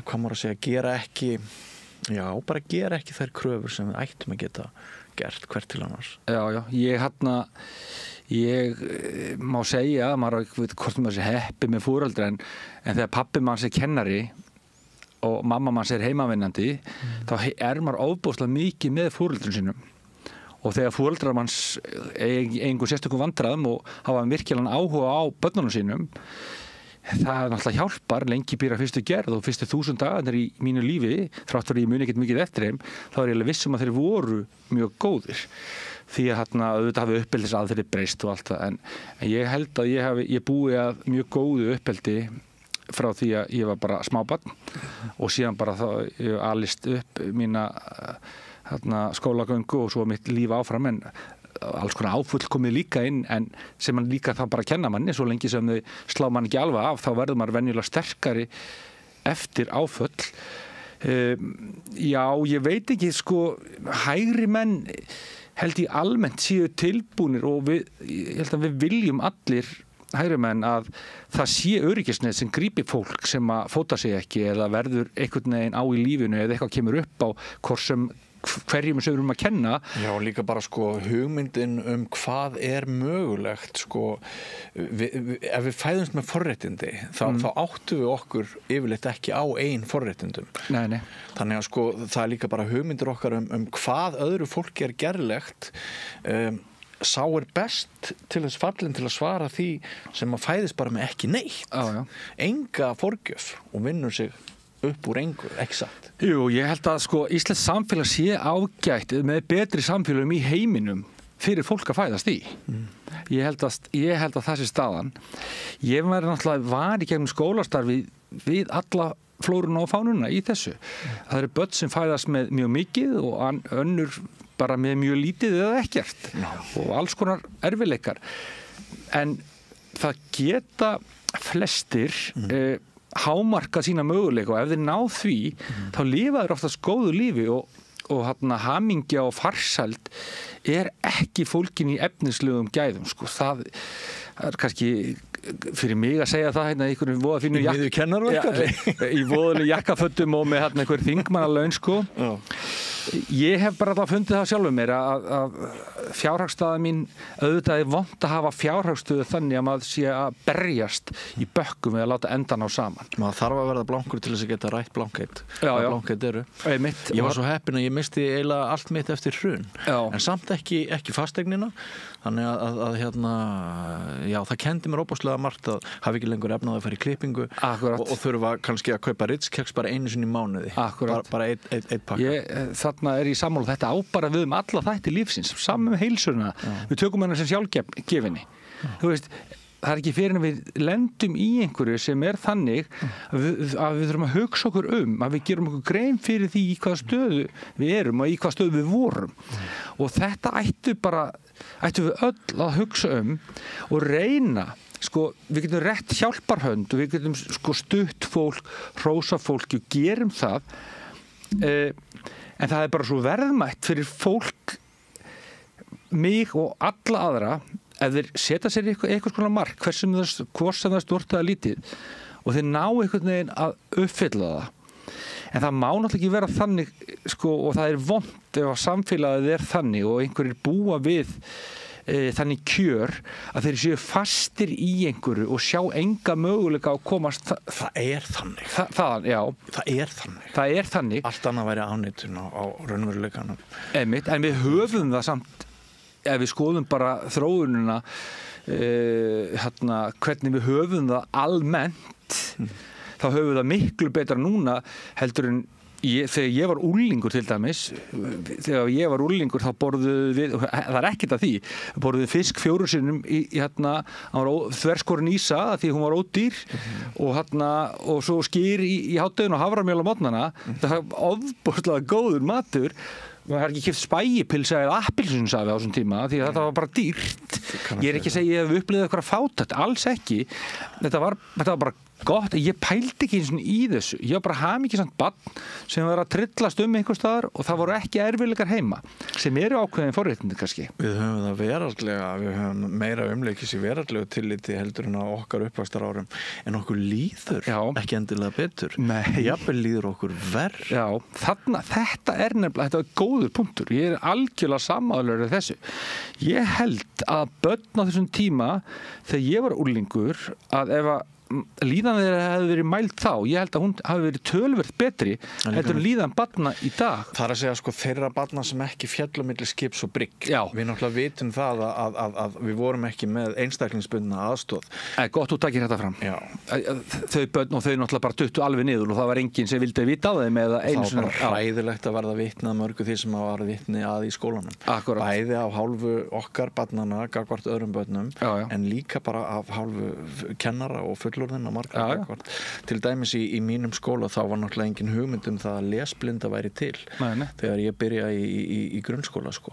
Og svo sem ekki gat lesið hann hlaut bara að vera latur, heimskur, hortugur hrikalega óþekkur í uppreistum við kennarana og líkamlegt ofbeldi inn í kennstofunni, ekki bara andlegt líka líkamlegt. Þannig að hafa svo sem sko, maður þarf að passa sig á því við hvaða hóp ætti það með okkur. Já, en það er alveg rétt en þarna er ég að tala svona almennt ef eitthvað svona meðaltala, en það hjálpar engum að vera í sko sjóðandi heitu vatni öðrum meginn fótinn og ísköldu hinni meginn og bara meðaltali heitt. Það hjálpar ekki þeim sem hafa átt erfitt og hafa fallað milli skips og bryggju svo nefnir. En almennt held ég að líðan barna og ungmenna hafi verið tölvöld betri í því samfélag sem var þar. Þar var ekki þessi endalösi samanburður. Það var miklu meiri hreyfing af börnum. Hreyfing er bara, við losum endorfín og góð hormón með hreyfingu. Við vorum svolítið sjálf svona meiri gerendur kannski í eigin lífi, raunverulega. Við vorum flakkandi hingað og þangað. Ég fór niður í bæ bara mjög ungur í strætó við að dúfur. Klifraði upp í Hallgrímskirkju þegar við erum að byggja kirkjuskipi þar og var komin lengst upp og náði ykkur að litla dúfunga sem ég ól síðan upp með því að tyggja haframjöl og spýta upp við. Þetta væri held ég óhugsandi í dag. Ekki þetta, maður horfið endilega tilbaka og segi sko, já, fínt og þú hættir lífið með einhverjum hætti 10 ára gamall upp í einhverjum stillensum. En það er svona millivegur. Við verðum líka að leyfa börnunum okkar að upplifa einhvers konar áhættu innan svona skynsamlegra marka og líka ákveðna erfiðleika sem þau þurfa að yfirvinna sjálf. Af því að ég hef oft sagt það, ef að tré vex upp í algjöru skjóli þá verður það hávaxið og grant og fellur í fyrsta stormi. Við þurfum sterkt rótarkerfi og sterkan stofn fyrir börn og fyrir okkur sem til að vaksa til að vera fullorðin.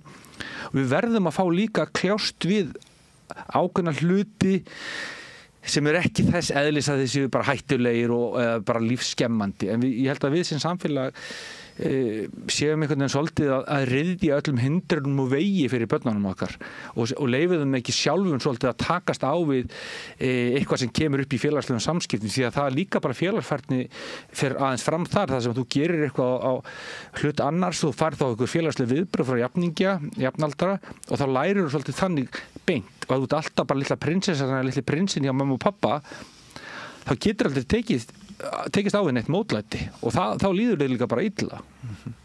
Ég tek eftir því að það sem er öðruvísi við þig heldur en marga aðra er það að þú þorir að halda skoðunum þínum á lofti og við lifum svolítið í sko heimi sem er þannig að allir eru hættir að segja nokkurn skapaðan hlut vegna þess að það er hjólað í allt og best að segja bara aldrei neitt, heldur tala bara í klukkutíma ekki neitt.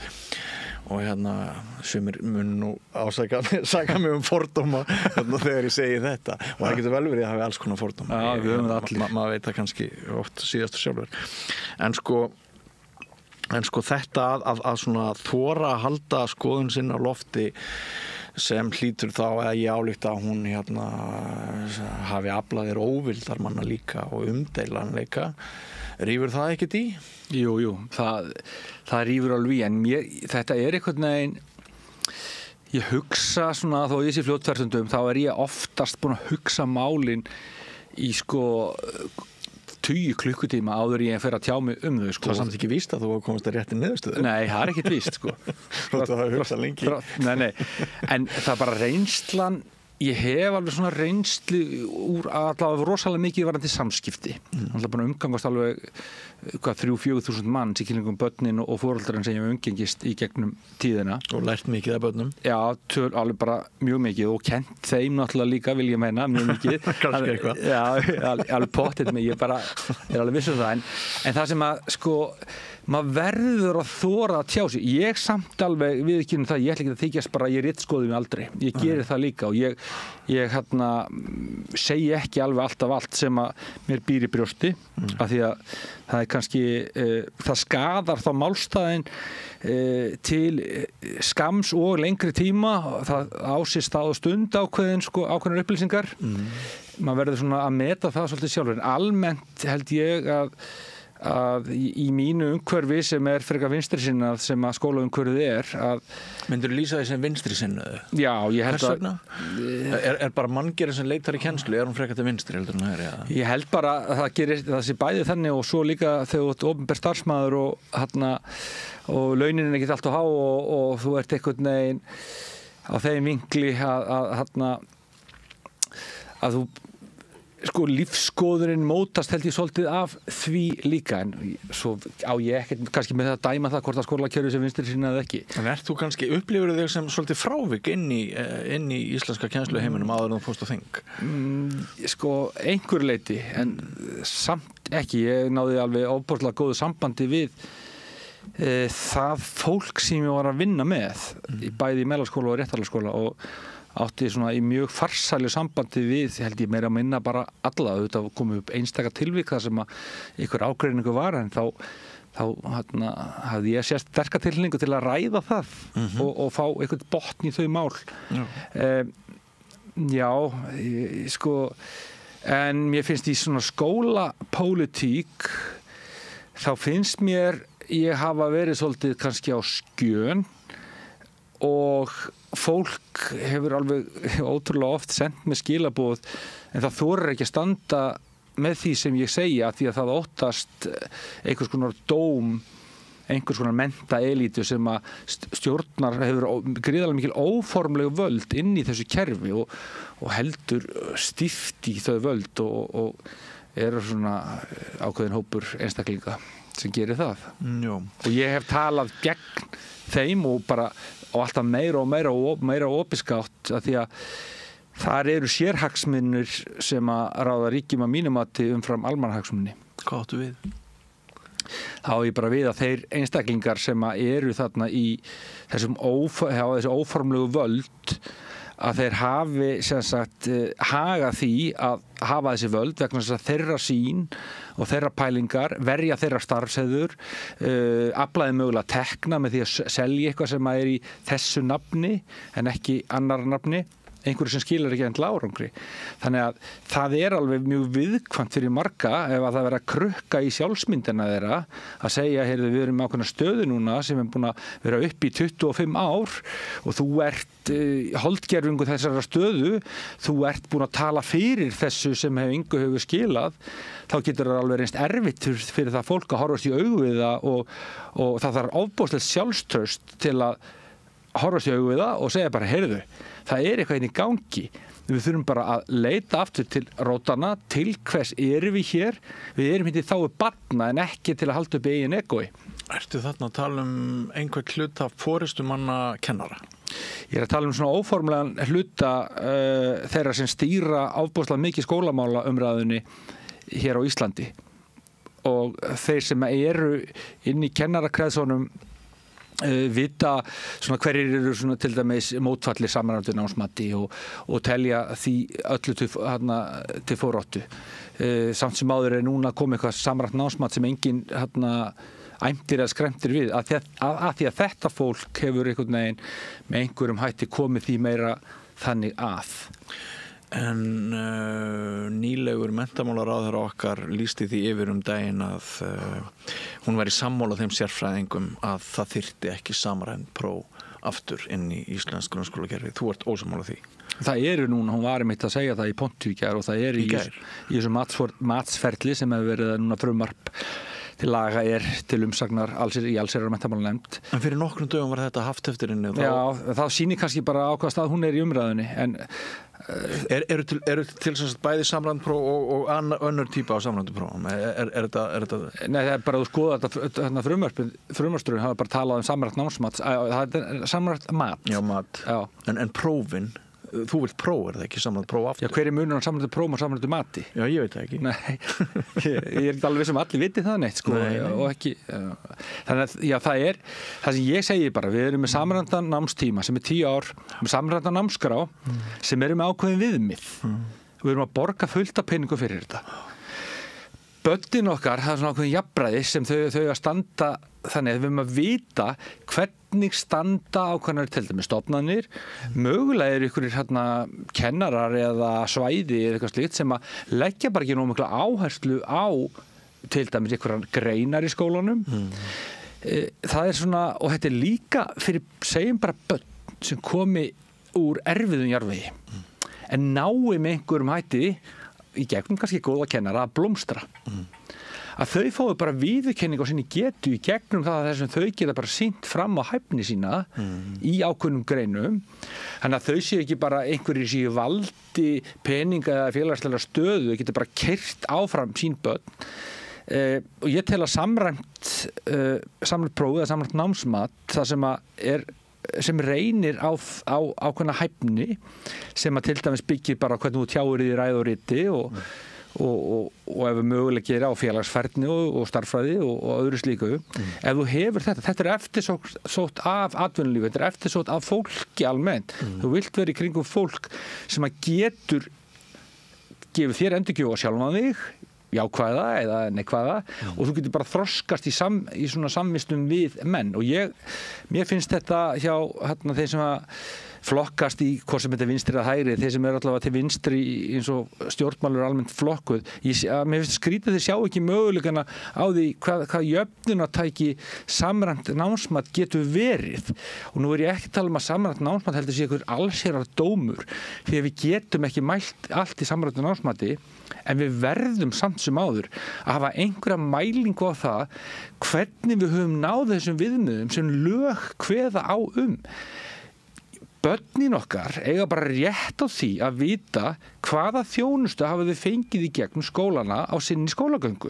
Og það finnst mér ekki boðlegt að við getum bara látið að malla áfram, við getum verið með tvíbura sem að fá bara sitt og starffræðakennaran 10 ár, annar að þeir fara mjög góða kennslu, hinn ekki, en samt með sömu einkunn. Af því að það nú kannski, ef þú getur og þetta ekki nógu duglegur og góður starfsmaður, þá bara þægilegra, nú ekki að segja allir sé að gera þetta, en að gefa bara einhvern, þannig að þú verður ekki spurður út í hana. Þannig að við þurfum líka að gera kröfur og ég held að á köflum gerum við oflitlar kröfur á suma nemendur allavega. Já. Ég ekki skotið inn í að ég upplýði mjög mikla einhverna verðbólgu á háskólastígi á milli áratöga. Eftir í hvort við erum að tala síðustu öld eða þessa öld núna. En já, ef við reynum að kynnast þér aðeins betur svona, þú nefndir á þann að fljótfærni gæti verið löstur á þér svona í einhverjum stöðum. Styrkleiki og veikleiki. Já. Hvaða lesti myndir nefna mér aðra? Maður ekki, ég ekki nógu duglegur heima fyrir með að eldhúsið og ganga frá og bara Sigurborgarkonunni minni í alls konar hlutum já, hvaða lestir ég keyri stundum á hratt og færðu sekt? Ég fengi sektir en hve margar?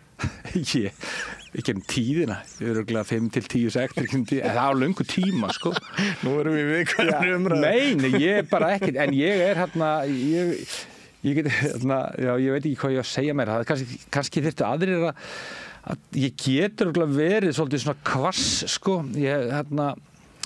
ég held að fólk stundum kvenki sér undan þeim sem ég segja því ég kannski segi það stundum ég gæti svona örugglega vandað málflutning minn á köflum, en þá væri ég að dempa það, sko. Alheft minna? Já, svona, ég reynir nú ekki alveg, ég passa svolítið upp og slæði svona ákveðna varnagla og tala stundum og líklega og þetta, ég pæla alveg í því, en ég get alveg verið, sko, sérstaklega maður komin í svona einhvern rytma, þá get ég örugglega sagt, og ég freka fljótur að hugsa og koma orðið fyrir mig, þannig að það getur alveg verið erfitt stundum að kannski fá eitthvað í andlitið sem er ekkert endilega þá umræðinu til bóta. Maður er líka að hugsa það að þarft að vinna þegar þú ferð í rökræði? Nei, ekkert endilega, en samt kannski, en það sem ég kannski að segja að ég mætti alveg hugsa það að stundum er betra að lækka niður sér til að umræðan verði meiri og betri í stað þess kannski bara að reyna að lokinu með einhverjum svona slam dunk eða tróðslum sem að valda því að einhverju verða kannski smeykir og bara vil ekki tjá sig meira og það er eitthvað sem að ég reyni að vera, það er kannski líka galli hvað ég er oft gagnrýnin á sjálfan mig. Ég gagnrýni sjálfan mig alveg mjög mikið bara við sjálfan mig, sko. Ég tók eftir í áðan að þú nefndir það sérstaklega að þú hefur verið svo heppin að sko mamma var heimavinnandi og þú hefur svo mikinn tíma. Ertu svo íhaldsamur að þú viljir bara að konur séu heima í eldhúsinu á meðan börnin eru svona ung? Allan daginn, nei. Nei, ég er ekki svo íhaldsamur, en ég myndi vilja að foreldrar gætu verið heima hjá börnunum sinni fyrstu 1000 dagana. Já, annað þeirra. Já, hvort sem mamman eða pabbinn. Og ég held að vera Þannig að þér finnst óráð að leikskólarnir séu fyrir þann aldurshóp sem þeir eru í dag? Eins og staðir er núna, leikskólakennararnir hafa engan tíma almennilega fyrir börnin að tengjast þeim og horfa í augun á þeim og vera með þeim á þessu mótunarskeiði sem þessi fyrstu 1000 dagar eru og það þyrfti bara að vera miklu meiri við þurftum að bjóða upp á eitthvað svona kerfi þar sem að foreldrar getur frekar þá að vera heima með börnin og fyrir vikið myndi minnka álagið á leikskólana og þá væri fleiri leikskólakennarar og starfsmenn leikskóla á barn með einhverju kerfi sem að þó myndi kosta atvinnulífið eitthvað að foreldrarnir væri aðeins lengur heima en til lengri tíma litið að þessi fyrstu 1000 daga skipta öllu máli. Þetta er algjörlega svona til framtíðar uppbygging á tengslum, orðaforða og öðru slíku fyrstu 1000 dagarnir. Ef við gerum þetta, það tekur 10, 15, 20 ár að raungerast en við búum til miklu sterkari þjóð ef að foreldrar fá að vera með börnunum sínum meira þessa fyrstu, eins og ég segi, 20.000 daga eða þá að leikskólakennararnir séu fleira á börn og geti sinnt þeim enn betur. En þyrftirðu þá ekki bara fyrst að gjörbylta öllum efnahagsveruleika svo ótrúlega margra heimila því að það er ekki eins og að sko, þessi forréttinda lúxusstaða ef þetta er val, það er ekki eins og að fólk hafi mikið val ótrúlega margar fjölskyldur. Já, en það þyrfti að því fólk þá að það er verið, þegar börnin fara snemmin á leikskóla þá kostar það mikið. Sá peningur, hann er til, hann mætti þá bara fara á þessu heimili og það verður svona einhver skref í rétt átt og að búa allavega þeim sem að vilja það, ég er ekki að tala um að skikka einn í þetta, ég held bara að fólk fengi almennilega fræðslu mikilvægi þessa sem ég er að tala um núna,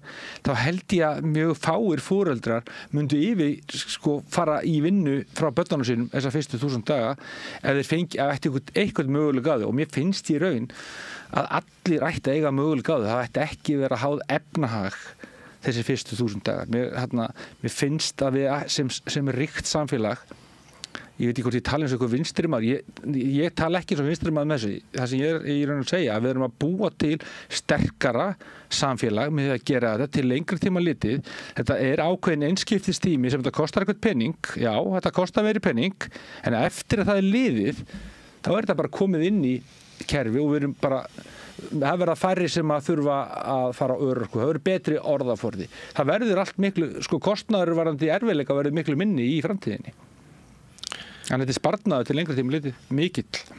En svo vorum við líka mögulega hér í þessari umræðu bara sem karlar með skekkt sjónarhorn. Eða hvað?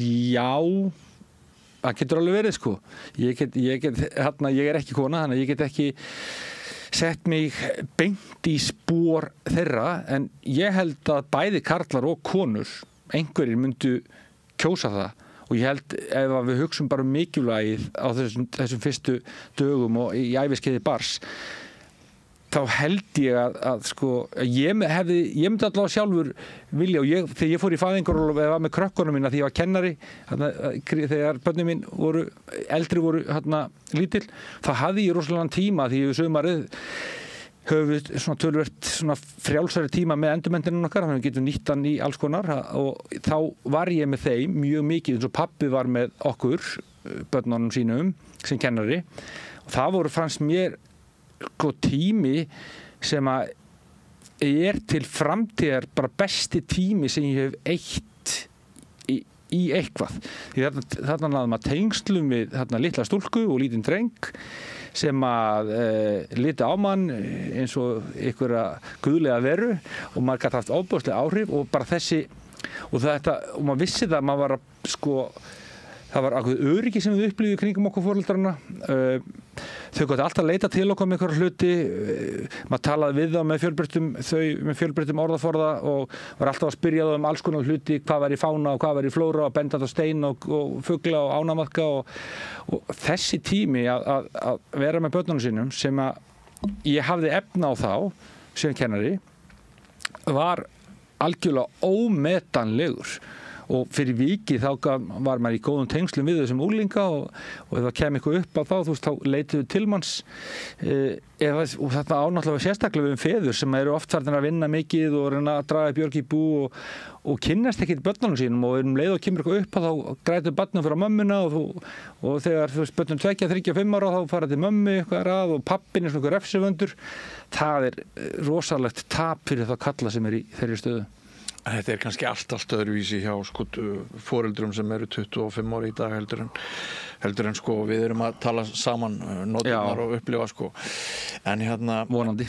Já, ég held það nú en ég skil alveg hvað þetta að segja, og ég skrifaði nú sjálfur bók sem heitir Heimkoman þetta ævintýri þegar ég var svo heppinn að ég var rekinn rétt eftir hrunið frá 365 og ég var atvinnulaus í fyrsta skiptið á ævinni, og fekk tíma fyrir son minn sem var 8 mánaða gamall og hafði verið fjarverandi þegar eldri sonur minn hafði fæðst og mér finnst þetta svo mikið ævintýri, ég skrifaði bara heila bók um þetta, Heimkoman heitir hún, og hefur bara elst vel en mér sagt þetta var 2009. Þú upplifur þetta eigin skinni, ég eigin skinni ánægð með því að hafa skrifað líka bók, því þetta ég hélt tilfinningum mín til haga. Þetta nefnilega alvöru mál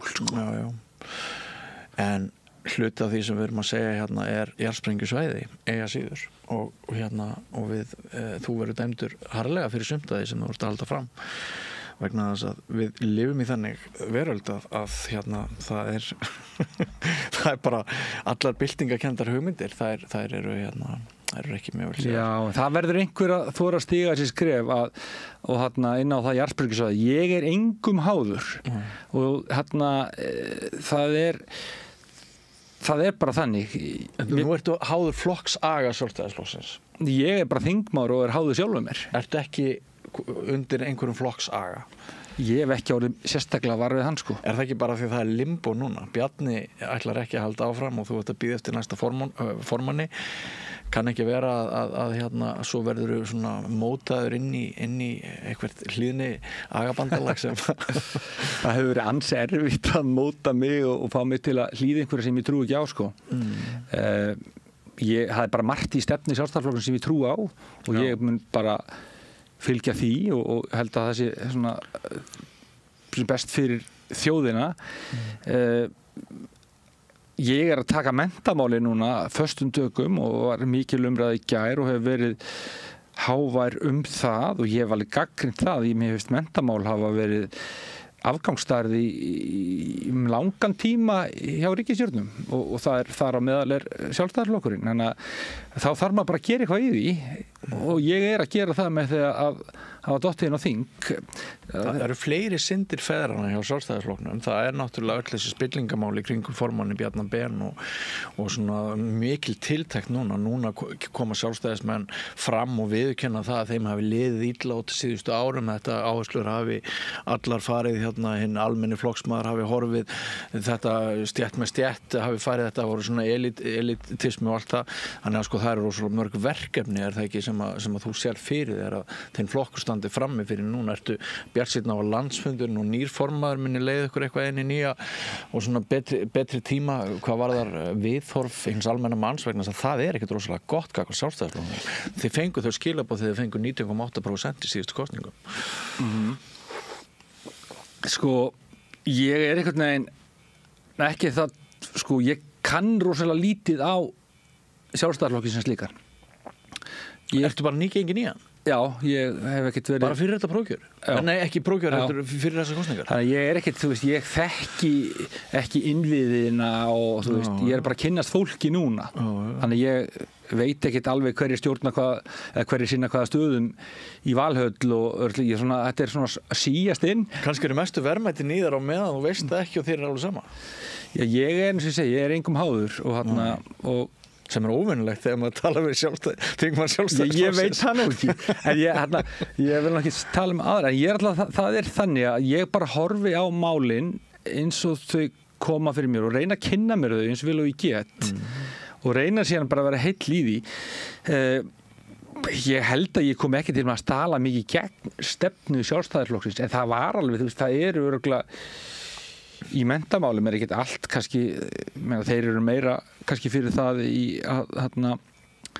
að halda einkaskólar séu góðir, þeir geta alveg verið það örugglega, en ég svona meira fyrir það að við bjóðum upp á bara góð úrræði í almennum skólum, þú veist, ég verð þar og það bara svona, en ég ætla ekki að ætla þingflokknum eitthvað annað, þau bara vera að svara fyrir það.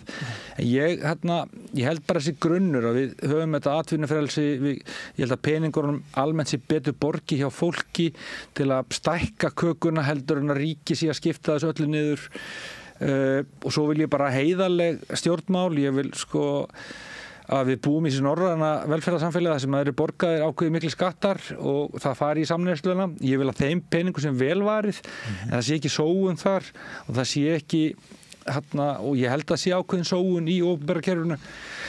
Ég held að þú líðist frekar þar heldur en í einkageirunum. Í einkageirunum ferður bara á hausinn og þetta eru þá þínir peningar meira. Ég held að menn hugsi betur sína peningar heldur en peninga annarra. Þetta svona ykkur kannski sjálfstæðisfrasar en ég held það bara, ég er bara mjög metnaður, ég vil vinna allt sem ég tek þátt í og ég vil bara vinna þetta, að Ísland vinni, að við höfum besta menntakerfið, við búum börnum sem þetta höllumfæti bestu hugsanlega aðstæður eins og hægt að þeir sem þetta höllumfæti fái þá aðstóð til sjálfshjálpar. Við gerum þetta vel og hugsum alla. Því að það skipta allir í samfélaginu miklu máli. Það breytir engu máli hvort þú sért forstjóri einhvers staðar eða hvort þú sért rafvirki eða trillusjómaður eða að skúra eða að búa rúm eða að hvað sem er. Við skiptum öll miklu máli og líka bara taka eftir fólki sem að vinna þessi ósýnilegu störf, að það sé ávarpa líka hvað það fólk skiptir miklu máli og ég skrifaði þetta á Facebook síðanu minni mikið þannig að bara hvert fólk er að kíkja á það en það svona, ég veit ekki hvort það sé mjúkmál, ég vil með þessi bara hörðmál því betur sem fólki líður því betri starfskraftar eru þau og því betri starfskraftar sem fólk er því betur gengur samfélagin og því meiri eru við samkeppnishæfi við aðra þjóðir og velmegun verður meiri fyrir alla. Ég tekið eftir í síðan að við erum Facebook-vinnir bara út af starfinu mínu að þú skrifar börn, þú skrifar tilfinningar. Já. Það í sjálf og sér það sem að kannski greinir þig að frá mörgum öðrum karlþingmönnum Sjálfstæðisflokksins. Já, kannski. Ég skrifa bara, ég ástríðufullur í því sem ég að gera. Og ég sætti mig ekki við. Nú ertu búin að æsa mig upp, sko. Ég sætti mig ekki við þegar einhvern veginn að vera að trampa á réttindi barna.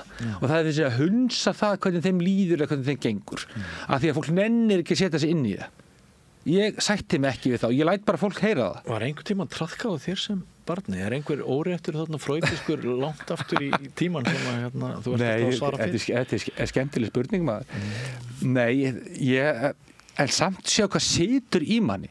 Ég man bara í menntaskóla einu sinni, þú veist, alltaf úlingur komin albar til fullorðin en þá var mér kennt eitthvað, ég satt á milli tveggja drengja sko og var sendur eitthvað fram sko. Ég var ógeðslega pirraður á því, ég man það með þess að núna sko, og sama gerist einu sinni í háskóla, en þá var ég reynda segur sko, og var, en ég var smánaður fyrir framan hópinn, en ég held að það sé ekkert þannig sem sitt í mér, bara eftir þú kynnist þessu starfi sem kennar, þú kynnist þessum krökkum, það eru allir öll börn góð, þau bara eru sprottin upp úr einhverjum jarðvegi, þau sem hegða sér ekki vel, einhverju sem hefur ýtt þeim þangað það sem þau eru, og þau eru ofboðslega móttækilega venjulega að komast frá þessum stað, ef einhver hlustar á þau, einhver réttar þeim hjálparhund, einhver hefur trú á þeim, einhver vil gera eitthvað aðeins fyrir þau og stígur sko nokkur skref til þeirra og fer ekki burtu þó að þau kvæsi á því í fyrstu 10 skiptin sko.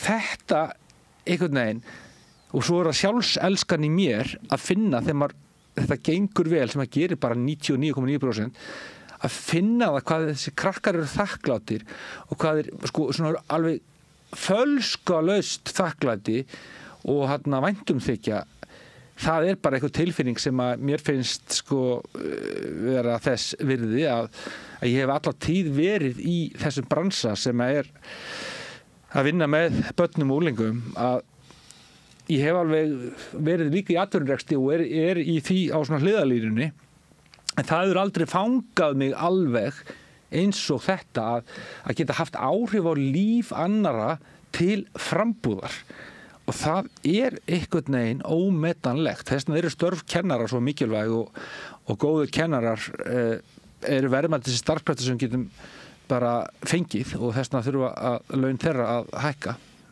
En ég sagði á hana að við myndum kannski enda umræðuna á einhverju sem að væri svona bundið deginum í dag frekar en þér og þinni persónu og þínu persónuleika.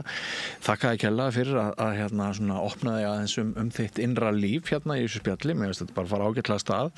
Óþekkti þingmaður, við vitum allavega meira þig núna heldur við vissum í upphafi samtalsins. En ég held að hafi verið það var annað í gær eða í dag sem ég sá bara á síðunni hjá þér að þú varst að tala fyrir því að þú varst að tala að kennarinn væri búinn að missa völdin í kennslustofunni. Hann réð ekki sjálfur. Ekki rétt? Jú, og eitthvað í tengslu við mögulega Breiðholtsumræðuna eða hvernig það var? Já, bara almennt að þegar það gerist í kennslustofum hjá kennurum að þeir missa völdin, þá ástandið orðið rosalega vont og það gerist. Hvernig endurheimtir kennari aftur völdin í kennslustofunni? Það þarf bara, það töluvert mikil vinna sem þarf að fara fram þar til að það gangi. Það þarf að greina aðstæðunar mjög vel. Það venjulega völdin fara venjulega til barna sem að þeim gengur ekkert rosalega vel í náminu eða hafa ekki áhuga að læra, og það einhvers konar, og það kemur ekki tómarúmi, það einhvers konar vanlíðan venjulega þar á ferðinni, og þau eru betri í svona kaos og æsingi, börnin, heldur en að sitja og kannski eiga von á því að eða geti ekki svarað og finna fyrir ykkur svona lítillækkunni því að vera heimsk eða eitthvað slíkt. Þá betra að hafa óróa og rugl í gangi í stofunni. Og ef að þau komast upp með það, og þetta gerir stundum smátt og smátt, að kennarar missa smátt og smátt völdin, svo kemur eitthvað tímapunktur þar sem að þetta bara orðið þannig að börnin líða ekki því valdi kennarans sem að hann á að hafa, þá líður bara öllum, kennarinn líður hræðilega, öllum börnunum í stofunni líður illa, því að það er svo mikil ófyrirsjáanleiki í svona umhverfi. Það getur allt gerst, bara einhver getur slegin í hausinn og þau fullorðna manneskjan í rýminu, bara börnin ótrúlega fljóta að skynja þetta, hún hefur ekki lengur þau tæki til að geta bara skakka leikinn. Þannig að þetta eitthvað sem að þegar svona gerist, þá þurfa skólar að hafa úrræði til að vinda ofan af þessu, því að í svona stöðu bara brenna kennarar upp á nokkrum dögum og það er alltaf kvíðið að fara eins að kennslustundir og krakkarnir sem að þeim líður líka illa, þeir svona láta illa, en þau eru á sínum heimavelli í þessu, því að þarna eru þau komin bara í umhverfis sem þeim líður betur í, mögulega einhverjum æsingi og rugli, heldur en það sem að þau eiga hætta á því að uppgötist að þau kunni ekki allt og séu kannski illa læs eða ná ekki að lesa félagsleg samskipti. Þannig að þetta ofboðslega mikilvægt, og þetta svolítið í kennaraháskólanum með HÍ, það lítið held ég farið í þetta. Ég man ekki eftir þessu mínu námi. Maður lærið þetta bara sjálfur hvernig, hvað skiptir ofboðslega miklu máli. Ef það byrjar að rakna eitthvað upp, þá þarf að stoppa það strax. Og það þarf að stoppa það með góðum hætti. Það þarf að stoppa með þannig hætti að þeir sem byrjar að rekja upp, þeir skilji það að það sé allra þá og að það sé ekki þannig. Þá ólíklegt að það gerist aftur. En það held ég, aukna líkur á því inn í skólastofunni, meiri núna heldur voru bara fyrir 5 árum, að þetta ástand skapist. Af því að það bara meira svona rof orðið í íslensku samfélagi, félagsfærni barna minni, þau eru stundum og alls ekkert alltaf afgangsstærð einhvers staðar og þau þurfa það útrás fyrir einhvers konar athygli, hvort sem jákvæð eða neikvæð og þá verður það oft svona þessi félagahópur inn í skólastofunni og til að vera góðu kennari sem hefur stjórn á aðstæðum þá þarf það að vera rosalega flinkur starfsmaður. Það langt frá því öllum gefið að ná að halda utan um 25-10 ára krakka, sko. Einmitt. Heyrðu, en það var gaman að spjalla við þig, Jón Pétur Simsen. Takk fyrir að koma og vera fyrsti þingmaðurinn hér í þessum nýja lið sem að við verðum sennilega með vikulega hérna á Samstöðinni næstu vikur. Óþekkti þingmaðurinn. Takk bara og bara frábært framtak hjá okkur að gera þetta og bara öfunda þá sem þetta að koma. Það er gaman að koma. Kæra þakki fyrir það. Takk. Og takk hlustendur og áhorfendur fyrir að vera með okkur. Farið ekki langt, það styttist í næsta kafla. Allt það besta ókeypis. Hrósaðu náunganum. Það betra. Samstöðin, þar sem manneskjurnar koma saman. Allir þættir Samstöðvarinnar eru fáanlegir á öllum helstu hlaðvarpsveitum.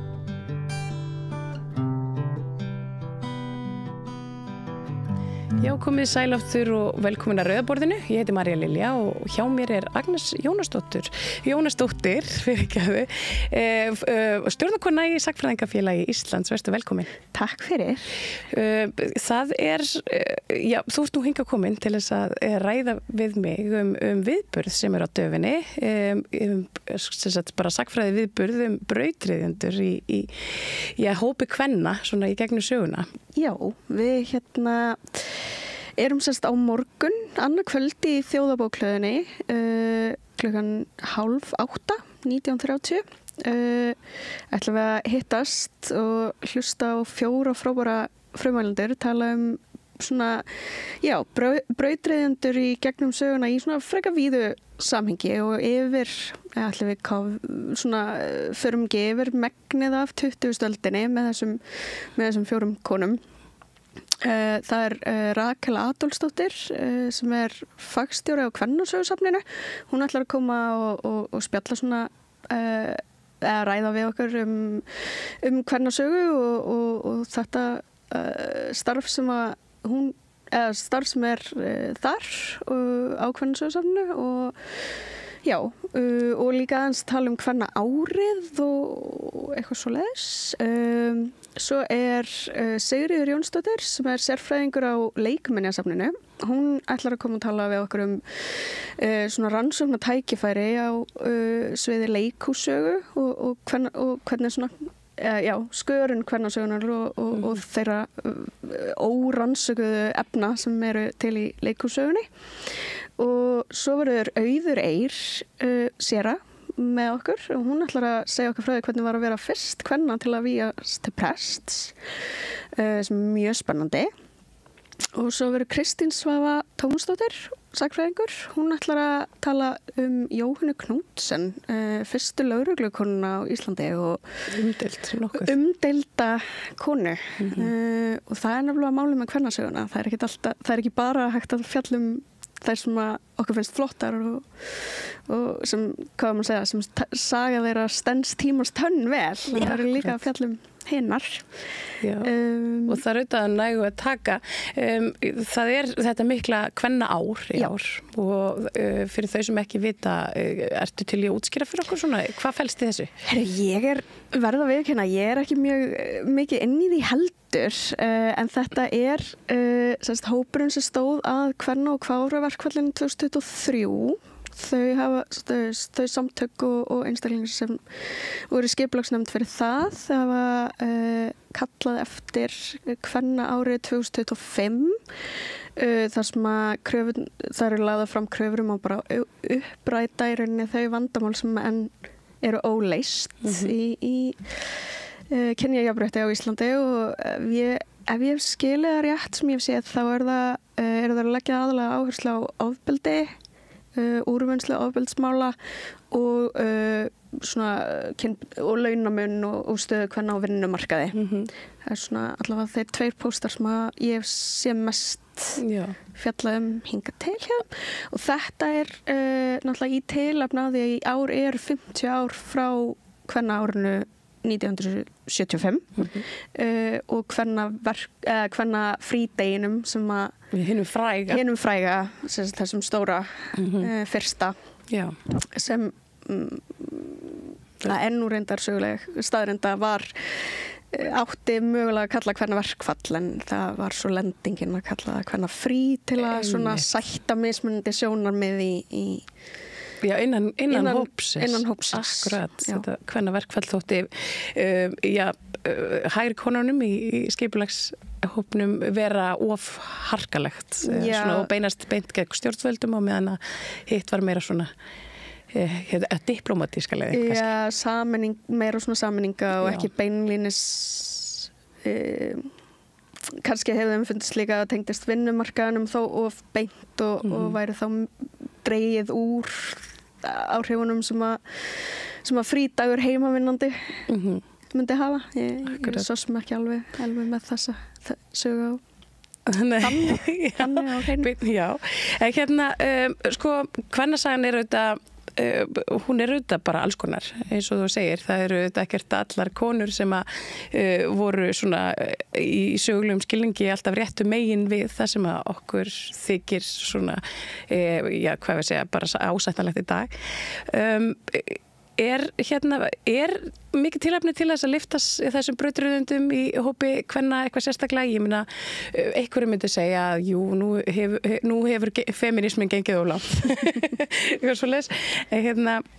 Erum við ekki bara nokkuð vel upplýst um þessum konur? Það má alveg deila það og það er líka alveg, það má líka alveg setja spurningamerki við þetta að setja einhver svona brautryðjendur einstaklinga fram frekar heldur en að segja víðari sögu hópa og kannski undirskipaðara hópa frekar heldur en einhverjum svona einhverjum svona stóra kvenna. Ég veit að Rakel ætlar að koma aðeins inn á þessar spurningar einmitt á morgun en það satt best að segja, þá er það nú bara þemað ákvað sig svolítið sjálft fyrir hennan viðburða því að hann var innblásin af því að það rifjaðist upp fyrir stjórnarfólki í Sagnfræðingafélaginu núna í fyrr á starfsárinu, fyrir áramót að það væri 50 ár liðin sem síðan Auður var við prest sem er 2024, þannig hún er við 74 og það er bara svo merkilegt að hafa ennþá aðgang að svona brautryðjenda að hún sé ennþá bara á lífi og full fríska því að þetta er embætti sem að ég meina konur fá brautagengi þegar eiga að hafa aðgang að embættum frá ég held að segja í sömu lögum og aðgangi að háskólanum. En það er ekki fyrir 1974 sem að samfélagið er einhvern veginn tilbúið í prest sem er ekki kall. Er það sem að ég ger mér í hugulend og ég lakaði mjög mikið til að heyra Auður segja okkur frá þessu á morgun af því að ég kannski er það eitthvað annað. Já, nú erum við 2 biskupa svona í röð biskupa. Ég verið reyndar það sem að stakk mig svo litið núna við þegar við tók nýr biskup sem að er nú frjálslynd kona og við tala fyrir jaðarsettum hópum og hún svona svolítið ferskur andblær inn í þjóðkirkjuna og það sem kom mér mikið óvart var að ég sá svona svolítið á mínum samskiptamiðlum að þetta karlar sem eru svona trúræknir-ish ef að svo mætti kalla þeir voru allt í einu orðnir rosalega mótfallnir því að hafa kvenbiskup að því að hún þótti svo frjálslynd og þetta stangaðist nú á við eitthvað í þeirra biblíu. Hún er sæt. Hún er sæt og svona heillandi og það er eiginlega fyrsta sem þetta eftir í hug. Já. Eða þú veist, hún er öðruvísi, hún og Agnes er ekki sömu svona útlitstýpurnar, það er eitthvað sem þetta eftir í hug. Eða kannski er samfélaginu bara að fara aftur. Já, það er það sem ég hugsaði með mér. Sko, bakslægið er víða. Já, hvort að þetta væri eitt af þessum bakslögum að við værum einfallega vegna þess að sumar konur þykja greinilega henta en aðrar ekki. Já, ég svo sem er ekki meðlumur í þjóðkirkjunni þannig ég þekki ekki mjög mikið svona munin á þeirra svona hvað maður segja, guðfræði eða svo leis, sko, þannig að ég er svona, kannski ekki alveg... Er ekki allt saman bókin? Sko, fólk vil meina og vil ekki meina að ég meina, svo er það líka mjög áhugavert náttúrulega eins og svo ég snúi svo aftur á sögunni, Auður er náttúrulega, sko, forkólfur í kvennakirkjunni, sem er svolítið öðruvísi snúningur á þó hún sé samt þú veist, hún er innan þjóðkirkjunnar en þetta er svolítið svona öðruvísi það er eins og þær tóku allt þetta bræður og guð í kallkynni og allt það og sneru því á haus og kvennkynni alltaf einmitt, akkurat guð og tala hana guð og systur og systkynni frekar heldur en eitthvað svona, svona orðalagsbreytingar og ég var var í fyrra sem var í brúðkaupi sem var svona kvennakirkjulegt sem Auður var presturinn í og það var svolítið svona það kom mér á óvart hvað þetta var svona svolítið svona hrest og skemmtilegt með það sem það var svona stelpulegra mjög bell Jafnréttissinnaðara, það er betra orð. Og svo kannski við snúum aftur að þessum viðburði. Þú mittist á kvennasögusafnið. Já. Það er nú ekki allir sem vita af kvennasögusafninu. Nei, kvennasögusafnið er nefnilega svona sér eining innan Landsbókasafnsins á heima í þessu stóra húsi á Melunum, Þjóðbókhlöðinni. Og það var einmitt líka stofnað á þessu marka ári 1975 af Önnu Sigurðardóttur og heima hjá henni á Hjarðarhaga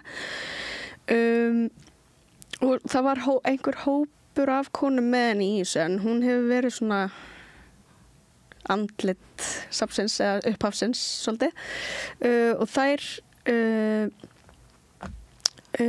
það var í rauninni bara konur sem voru innblásnar af þessum tímum sem áttu þess að því að það þurfti að safna og varðveita sérstaklega skjölum kvenna og það á við einstaklinga og samtök kvenna og eru til svona frekar merkilega myndir sem að Vigdís Finnbogadóttir eru að afhenda gögn frambúðsins held ég alveg örugglega að sé og þetta safn byrjar hérna heima hjá Önnu og er þar til 1994 eða 5 þegar þjóðabóklaðan er tilbúin og opnar það er gert ráð fyrir kvennasögusafninu innan þjóðabóklaðuna strax frá upphafi hússins en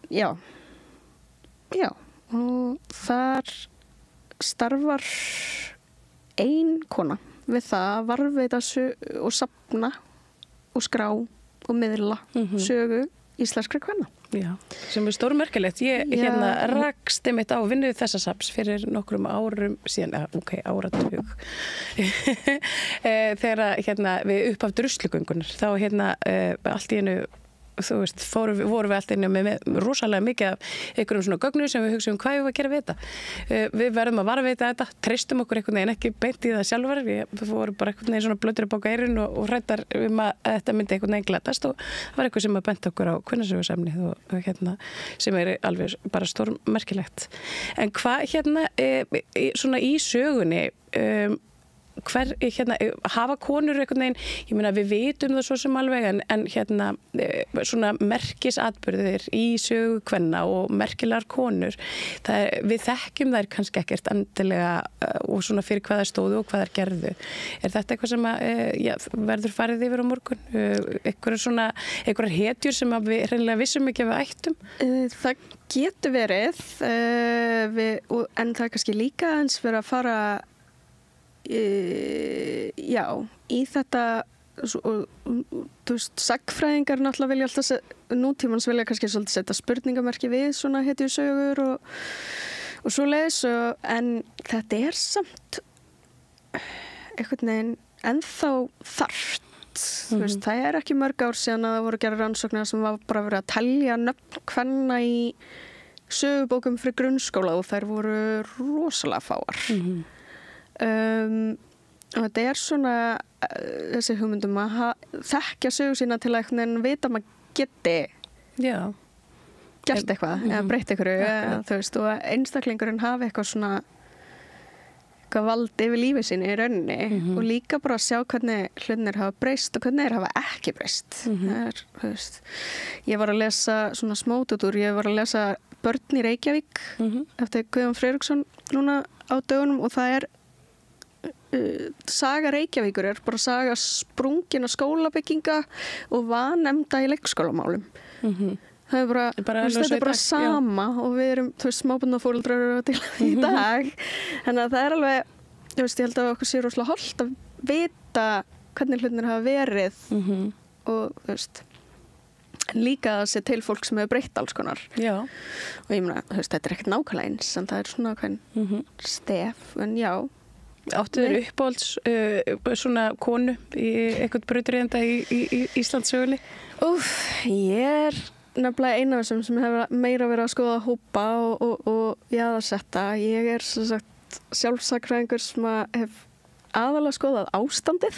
Þannig að, ég veit ekki, mínir brautriðendur eru kannski bara ástandsstelpur sem láta ekki vaða yfir sig. Ótrúlega hópur. En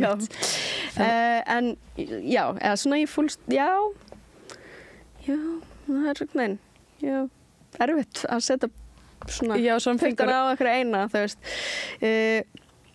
Kannski ekki svona fyrirmyndar brautriðandi en ég náttúrulega, maður getur ekki rannsakað ástandið án þess að fá Jóhannu Knudsen sjálfa á heilan, sko.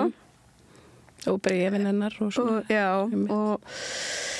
Eða skögnin sem að strangt til tekið hefði stór hluti af því náttúrulega átti að vera hluti af skjalasafni lögreglunar en hún bara fór með þetta heim þannig hún hætti við skulum ekki gera það, við skulum frekar skila hlutum inn á Kvennasögusafn eða á það skjalasafn sem að störf okkar tilheyra en það er svona veit það ekki. Þeir eru svona undir pressið og þetta mann enginn í hug. En kannski þekkir maður ekki allar nógu vel. Kannski hefur ekki verið eitt nógu miklum tíma í einhvern veginn. Já, svona þessi störf hvernig það eru, mitt oft skáldkonur og rithöfundar sem hafa svona fallið undir svona ratarinn einhvern veginn vegna þess að þær voru konur eða máttu eða töldu sér ekki geta komið fram undir nafni. Einmitt. Það er svona þekkt, þannig að þetta... Þannig að við þekkjum þessar fáu sem að gáfu út undir sínu nafni náttúrulega freka vel.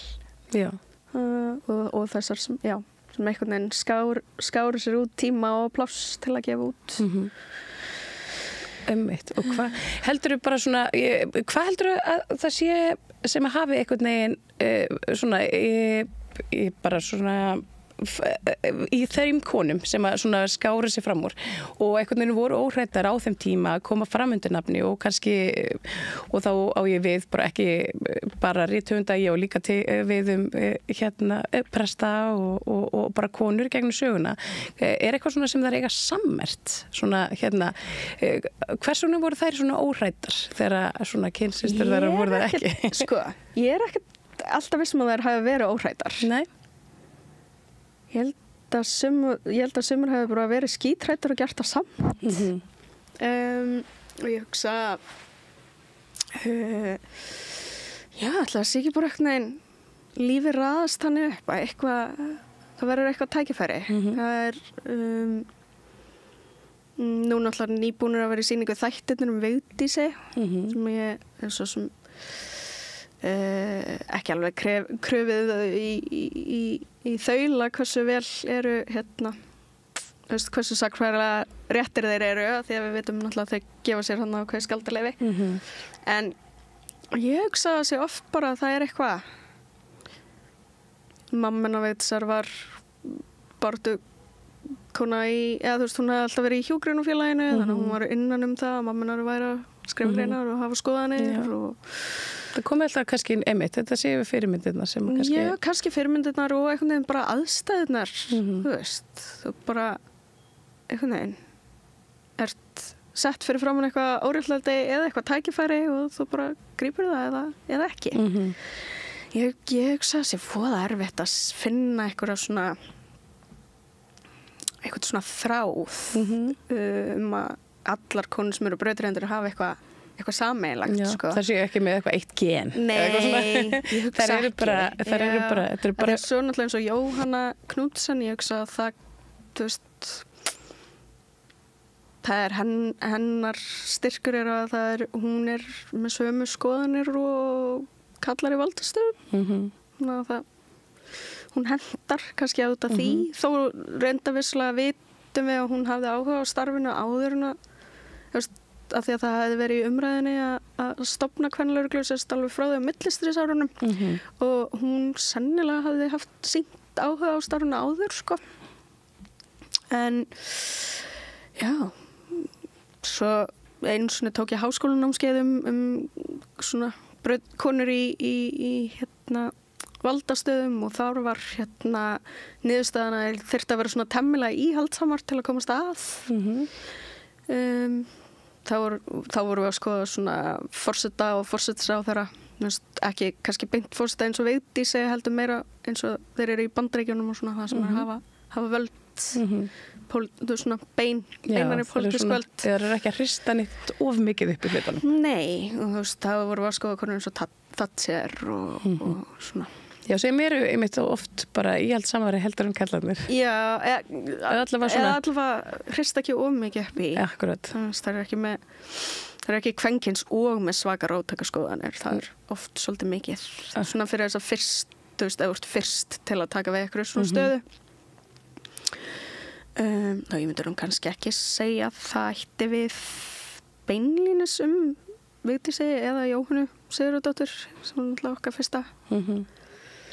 Það einmitt kemur svolítið í svona kjölfarið af einmitt svona ákveðni þreytu á íhaldinu kannski sem að sem að svona við þurfum einhvern veginn að opna hugan fyrir fleiri og kannski mýkri skoðan. Já, og Vigdís kemur náttúrulega kjölfarið á þessum, þú veist, hvernig áratug eða hvernig, ég held að hafi alveg örgulega verið Sameinuðu þjóðirnar lýst yfir eitthvað svona hvernig áratug eða hvernig ári þarna. Já, og bara rauðsokkurnar og þetta var svona samofið allt. Samofið allt hérna á milli 70-80. Já, en svo manni verður líka stundum hugsa til ljóðsins þegar það er búið að leysa all heimsins vandamál, þá mæti konuna þrífa og hleypa út vindlareiknum. Akkurat. En stundum koma, þú veist, stundum eru konur bara einhvern veginn á réttum stað á réttum tíma þegar fólk er komið með ógeð á öðru, sko. Akkurat. En ég veit það ekki. Þetta er mjög áhugavert samtal. Einmitt þetta, og maður finnir þetta mjög áhugavert samtal svona við nútíman sem að einhvern veginn, það ákveðin svona að hægri sveifla í heiminum og íhalds með því einhvern veginn. Þetta auðvitað gerst gegnum tímas rás einhvern veginn að það svona sveiflast, það kemur hérna eitthvað ákveð frjálslyndi og íhaldið á móti og við erum einhvern veginn, pendullin alltaf á fleyguferð og við verðumst einhvern veginn aldrei ná einhvern veginn miðjunni. En svona margir myndu segja þetta hérna að halda upp á kvenna ár og hérna að þetta væri nú ekki tímabært í þessu mikla feminista samfélagi. Hér erum við með Valkyrju stjórnina og hvað það kallað kryddpíurnar í borginni sem auðvitað annar tendens að einhvern veginn að eigna konum, kalla konur alltaf eitthvað svona heitt, svona sniðut pop nafn. Já, náttúrulega, þetta er þekkt í pólitísku sögunni að gefa svona stjórnum eitthvað gælunafn en það er svona veldi fyrir mér hvort að það sé jafn algengt að gefa kallastjórnum gælunafn áður en þær eru búin að gera eitthvað eða klúður eitthvað. Bara svona því að þetta eru akkurat gaurarnir, sumabústaðastjórnin einmitt, já. Ég hef allavega aldrei heyrt hérna Backstreet Boys stjórnina eða nei, ég reyndar eða He-Men eða eitthvað svona nei, það fauk alveg smá í mig þegar ég sá þetta fyrst í hérna fyrirsögn en svo mildast ég aðeins í afstöðum til kryddpíana þegar ég sá að þetta hafði nú verið svona slengt fram í frekar hæðnum tón af einni af þeim. Já, einmitt. Sem fyrir VFG, alveg stólegur með hvað hún heitir núna. Já, mér líka, vandrarlegt. Já, ég meina við þurfum ekki að vita hvað konur heita. Nei, einmitt. Við erum hluti af vandamálinu. Já. Já, einhver svona, og það var víst bakað eitthvað kryddbrauð og þær eru 5. Já, það var auðvitað kryddbrauðið. Já. Einmitt, hjá Heiðubjörgu. Já, Heiðubjörg. Já, hún er samfélkingur, já.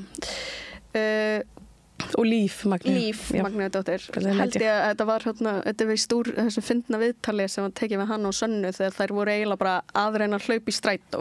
Já. Bara eitthvað að leifa konunum að ná strætó. Já, bara vitið þið ekki hvernig strætókerfið er stópult oft sér. Það þarf að bíða mjög lengi í rigningunni. Hérna, já, bara svona rétt að lokum, viðburðurinn hefst hvenær á morgun? Þetta er klukkan 7:30, 19:30 í Þjóðarbókhlöðunni í fyrirlestrasalnum Lóni. Og það er bara allir það megi allir koma, bara svo lengi sem húsrúm leyfir. Svo lengi sem húsrúm leyfir og bara viljum gjarnan sjá sem flest. Frábært, þakka kærlega fyrir þetta. Agnes Jónsdóttir, sagnfræðingur, gott að fá þig og gangi ykkur vel á morgun. Takk kærlega fyrir, takk fyrir að fá okkur. Já, tók ég við, það er meira hér handan við hlé. Allt það besta er ókeypis. Knúsaðu vini þína. Samstöðin, þar sem manneskjurnar koma saman. Gerist áskrifendur á Samstöðinni og taki þátt í að byggja upp öfluga og róttæka samfélagsumræðu.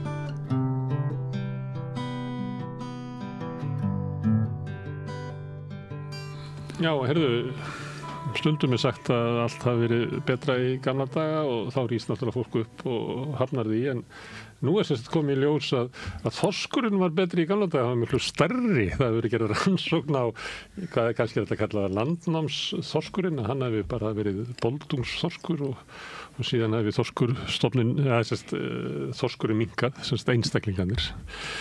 Þetta er rannsókn sem að nær frá líffræði yfir í sagnfræði og margt fleira og er mjög áhugaverð og ég skil ekki alveg. Þess vegna ég fengi hingað Guðbjörgu Ástu Ólafsdóttur sem er líffræðingur og Árna Daniel Júlíusson sem er sagnfræðingur og þið takkið þátt í þessu að ég veit ekki hvað að kanna hver staðan á þorsknum var við landnám. Já, það má eiginlega segja það, þetta sé einmitt þetta og þrátt fyrir að sé þetta ýmislegt vitað og hafa verið vitað þorskinn sem sagt fyrr á tíð skulum við segja, kannski ekki alveg eins langt aftur og að landnámi, þá vil ég meina að þetta sé raun og veru fyrsta svona fiskifræðilega rannsóknin á fornþorski og það er það kannski sem að gera þessa grein svona merkilega. Og ég vil bara byrja á því að taka fram að sá vinkill kemur kannski fyrst og fremst með Steve Campana, með prófessor við Háskóla Íslands og í líffræði og mjög reyndur fiskifræðingur og hefur notað þessar kvarnir sem við erum að nota mjög mikið. Og kvarnirnar eru náttúrulega einstakur efniviður þar sem að út frá þeim þá þær vaksa árvist og myndast í þeim árhringir bara eins og í trjám þannig að þú getur fengið þá mjög nákvæma mælingu. Og hvað eins konar heili þorsksins? Það eru ekki heili þorsksins, þetta eru sem sagt, þeir eru ekki bein í raun og veru, þó þessi oft kallaðar eyrnabein, en þetta eru raun og veru eins og eyrnabeinin í okkur í fiskunum, það er að segja. Ég held að þetta verið tengt svona taugastarfseminni eða eitthvað? Jú, þetta er tengt jafnvægi og já. En þar getið þið séð árhringi? Þar getið við séð og lesið hvað þorskurinn var stór? Já, bæði þá talið hvað hann gamall og með því að mæla þessa vaxtarhringi þá getum við mælt hvað hann var stór þó það þurfa að gefa sér þá ákveðnum forsendur af því að þegar maður er að vinna með fornleifaefni við þá maður auðvitað aldrei með einstaklingin sjálfan. Þannig að maður miðar þá við sambærilegt í nútíma þorski. En það sem er hægt að meta mjög áræðanlega er vaxtarhraðinn. Og það til dæmis eitt af því áhugaverða sem er að koma fram í þessari rannsókn er að það er verið að sýna að vaxtarhraði þorskana, hann var miklu mun hægari, sérstaklega fyrir 1400 og þetta var raunum fyrsta svona líffræði niðurstaðan sem kom út úr þessu rannsókn og þá gátum við náttúrulega að sé að það hafði eitthvað mikið breyst af því að við erum í raun og veru ekki að sjá þetta eins í nútíma, það er að segja þessi þéttleika háða áhrif á vöxt einstaklinga. En fræðin, sem sagt vistfræðileg fræði, segja það að eftir því sem eru fleiri einstaklingar, sérstaklega sömu eða svipaðir einstaklingar eins og sömu tegund, það veldur þá samkeppni og getur þá valdið því að vöxturinn verður hægari. Af því að það er minna fæði þá? Já, það er raun og veru minna fæði og þetta er dálítið ótrúlegt ef maður horfir á þessi líffræðingur. Af því að ímynda sér það sé ekki nægilegt fæði fyrir þorsk sem að geta bókstaflega allt. Það er ótrúlegt og þarna náttúrulega verður það... Þeimir hafi bara verið þess fleiri? Já, þeir voru þess fleiri. Það er sem sagt það sem er langlíklegast að skýra þetta. Ekki sem sagt að það hafi verið einlegur fæðu skortur, ekki eins og við myndum sjá hann í dag, heldur að það var hreinlega það mikið af þorski að fæðan hafði svona hamlandi áhrif á vöxtin. En hitastig sjávar, það hefur til þess mikil áhrif á í strandeldi og þorskum, að það er því kaldar er því bara meira, ég held að þetta er tvöfall magna fóðri inn í Ísafjarðardjúpi heldur en þú var í sunnanverðu Noregi eða eitthvað slags? Jú, almennt með fiska þá eru þetta sterkt samband á milli sjávarhita eða vatnshita skulum við segja og vaxtar að því gefnu að fæða sé nægileg. En hins vegar þá eru líka fiskar lífeðlisfræðilega aðlagaðir að ákveðnu hitastigi þannig að þú getur líka farið yfir þolmörkin varðandi hita, það er að segja hitin verður þá of mikill til að fiskurinn geti haldið út í eðlilegum vexti. Í tilfelli þorsks við Ísland er þetta í raun og veru ólíklegt til að hafa áhrif af því að það sem segir sig kannski sjálft að við höfum reitt okkur á veiðar og þorskinum hér á Ísland mjög lengi. Það er af því að það eru kjöraðstæður fyrir þorsk við Ísland hvað varðar hitastig. Og hann fer þangað sem hitin hentar hann. Já, enga síður þar sem ég ætla að segja, við hefðum mögulega geta ímyndað okkur að sjá einhver áhrif til dæmis af litlu ísöld eða eitthvað slíkt þar sem að bara hreinlega verður of kalt fyrir þorskin. En það er ekki komin eitt slíkt fram í þessum niðurstöðum og þá líklega mynd út af því að þorskstofnin við Ísland, þeir eru náttúrulega mjög hreyfanlegir og þeir bara hreinlega færa sig á fæðustöðvar þar sem að hitastigið er þá ákjósanlegt og fæða er nægileg. Eins og við þekkjum stundum kemur ganga frá Grænlandi, það sem er þá grænlandsþorskurinn að koma hingað að því að það er betri aðstæður. Er allavega verið svona sögur meðal sjómanna, já ég held að það hefur verið bara ekkert svo langt síðan að ég held að ég hef verið á sjó þegar það var talað að vera grænlandsganga. Já, og þetta er náttúrulega eitt af því sem við erum kannski ekki búin að leysa algjörlega í nútíma eins og ótrúlegt eins og það kann að hljóma. En jú, það eru auðvitað alveg þekkt að eftir að því að síðan á svona eiginlegar fiskifræðilegar mælingar byrja þá 20. öld, þá vitum við auðvitað að þorskurinn gengur misjafnlega og þorskurinn gengur sem sagt norðar í heitari árum og ekki jafn langt þá í kaldari árum og færi sig. Þetta er auðvitað bæði út af hitastiginu sjálfu en þetta líka af því að hann að elta sína fæðu, sem sagt loðnuna, fyrst og fremst kannski. Og og þetta samband auðvitað á milli þorskgengdar og það gæti þó mögulega verið þorskar af íslenskum uppruna sem að hafa verið að alast upp við Grænlandsstrendur og eru síðan að ganga aftur til hrygningar. En þið eru að reyna að draga mynd af hvernig þorskstofninn var eiginlega áður en að farið að veiða hann að einhverju ráði. Og ef ég skilði rétt að þá var bara fullt af þorski sem að það mikið að þeir voru bara í samkeppni fæðuna en það var enginn að veiða þá þannig að þeir eruðu eldri og stærri. Já. Fullt af boldungsþorskum út allan sjó. Já, persónulega held ég bara miðað við það sem að náttúrulega kannski ekki síst ég hef lesið af því að það hefur auðvitað verið skrifað þorskveiðarnar og sem sagt þegar byrjuðu veiðar á þessum þorskstofnum í Norður-Atlantshafi, lýsingarnar eru auðvitað þannig að jafnvel þó þar væru ýktar þá myndi maður ætla að vistkerfið hafi verið töluvert öðruvísi heldur en það núna.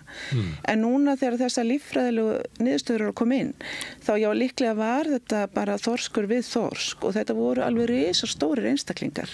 En þannig þú að tala margar aldir aftur og bak. Þegar maður hitti eldri menn, ég man að eins og ég var í Saltverkun og þá var gamall maður og þá fengum við svona boldungsþorska og að því að ég kunna fletja þá var ég alltaf við það að þetta eru of stórir til þess að ég ætti að sitja á í batterivélarnar þannig að ég var að fletja það sjálfur. Þessi gamli maður sagði svona var þorskurinn gamla daga, sagði hann og þá var hann nú bara að tala svona rétt fyrir miðja síðustu öld. Já, miðja síðustu öld, já. Það er náttúrulega raun og veru, þá er En hann náttúrulega mundi eftir stóru þorskurinn, þannig að það getur minnið svíkjum mannstundum. Og einn verður ennþá svona stór. Það er náttúrulega bara ánægilegt fyrir okkur og auðvitað þorskstofninn, svona ástand hans við Ísland, það hefur nú heldur lagast síðustu 20 ár. En auðvitað og þetta er raun og veru ennþá og það er auðvitað eitthvað í þessu púsluspili sem við eigum eftir að skilja. Af því að þessi raunverulega mikla ofveiði sem við sjáum þarna eftir miðja 20. öld og fram til, skulum við segja, 1990. Það er auðvitað á öðrum skala heldur en kannski áhrifin sem við erum að sjá þarna á sem 15. 16. öld. En þess vegna er þetta svo merkilegt að því að miðað við þessar mælingar þá var þorskstofninn, það er að segja fjöldi þorskana, við erum að tala kannski 6 sinnum, það er auðvitað erfitt að gefa alveg nákvæma tölu en við erum að meta þetta mögulega 6 sinnum stærri þorskstofninn.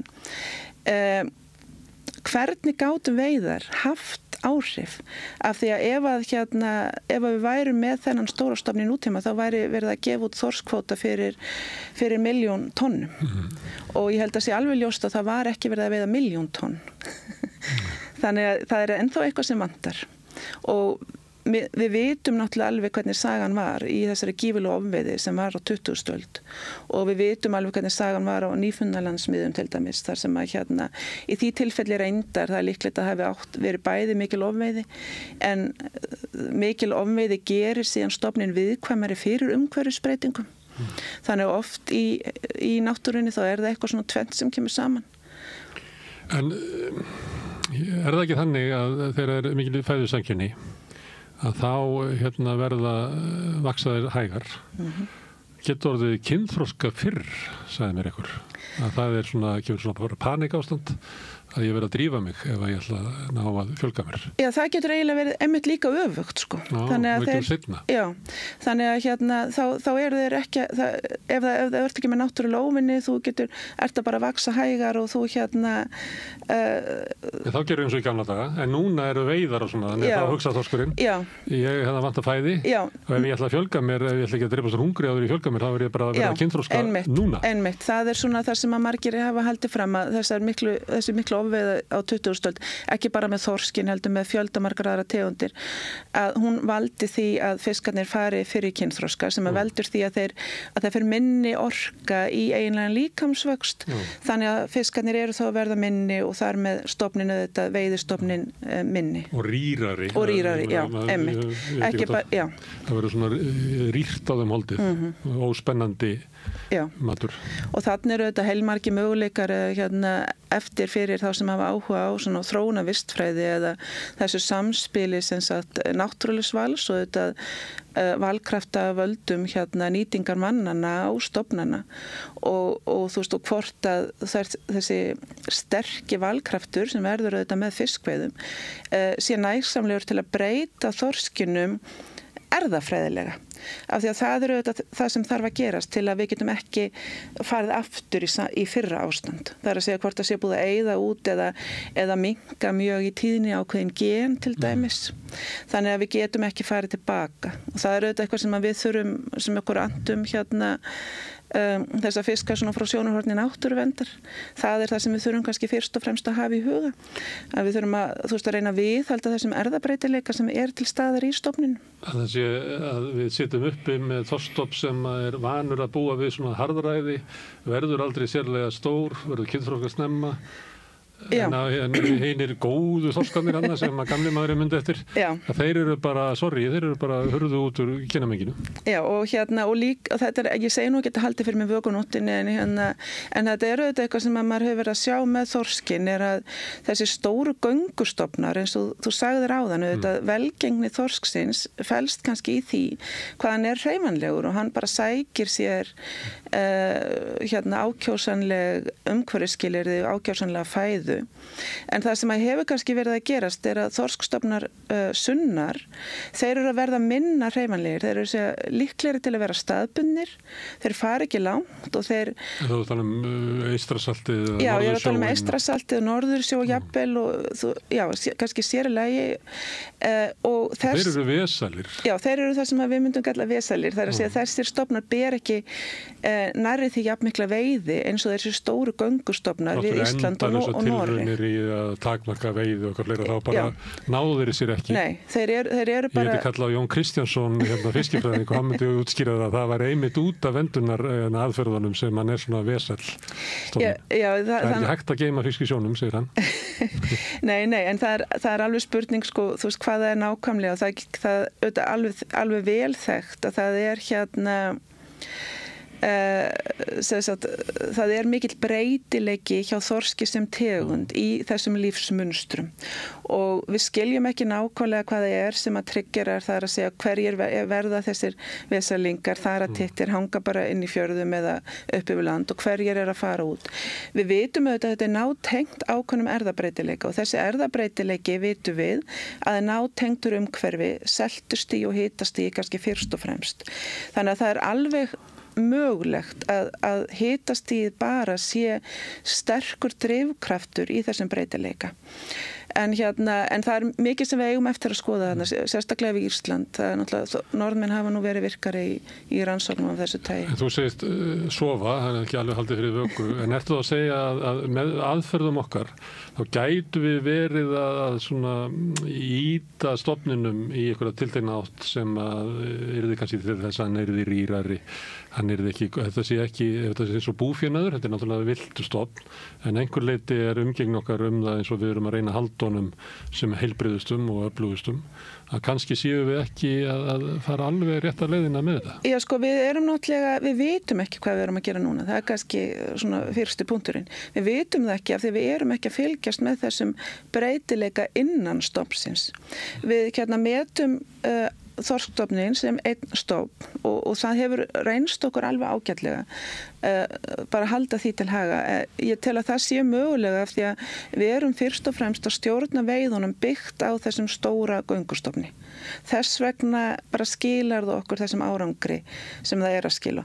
En af því þetta er nú annað, kannski þetta nú ekki tengist nú ekki landnámsþorskinu beint en þetta er nú rannsóknir sem ég hef verið að stunda mikið síðustliðin ár og það er að reyna að skilja sem sagt á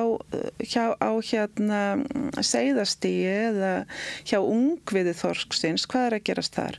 Og þar vitum við að þorskur af þessum mismunandi gerðum, það er að segja þorskur sem er staðbundin og þorskur sem er líklegur að fara í langar fæðugöngur, hann hegðar sér ólíkt bara strax á fyrsta ári. Það er að segja hann er að fara á mismunandi dýpi, þessi staðbundna gerð heldur sig í mjög grunnu vatni, mögulega þolir mögulega meiri svona sveiflur í umhverfinu. Þannig að þorskurinn sem þessi stóri gönguþorskur, hann vill vera í dýpra vatni, hann vill ekki hafa jafn mikið ljós í umhverfinu, hann vill vera í kaldara og saltara vatni. Og allt sem við gerum sem að minnkar þessi svæði munu þetta hafa verri áhrif á þennan þorsk. En þetta get ég ekki sagt til svart og hvítt núna af því að við erum ekki að mæla þetta, við erum ekki að arfgerða greina þorskinn. Þess vegna vitum við ekki hvort við séum að veiða meira af annari gerðin en hinni til dæmis og við vitum ekki hvort að ákveðin búsvæði henta betur fyrir aðra gerðin en hinna. Herðu, Árni Daniel, Íslandssagan náttúrulega byggð á sauðkindinni en svo líklega þorskinum. Þannig að þessar líffræðilegu rannsóknir skipta máli til þess að skilja söguna, eða ekki? Ekki saga Íslands að sömuleyti þannig, hvort okkur tókst að nýta auðlindir sjávar til þess að byggja hér upp öflugt samfélag? Þegar okkur tókst það ekki, þá gáttum við verið hérna svo 50.000.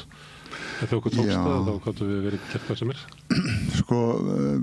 Við gáttum verið alveg 100.000, við vorum 100.000 á 14. öld og það var án þess að nota þorskinn eitt að verulega marki, hann var reynda komin inn í fæðuna þá, en einhver útflutningur þessi hansakaupmanna sem skreið eða hvað?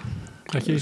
Já, þetta hámark, þetta 50.000 manna hámark sem nefnir, það svona kannski að segja orðið svona eldri umræða, Þetta var talað þetta hefði verið einhvers konar mannfjölda hámark hér á landi en það bara passar ekki við svona ef maður mælir gróður, far og gróður til dæmis þá komist við að því þegar farið var að efast þessa tölu, þessar hámarkstölu og þessi áhrif sem sauðkindin átti að hafa til dæmis á miðhaldinu og uppblástur og svona þá kom í ljós að sauðkindin hafði verið hætt að býta gras á miðhöldinu upp úr 1400 og ástæðan var svo að besta dæmið Húnavatnssýslu. Þar var rekið sauðfé upp á heiðina, Augúluheiði árlega úr Vatnsdal og Víðidal og þessum dölum hana og Blöndudal en eftir 1400 þá fara að koma kvartanir frá landeigendum Eyvindastaða. Af hverju eru bændur ekki að reka á heiðina til okkar? Við fáum árlega toll, við erum búin að fá það síðustu aldir og ástæðan var svo að þeir bændurnir í Blöndudal, þeir höfðu fundið haga sem voru miklu nær og miklu þægilegar að reka sauðkindina í og það var í Víðidal og Hryggjadal þar sem að hafði farið í eyði í Svartadauða. Og það var ósköp einfaldlega þannig að við Svartadauða þá fækkaði þjóðinni það mikið að það varð völ á miklu og góðu beitilandi í byggð og sauðféð var hætt að reka sauðféð upp á hálendi. Og þetta bara dæmi hversu þarf mikið Þegar kom sauðasalan til Bretlands og þá fjölgaði fénu og þá var aftur rekið upp á heiðar eða ekki? Jú, akkurat. Seinni hluta 19. aldar. 1880 þá fer fénu að fjölga það mikið að það farið að reka það í Þjórsárver í fyrsta sinn, held ég allavega frá 1400. Það kemur inn landeyðingin síðari. Já, einmitt. En þorskurinn, skiptir þetta máli þar sem að líffræðingarnir eru að teikna sögu þorsins? Spilar það einhvern veginn inn í maður gæti sagt sem svo hvaða máli skiptir þetta? Og þá myndum við að spyrja sagfræðinginn hvaða máli skiptir þetta? Já, þetta náttúrulega skiptir máli fyrir mat okkar á þorskstofnunum og hvernig við ætlum að vernda þorskinn sem stofn og við erum búin að vera með mjög svipað eins og rányrkjan á heiðunum eftir að kapitalismin komst í landbúnaðinn þá rányrkjan búin að vera alveg gríðarleg á 20. öld en á þessum tíma þá á landnámsöld þá er þorskurinn bara eitt af því marga sem að menn hafa við að býta og brenna það er 1 milljón tonn af þorski í sjónum bara það er ekki tæki til að sækja Jú, menn kunni það alveg en ekki til þess að veiða búa til skreið og flytja út til Evrópu sem vinnu manna mat og svipa menn gerða Lófoten. Sko, þetta þannig að það fer á stað útlendingu frá Íslandi á 14. öld. Fram að því er þetta búið að vera sko meira sækís í veðri, sérstaklega eftir svona 1200 sko. Það fer að fjölga fólki í Vestanlands og það fer að setja staði í fiskiþorpum þar og eyjar eins og Hörskuldsey. Hún á 14. öld, þá hún eins og sko 3 eða 4 góðjarðir. Það 800 álnir í afgjöld af Hörskuldsey og sem ef einhver þekkir Hörskuldsey þá var það pínu lítil eyja. Það var alltaf hægt að koma fyrir kofum þar sko. Það liggur vel við þorskgöngum. Já, og þannig var með flestar, við erum með góðar heimildir margar jarðir á Breiðafirði og Snæfellsnesi frá Helgafellsklaustri á þessum tíma og þessar jarðir voru allar mjög mikla tekjur af þeim og það var mikill útlendingur og sko þorskurinn þannig liggur þannig við Snæfellsnesi og við svæðinu undir jökli og líka svæðinu í kringum sko Suðurnes, Miðnes, að þú þarft ekkert, sko, þú þarft bara bát og getur farið með bát og öngul og það ég tala nú ekki að það 1 milljón tonna af þorski í sjónum, þá lítið mál að fá í soðið og hvað þá að veiða í bara talsverðan útlending, sko. Og það meira en 1 milljón tonn, því það eru 1 milljón tonn sem þú gætir tekið út frá veiðiráðgjöf án þess að skerða stofnin. Þannig að það er mun meira þarna niðri, sko. Já, menn semst gátu veitt eins og þá listi og þurfti ekki að hafa neinar áhyggjur þenn tíma. En þá myndum maður ætla að hér hefði þá bara orðið öflugt og blómlegt líf. Ég meina það voru fólk sem að nýtti meðan annars Íslandsmið, en líka í Lófoten, í Labrador og þar. Já. Byggðu upp glæsileg byggðir í Baskalöndum og Bretanskaga og já. En þessi saga er eiginlega ekki til á Íslandi að þessi 1 milljón tonn þann úti hafi einhvern veginn runnið undir uppbyggingu öflugs mannlífs á Íslandi. Nei, sko, fyrsta lagi þá kom svartdauði og íbúum fækkaði alveg gríðarlega. Það kannski 20.000 manns hér, svona kannski 1410, 1420 og það maður sér þetta ef maður skoðar fornbréfasafnið og tekur öll fyrirbæri sem er einhvers staðar á jaðrinum í bændasamfélaginu, með seljabúskapur, hvalveiðar, fiskveiðar. Fiskveiðarnar falla reynda minnst en það er alveg gríðarlegt hrun í öllum athöfnum sem að tengjast einhverju sem að var aðeins fyrir utan búið. Og menn gátu allir bændur sem vildu gátu sest á góðjörðum sem að höfðu losnað. Hún lýsir þessu vel, hún Sigríður Hagalín Björnsdóttir í skáldsögu sem hún gaf út nýlega og þá þurftu menn ekkert á fiskveiðum að halda neitt sérstaklega. En það voru fiskveiðar, þorskveiðar á þessum tíma, það kemur inn, sko, það verða alveg gríðarlega breytingar árið 1412 þegar Englendingar koma inn. Þeir koma inn á Íslandsmið með alveg mjög stóran flota og áhrifin af veiðunum eru reyndar mun meiri heldur en við höfðum áætlað áður. Og að tala núna, okkar Steve, hann segir í greininni að fiskveiðar hafi verið miklu meiri heldur en á 15. öld heldur en hann talaði hefur verið áður. Og þá fyrst og næst veiðar útlendinga? Já, bara þessir 20.000 mann sem að bjuggu hér, þeir höfðu voða lítið kapasitet til þess að veiða en þeir gerðu það þurftu þess kannski ekki eins og þú lýsa þegar það eru svona fáir eftir að þá dettur kannski fyrst af þessu mataröflun sem var erfiðari og fleira þannig að það verður eiginlega of þægilegt og deyrir þetta þá bara út úr minninu svona getan til þess að gera þessa erfiðari hluti? Nei, sko, svo fer ég af stað hérna annar prósess, sko. Þorskurinn það dýrmætur til útlendings að yfirstéttin, hún sé sér leika borði að hún skipulegur verferðir, fyrir að skipulegja verferðir og hún fyrir að skipulegja kvaðir. Þannig að bændurnir, þeir eru ekki lengur alveg frjálsir með sín tíma, heldur þurfa að mæta í verbúðina á vertíð, upp úr janúar, februar, mars kannski. Og hérna þegar þorskgöngunar eru. Já, og þeim líka sagt að þeir verði að róa á báti landeiganda. Við erum með dómum það frá 1511 frá Skálholti.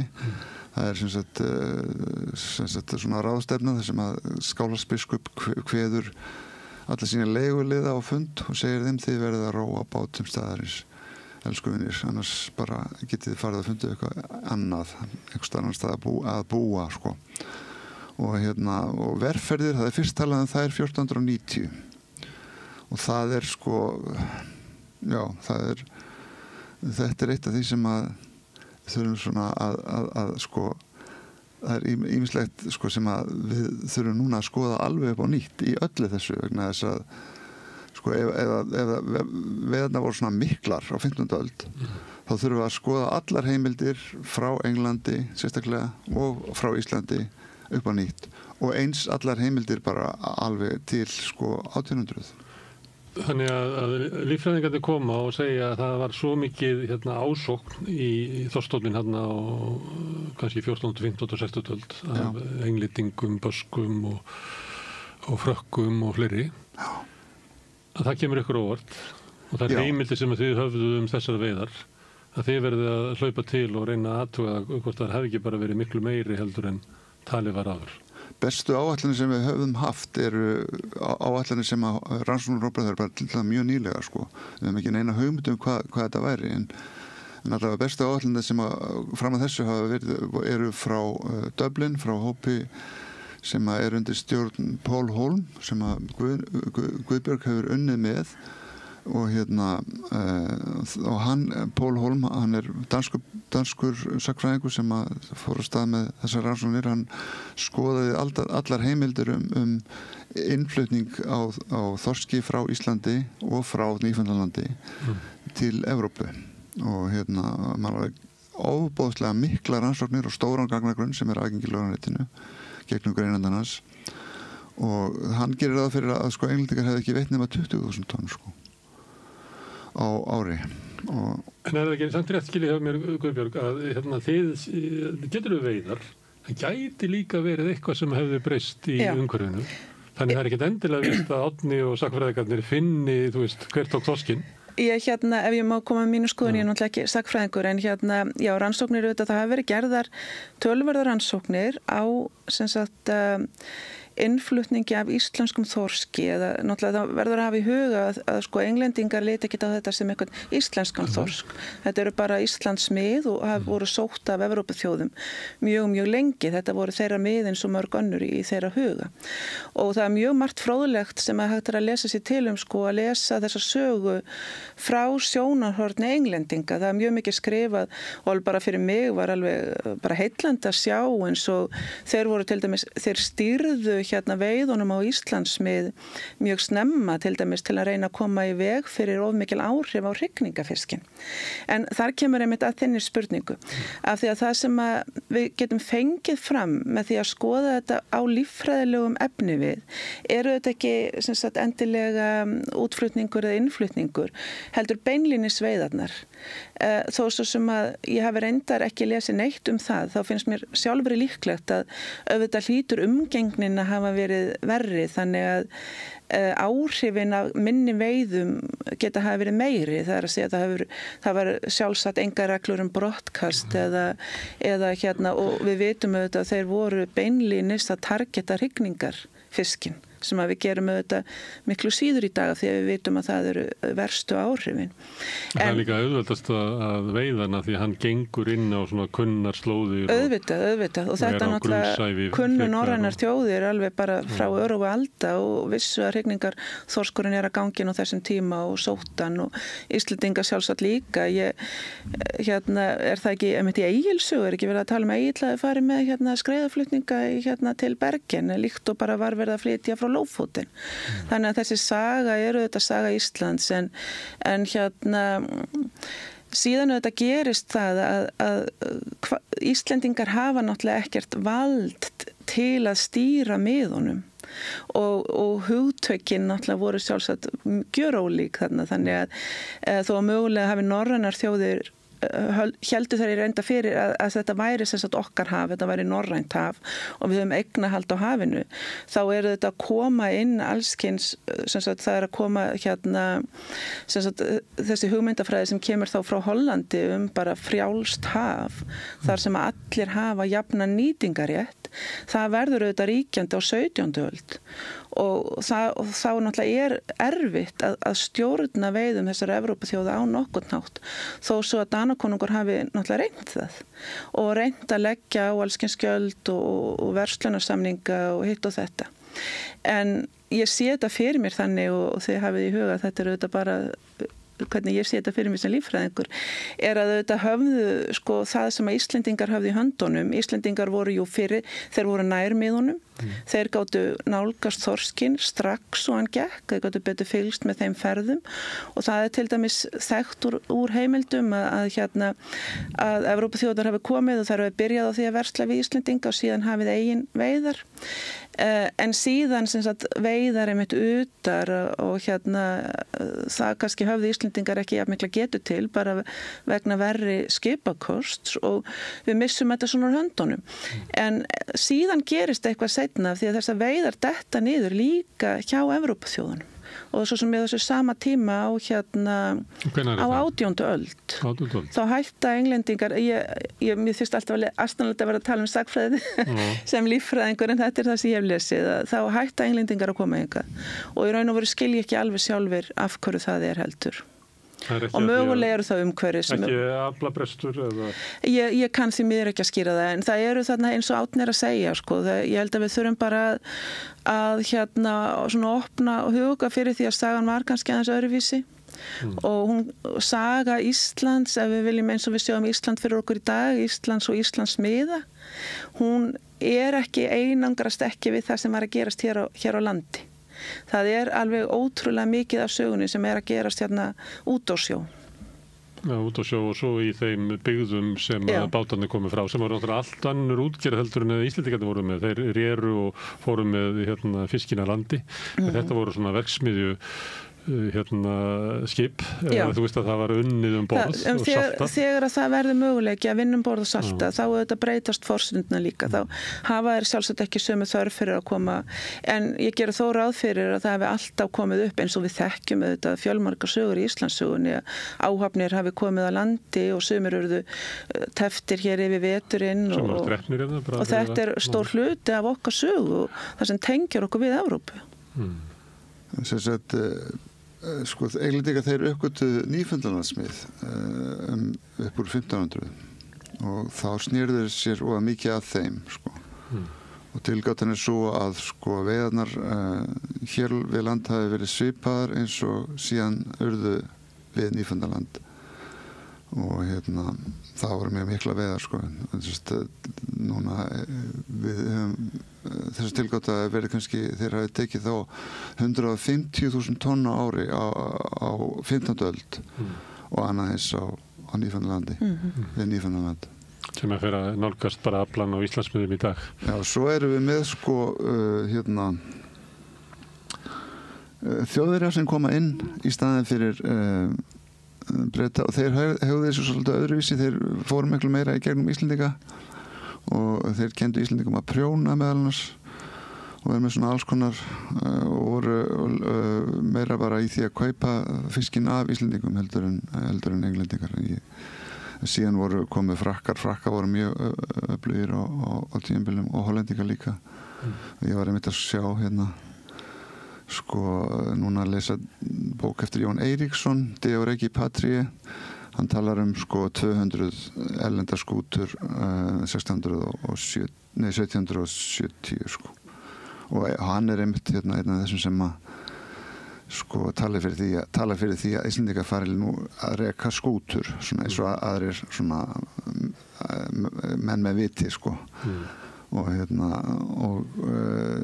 sem hugmynd svona í Íslandssögunni að eins og sem ég var að veitna til áðan að við getum ekki byggt hér upp blómlegt samfélag nema að nýta auðlindir sjávar. Og það einmitt, mér veist að alltaf fundist þetta svo áhugavert af því að nákvæmlega eins og þú segir þetta, þá af hverju var það ekki gert? Af því að jafnvel þó maður hafi nóg fyrir sig, nóg svona að bíta og brenna, það hlýtur það nú að vera oft eðli samfélagi að þú fara áfram. Þannig að mér finnst þetta sjálfur ekki alveg augljóst af hverju Íslendingar nýttu aldrei en þessi gífulegu verðmæti. Eins og hefði verið hægt. Og birtist í alls konar svolítið svona sjálfsfyrirlitningu Íslendinga að þeir hafi ekki geta gert þetta. Það er ekki eitthvað þar í Laxnes sem að segir að það hefði Guð hafi minnst að láti rigna síld yfir menn. En samt þá tókuður það og báruðu aftur inn í fjöru og hendinni. Þið kannast þessa hugmyndum að þetta hafa alltaf verið leiðilega fyrir augunum á okkur. En við séum bara svo glata fólk að við letum aðra virða gullið. Á þessum tíma þá var farið af stað með prósjekt það var mörg prósjekt í gangi á þessari síðarhluta 19. aldar 18. aldar fyrirgefið og meðal annars að byggja báta með sunnmæralægi. Það var eitt prósjekti það var gert bara og en þeir reyndist of þungir fyrir þá aðferðsmenn sem menn höfðu þá þeir réð ekki við að draga það upp í fjöru eins og var gert með báta en svo var farið af stað með skútuútgerð upp úr 1800 og þá var það útgerðin fyrst það var gert út á hákallalýsi og við veitum nú svo til að Steve Campana hann sérfræðingur í háköllum líka gaman að því en þá var sem sagt þá var ekki farið að vega þorsk heldur hákalla sem að þriðjungurinn af þyngd þeirra er sem sagt lýsi lifur og lýsi úr henni og það var hægt að fegst nóg lýsi þannig að það var stór business að selja lýsi til stórborga til að lýsa þetta var áður en steinolían kom til og það var þetta bændur við Eyjafjörð og á Vestfjörðum urðu auðugir af þessu og svo kom steinolían og strókaði það út svipað og gerðist með söðasöluna að einhver þannig bleið til niðursöðu og frystingar á kjöti að þá tilgangslaust að vera að flytja íslenskt sauðfé það ræktar engin kjöt á íslensku sauðfé svo ég veit nú aftur í Laxnes sem að fannst að vera fráleiðhugmynd. Það var bannað Breta bönnuðu þeir vildu hygla sínum eigin bændum það var svona komið eitthvað smá stopp í þessa frjálsmarkaðshugsun þeirra 1897 og þá einmitt fóru Íslendingar að salta sauðakjöt í tunnur og selja og þeir seldu dönuða gegnum dansku kaupfélögin en sem sagt svo var það niðurgreitt stuttu síðar og svo gerist það var uppað á íslensku landbúnaðarstefnu árangurinn sá að það var hætt að færa frá sem liti til þess að í staðin fyrir að lömbin væru einafjalli og ærnar heima og mjólkaðar þá voru mjólkaðar ærnar settur upp á hálendið með lömbunum og það stórjókst álægið á gróðurlendir á hálendinu og breytti alveg íslensku sauðfjárbúskap sem áður hafði verið til þess að vinna mjólk og ull eins og víðaskvar yfir því að verða kjötframleiðsla og það er það sem ég var að vitna í Laxnes og fannst að fráleitt hugmynd að íslenska sauðfé geti keppt við kjúkling og svín sem að væru og naut sem að væru dýr sem að framleiddu svona og svona mikið af kjöti per fóðureyðningu þetta var hann að dunda við í einhver af þessum messum sínum yfir íslensku þjóðinni hvað hann var ekki allt villast. En þessar rannsóknir því að við talaðum landnámsþorskin en er það þannig að þið eruð að skoða kvarnir bara í gegnum allan tíman? Já, í gegnum í raun og allan tíman það byggir á þetta svona safnað tekið saman úr nokkrum fornleifa uppgröftum, bara kannski nota tækifærið að minnast á af því að Ragnar Edvardsson fornleifafræðingur sem er þarna með mikinn meiri hluta af þessum efni við af því að í gegnum hans rannsóknir sem sagt á verstöðum, vestur á fjörðum fyrst og fremst, þá fannst honum einmitt og það raun og veru verður ákveðin hvati að þessu verkefni fyrir meir en 10 árum síðan að það vantar alltaf eitthvað í söguna, það er að segja beinin og það sem hann var að finna á verstöðunum var ekki allt, var að segja aðeins aðra sögu heldur en kannski þessi hefðbundna sagfræði og eftir að við förum að vinna saman sem er nú orðið hans langt síðan þá förum við gagngert að leita að körnunum og grafa upp kvarnirnar og höfum unnið þar langmest með verstöðun á Breiðuvík á sunnanverðu Vestfjörðum og þar erum við svo heppin að það er bara samfelld tímaserja frá því í kringu 900 og alveg fram á 20. Þannig að þetta gefur náttúrulega gífurlega miklar upplýsingar af því að þetta eru alltaf ákveðið púsluspil.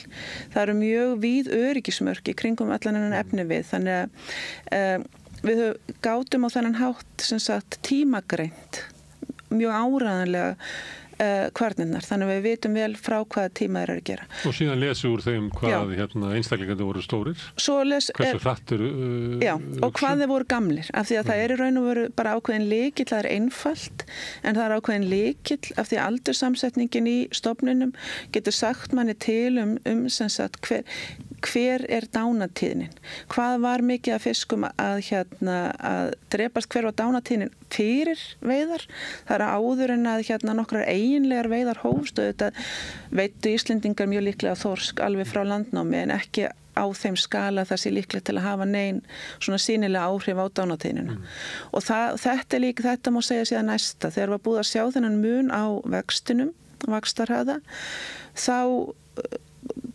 var það sláandi á sama tíma þá byrjar sem sagt dánatíðni þorsksins að aukast og það er þá merkið þar sem við sjáum og hér eru veiðarnar byrjaðar að hafa áhrif. Og það er miklu fyrr heldur að við myndum. Já, það er strax 1400-1500 og þetta er raun og veru alveg magnað að sjá hvað er að gerast á þessum tíma. Ég, Ragnar og fleiri höfðum áður gert litla rannsókn á erfðasamsetningu þorsks aftur, reyndar ekki því miður endaði það bara í kringu 1500 en svo rannsókn benti til dæmis til að erfðabreytileiki minnkar líka yfir þetta tímabil og ég veit það og ég veit nú reyndar ekki hvort ég megi segja frá því, ég veit það að vísindamenn í Noregi eru búin að vera að sjá svipa, það er að segja að þeir eru að sjá mikið hrun í erfðabreytileika þorsks víðsvegar Evrópu, þeir eru með mörg svæði undir Norðursjó og strendur Noregs og fjölmörgunu svæði og eru að sjá á sama tíma hrun í erfðabreytileika. Í nútímanum? Í nútímanum? Nei, í kringu 1500. Í kringu 1500. Og þetta er í raun og veru ótrúlegt og þetta lætur mig með halda við okkur vantar eitthvað púsl í þetta púsluspill. Af því að þó svo við séum að sjá áhrif veiðana, og við erum að meta það að veiðarnar hafi verið umfangsmeiri og meiri en áður er talið, þá er í raun og veru ótrúlegt bara hver svona viðfem áhrifin eru og En sjáum við þetta hrun ekki núna í Norðursjónum og Eystrasaltinu? Jú, hrun, ég veit nú ekki hvort það verið skoða beinlínis varðandi erfðabreytileika en jú, auðvitað þá eru þorskur eru víða er hann að ströggla og hefur verið erfitt að ná honum á strik aftur. Þó svo að það séu þetta ákveðin merki, ég menna það var opnað fyrir þorskveiðar aftur og Nýfundalandsmiðum, alveg ótrúlegt og þetta er þorskurinn við Ísland í stöðuga ástandi, skulum við segja. Ég veit að margir myndu þetta vilja hann væri í betra ástandi en hann er í stöðuga ástandi. Og sama má segja göngu stofnin í Noregi. Það eru fyrst og fremst þessir litlu staðbundnu stofnar sem að fólk hefur miklar áhyggjur af. Þessar rannsóknir sem að þið og við höfum verið að gera, það er við erum með aðstæður þar sem er ekki nokkur mann vera á svæðinu. Inn í Noregi þá erum við búin að vera með veiðar frá því áður. En er ekki þannig, ég mani þetta ekki alveg hvort það hægt að sjá sko áhrif af viðskiptalegum veiðum frá kannski 1000 í Lófót, eða hvernig var það? Sko, það þetta, Norðmenn eru líka með svona sambarilegar verstöður og það hafa verið gerðir fornleifa uppgröftir einmitt á Lófótinn og þeir hafa séð sama munstur í kvörnunum, það að segja að þennan hægari vöxt aftur á svipuðum tíma og þeir ættu þetta að geta farið aftar en þessi tími sem að verðist alltaf vera að koma upp aftur og aftur svona 1400-1500 það þetta tími þegar verða gífulega breytingar í nýtingu manna og auðlundum sjávar bara í öllu Norður-Atlantshafi og tengist bara breytingum í Evrópu, ruðningu skóga og stærri bújörðum og fleiri þetta verður svona vinnumanna matur og verður mikil viðskipti sem og Lófótinn verður eiginlega til þannig eiginlega til þess að brauðfæða stækkandi bújarðir í Evrópu og að sömuleyti tengdust við eitthvað leyti inn í þau viðskipti en svo kom Svartistöði og strókaði eitthvað leyti út, ekki? Já, við vorum komin að stað með mikla verslun við Bergen, gegnum Hansa kaupmenn sem og þetta var flutt til London og til Þýskalands líka en magnið var freka lítið á þeim tíma ég held að það verið talað að það verið flutt jafnvel frá Nóri sko bara 700 tonna eitthvað svona til London álega ég sér það ekki dýr en ég keypti sko en svo koma þessar stórveiðar einlendinga sem greinilega voru alveg mjög miklar sem allt öðrum skala heldur en þessi útflutningur sko en síðan sko ég meina á Sundöld þá fiskveiðar Íslendinga afturorðnar farnar virkilega ná sér á strik en fá svo svakalegt áfall við sko hungursneyð og stórubólu sem 1700 og ná sér svo sko 18. og 19. öldin snýst öllum ull og lýsi það ekki fyrir 1880 sko, að þorskveiðar af hálfu Íslendinga fara virkilega af stað sko. Þá verða til fiskiþorp allt Ísland sem að þau voru bara áður til í Vestmannaeyjum, Þorlákshöfn og ekki Þorlákshöfn kannski heldur á Suðurnesjum og Akranesi en síðan farið að flytja það módel út til annar landshluta og verða til fiskiþorpa á Vestfjörðum, Norðurlandi og Austurlandi Oft utarlega í fjörðum þar sem var stuttar á miðin Já, og fljótlega það vélbátavætt sko, og þá færist byggðin inn firðina Já, fyrst voru þetta bara árabátar sko, 1880 sko Og þá færist fjör í Íslandssöguna þegar tekst að ná þorskunum undir hagkerfið. Já, það bara og síldin náttúrulega líka, hún kemur upp sko. Og þá verður til eins og oft það sem svona hráefnisframleiðsla að við flytjum út þorskinn en borðum ísuna. Já, jú. Eða þorskhausar sko, það nú eitt.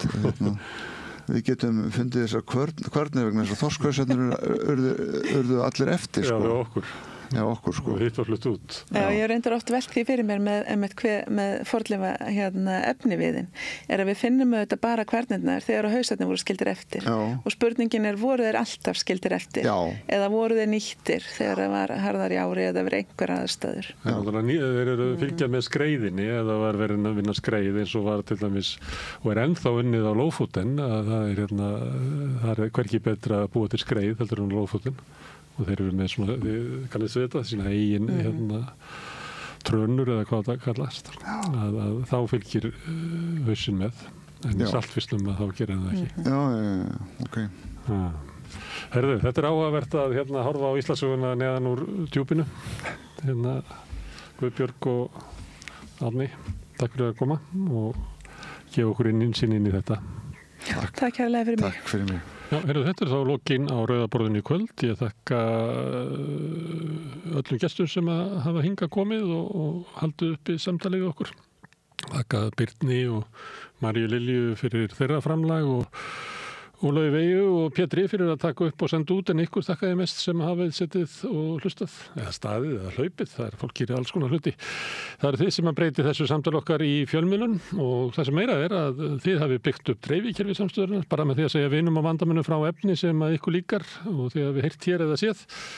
Þá fyrir fólk inn á síðunar okkar á Facebook og YouTube eða í hlaðvarpsveiturnar og finnur efnið okkar, hlustar á útvarpið okkar á 89,1 á FM á Stórhöfuðborgarsvæðinu. Það má líka sækja þær útvarpsendingar á spilarann, spilarin.is er á netinu og svo er spilarin líka app sem má hlaða niður í síman og hlusta á samstöðinu og allar íslenskar útvarpsstöðvar hvað sem er í heiminum. Við erum komin í sjónvarpið til þeirra sem er svo heppin að skipta við fjarskiptafyrirtæki Síman. Þar erum við með 5 á fjarstýringunni, 24 tíma sólarhrings, 7 daga vikunar, allan ársins samfélagsumræða við þetta rauðaborð og í öðrum þáttum samstöðurinnar.